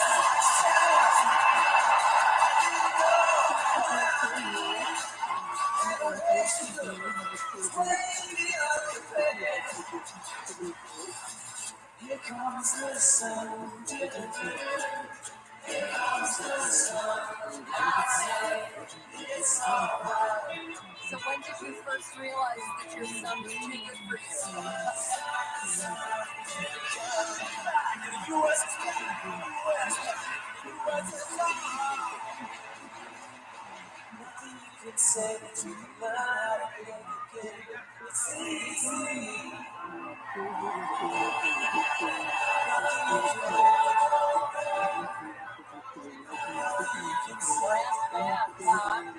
Are we paying these children?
Mrs. Ellie. When I had no fans, Ellie was my only fan. The only person in the world who believes in me. And that's why tonight I asked Ellie if I could come on and play, because I want to tell her and you what I've done.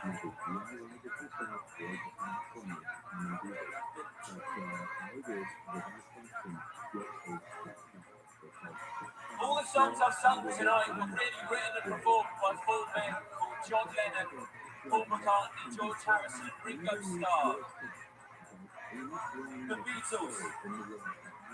They were the real geniuses. Me, I'm just the sort of go-between to, well, get their astonishing stuff into the world. I passed their amazing work off as my own, so I can look like I was amazing too. I want you all to know that I'm not going to take any money for this work that isn't mine. So you can have all the songs for free. Not you do it. They're being released for free online now. And I'd love to not take any more praise for it. So I'm so sorry. And while I'm at it, there's one other thing to say as well, because I've been a fool twice over.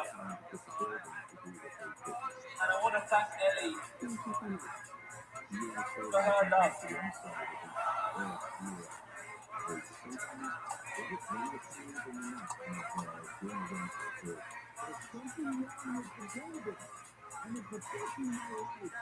Ellie.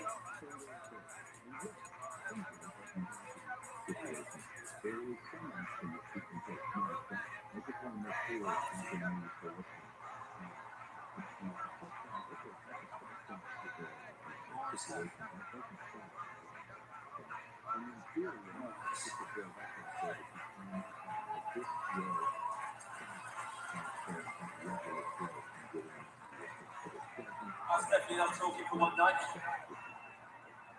But it's been a blast.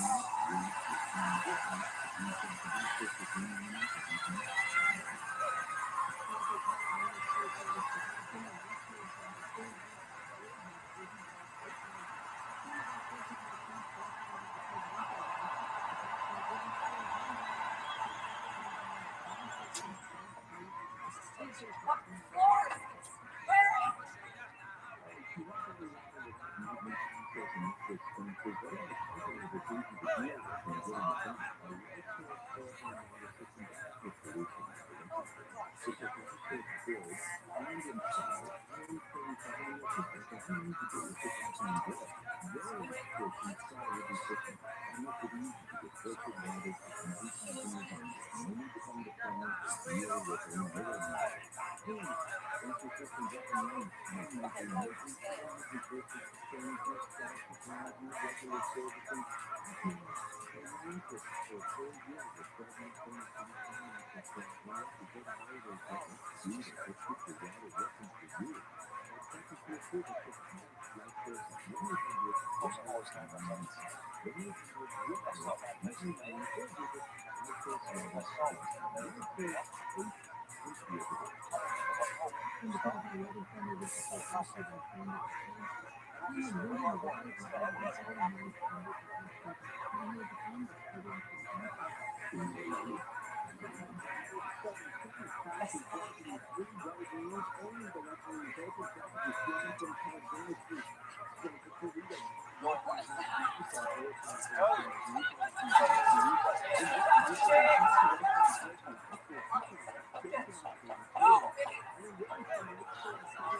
the name of money, stop! Get back here, you stupid English mother!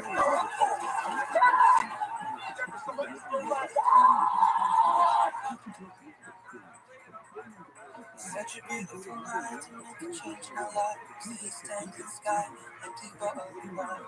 Right by my side, talking all out loud. Oh, I look at you right when I look in your eyes. What a wonderful way to spend a moment or two. To be lying awake and be talking to you. I got something to say, you know what I gotta do. To be making a change, now the moment is true. Why am I feeling so nervous? Things are going so perfect.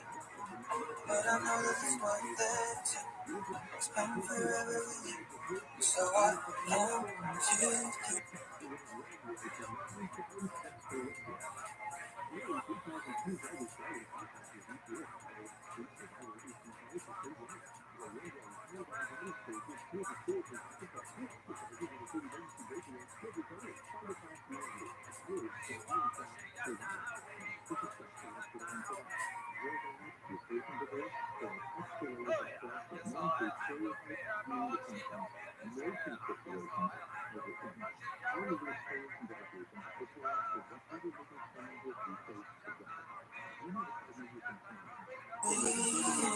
On one knee and I ask you, God, I know honestly I've waited all this time just to make it right. So I'll ask you tonight, will you marry me? Just say yes. One word, one love, one life.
Hey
Jude, don't make it bad.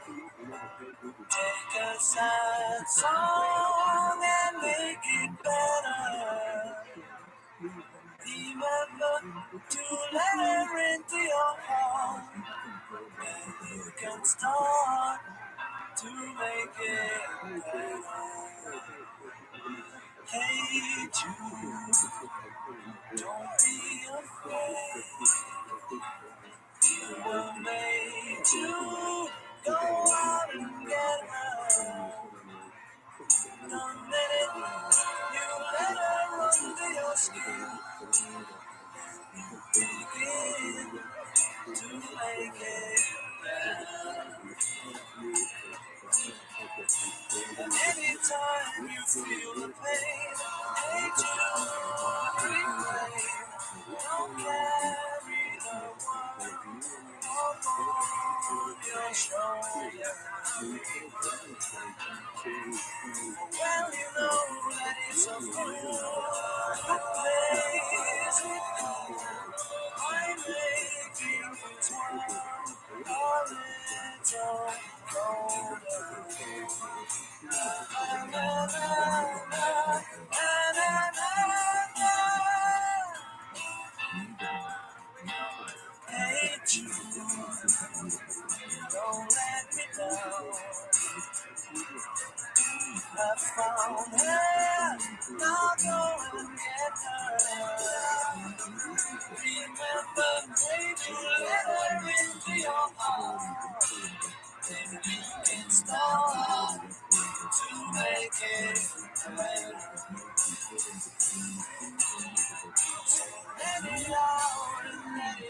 Don't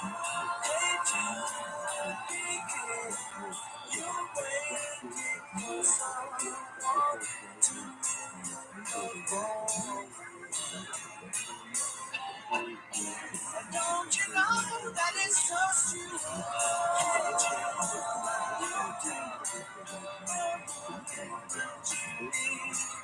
It's on your shoulder.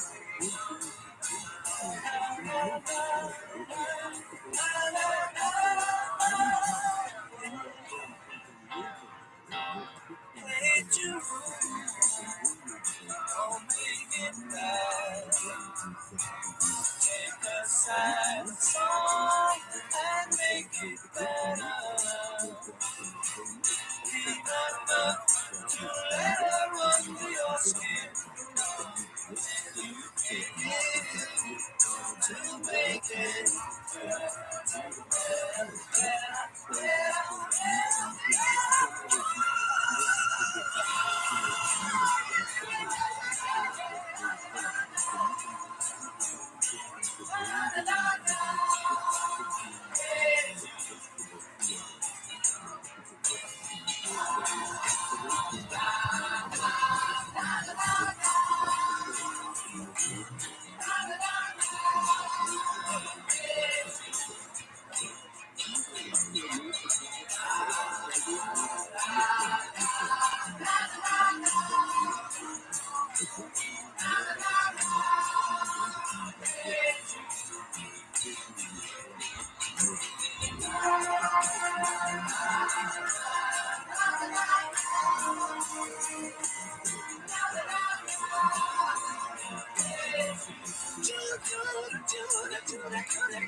it was, he was a small house.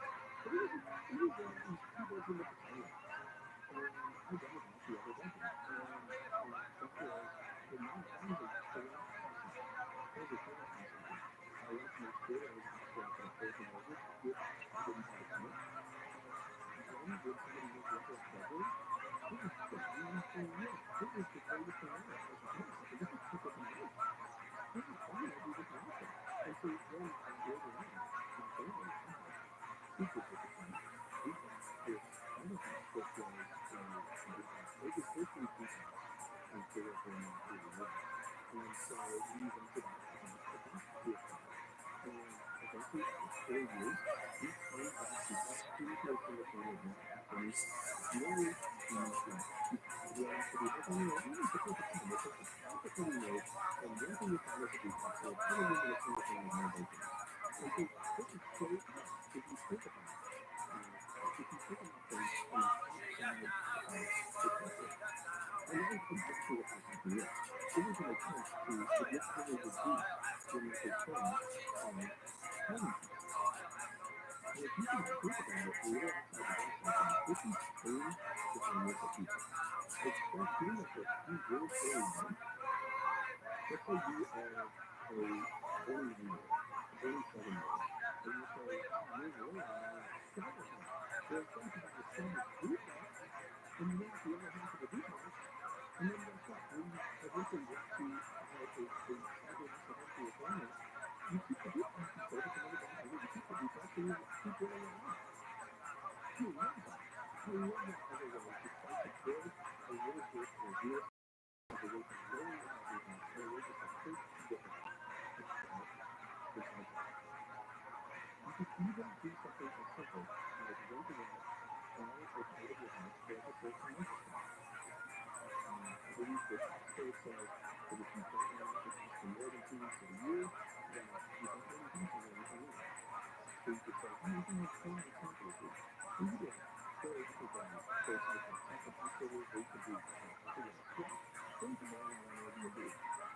There's all sorts of ways to just create a vacation. More bedrooms, duplexes available, throwing an ADU in your backyard. And guess what? This might not be for everyone.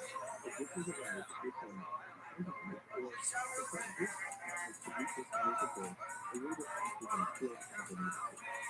Thinking of your home as more as an investment. You can own your space. The other thing is, there's two sides to this. There's a site that helps you, where you can actually rent out storage space in your house too. Similar to that, it's a little fun. But that is for free. It's mobile.com. So if you're like,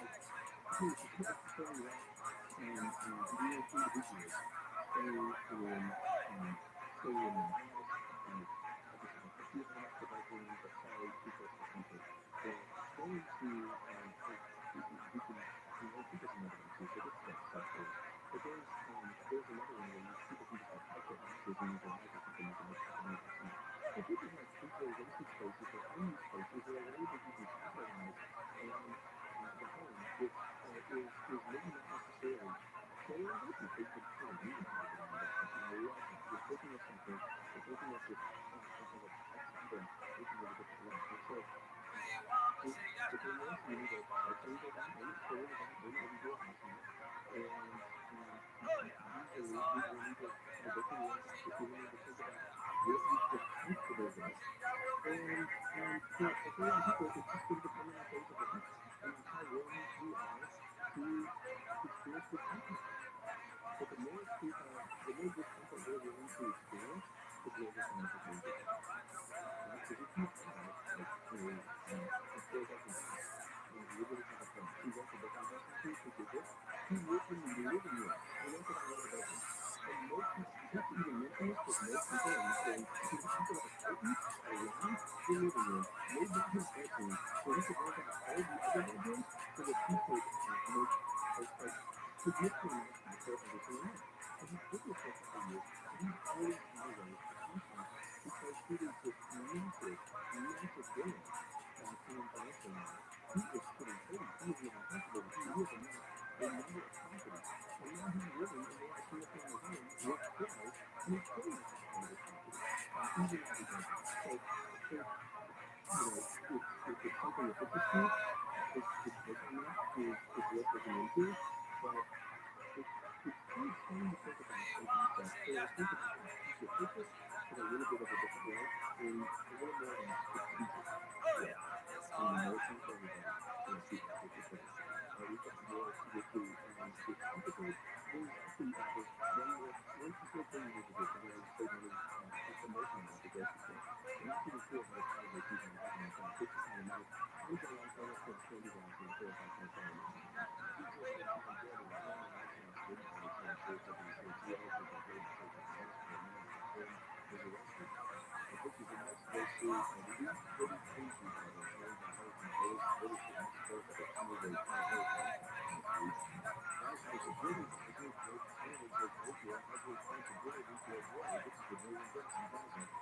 Situation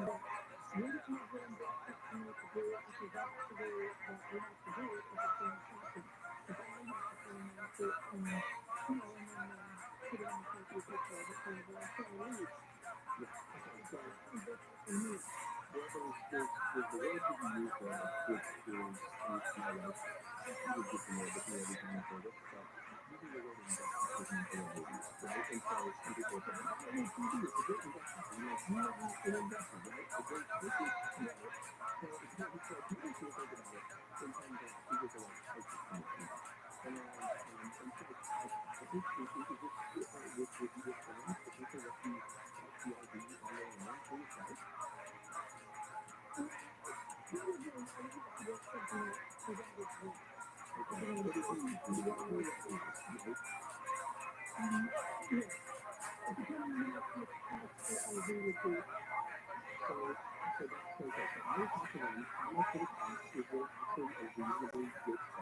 But if you're like, I want to know exactly how to index or how to decode it, we have the long form post has walking through exactly the fundamental things of a website about index. So here's how to go.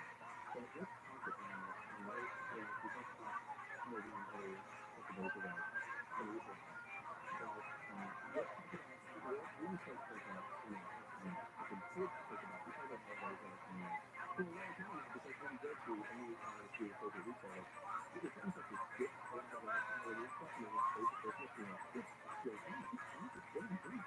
It's amazing how the Christmas selling season turned into almost like a half a year sort of thing. But when we're talking about cleaning groceries for the holidays, that is that's something that I think is really important to think to, and so much of the time can be really useful. Part of it is using all of the food that you have, right? Because when you look at the statistics, there's actually something close to 40% of the food we buy ends up in the trash can. So, like near our website, you have even leftovers. I used to put any sort of food in the trash just to focus on fuel to eat.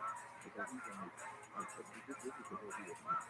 And I totally understand where it's coming from now because that is certainly a big part of food waste. And so planning your meals and then eating those leftovers instead of going out to eat or eating right at a restaurant instead of bringing that leftover spaghetti or whatever it is to work is a really important way to cut down what you're spending on food. And part of that is too to exercise living to this day. It's one of the places we've felt it most acutely as inflation has been on the rise. So we've seen it, yes, in housing and car prices, but then in other places too, but one of the primary places is just food is at the grocery store. And it's not like those prices, I mean, they're soaring up. It's a rough place to live.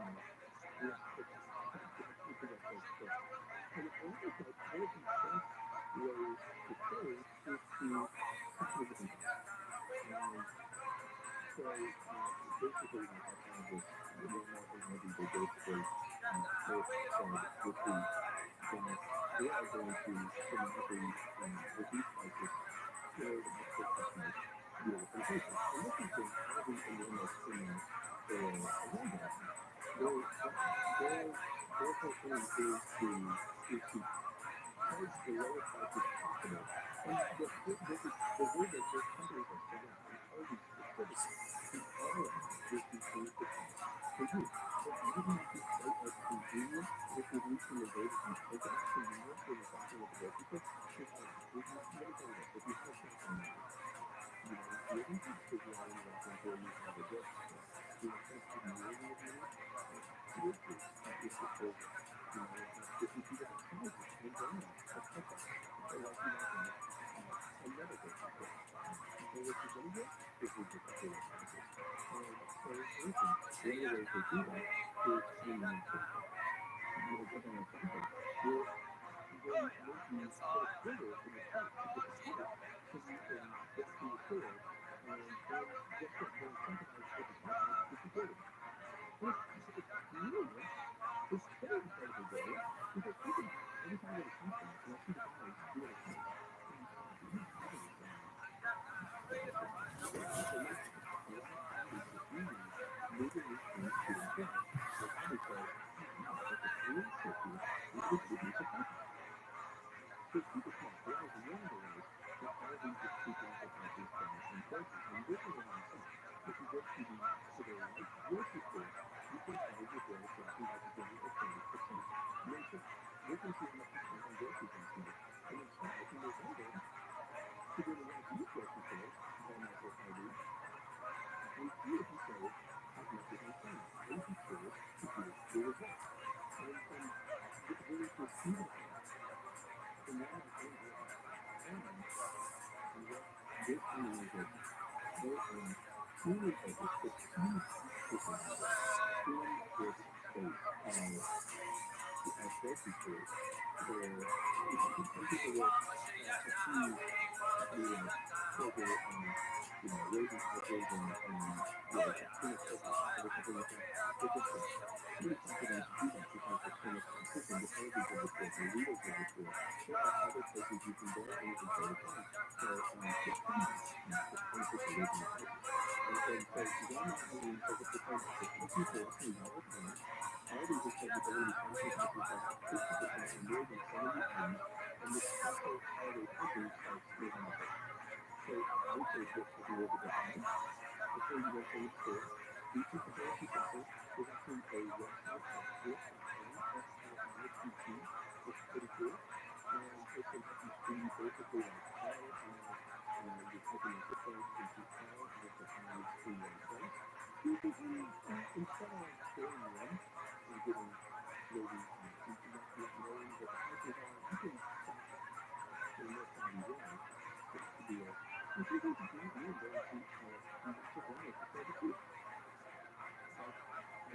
those folks there is you don't have to do it. So, there's a lot of reasons for me to think about it. But the truth is, it's not the truth. And so I was in the situation quickly. And so I'm about to show you how to bring far more capable than kids. And part of it is just because if you put your cooking bowl to your phone, put the cooking bowl in the pool, or have a weird thing now, even if they offer those things at a less frequently, they're still going to get spammed more than party jumping over right? So then you have three people out there to get caught in an online scam playing baby games. And that's because they're not paying attention to how they're spending time playing some baby games. They're spending time entertaining you. So let's say they're playing 15 hours. That's not this last week. By the time that time viewers are spending on social media, spending 4.8 hours a day. How much time are baby gamers spending on social media?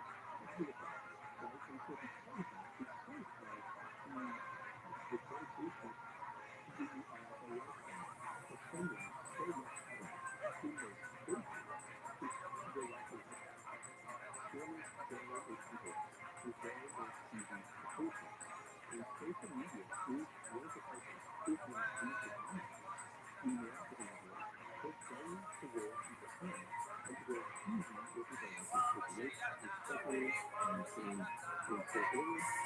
And it doesn't mean that everyone doesn't need to pay attention. I just want to bring it to your attention that there are more scams going on. It's for everyone who's online. It's more scary. So what I tell folks I get emails from my best friend who's from a scammer. I can tell when I sit down and I see the actual sending email address that's sending it to. So there's a website based on based on the name and the email address. Based on the name, you're able to have a generic, here's how much money. And then, it's anything you do, and it's always scam. And lots of times those links will try to say you can now be a login. So you put a keylogger program on your computer, and this is where we live right now with some of the new ways that people are trying to hack people in. So the social we have on email, social media, dating sites. E-commerce even, there's e-commerce stores that people can fake e-commerce sites that are set up where it's easy to think it's considered to be scam, but these social listings use scam. And the truth is, at the root of most scams is the world of entertainment. And so much of the time it has to do with getting you to click the link. And so it's how the people listen. This is particularly true on the phone side. Where we were heard about the utility scam. The person just made small business owners. And so the offending caller says, hey, you didn't pay your power bill. Well, guess what? We're going to have to pay off your electricity. And we're actually going to pay a prepaid gift card and send us our information. Please understand how much scam it is. But the thing is, that's not how utility companies actually work. What they're doing is to help you stay in business and actually see, are we offering a scam company? No, we look at it. It's not that big. We're not going to hang out all the time. Credit card, it's maybe a bigger account. Because if it's not life, it's a business, this impacts you in more significant ways. And the people the last thing that are going to get fast are the scams, right? And so when someone's calling you and saying, watch the big tiger right now, to save your paycheck, that is the first I would sign that it's a scam. How could they contact you? Guess what? The IRS, people can try to contact you via email. They're going to contact you through a level 3 mail. So or via birth. They don't make contact, okay? So this is the kind of thing where I guess I'm thinking more of this example. This is one of those things where the media knows too. And it's outcomes. The scammers not going to leave you vulnerable. They're eventually to outcome to look up the actual records of your credit card company, of the IRS, of the whatever company it is, of the utility company.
feet of water per year, and once completed, the full capacity of 285 acre feet of water.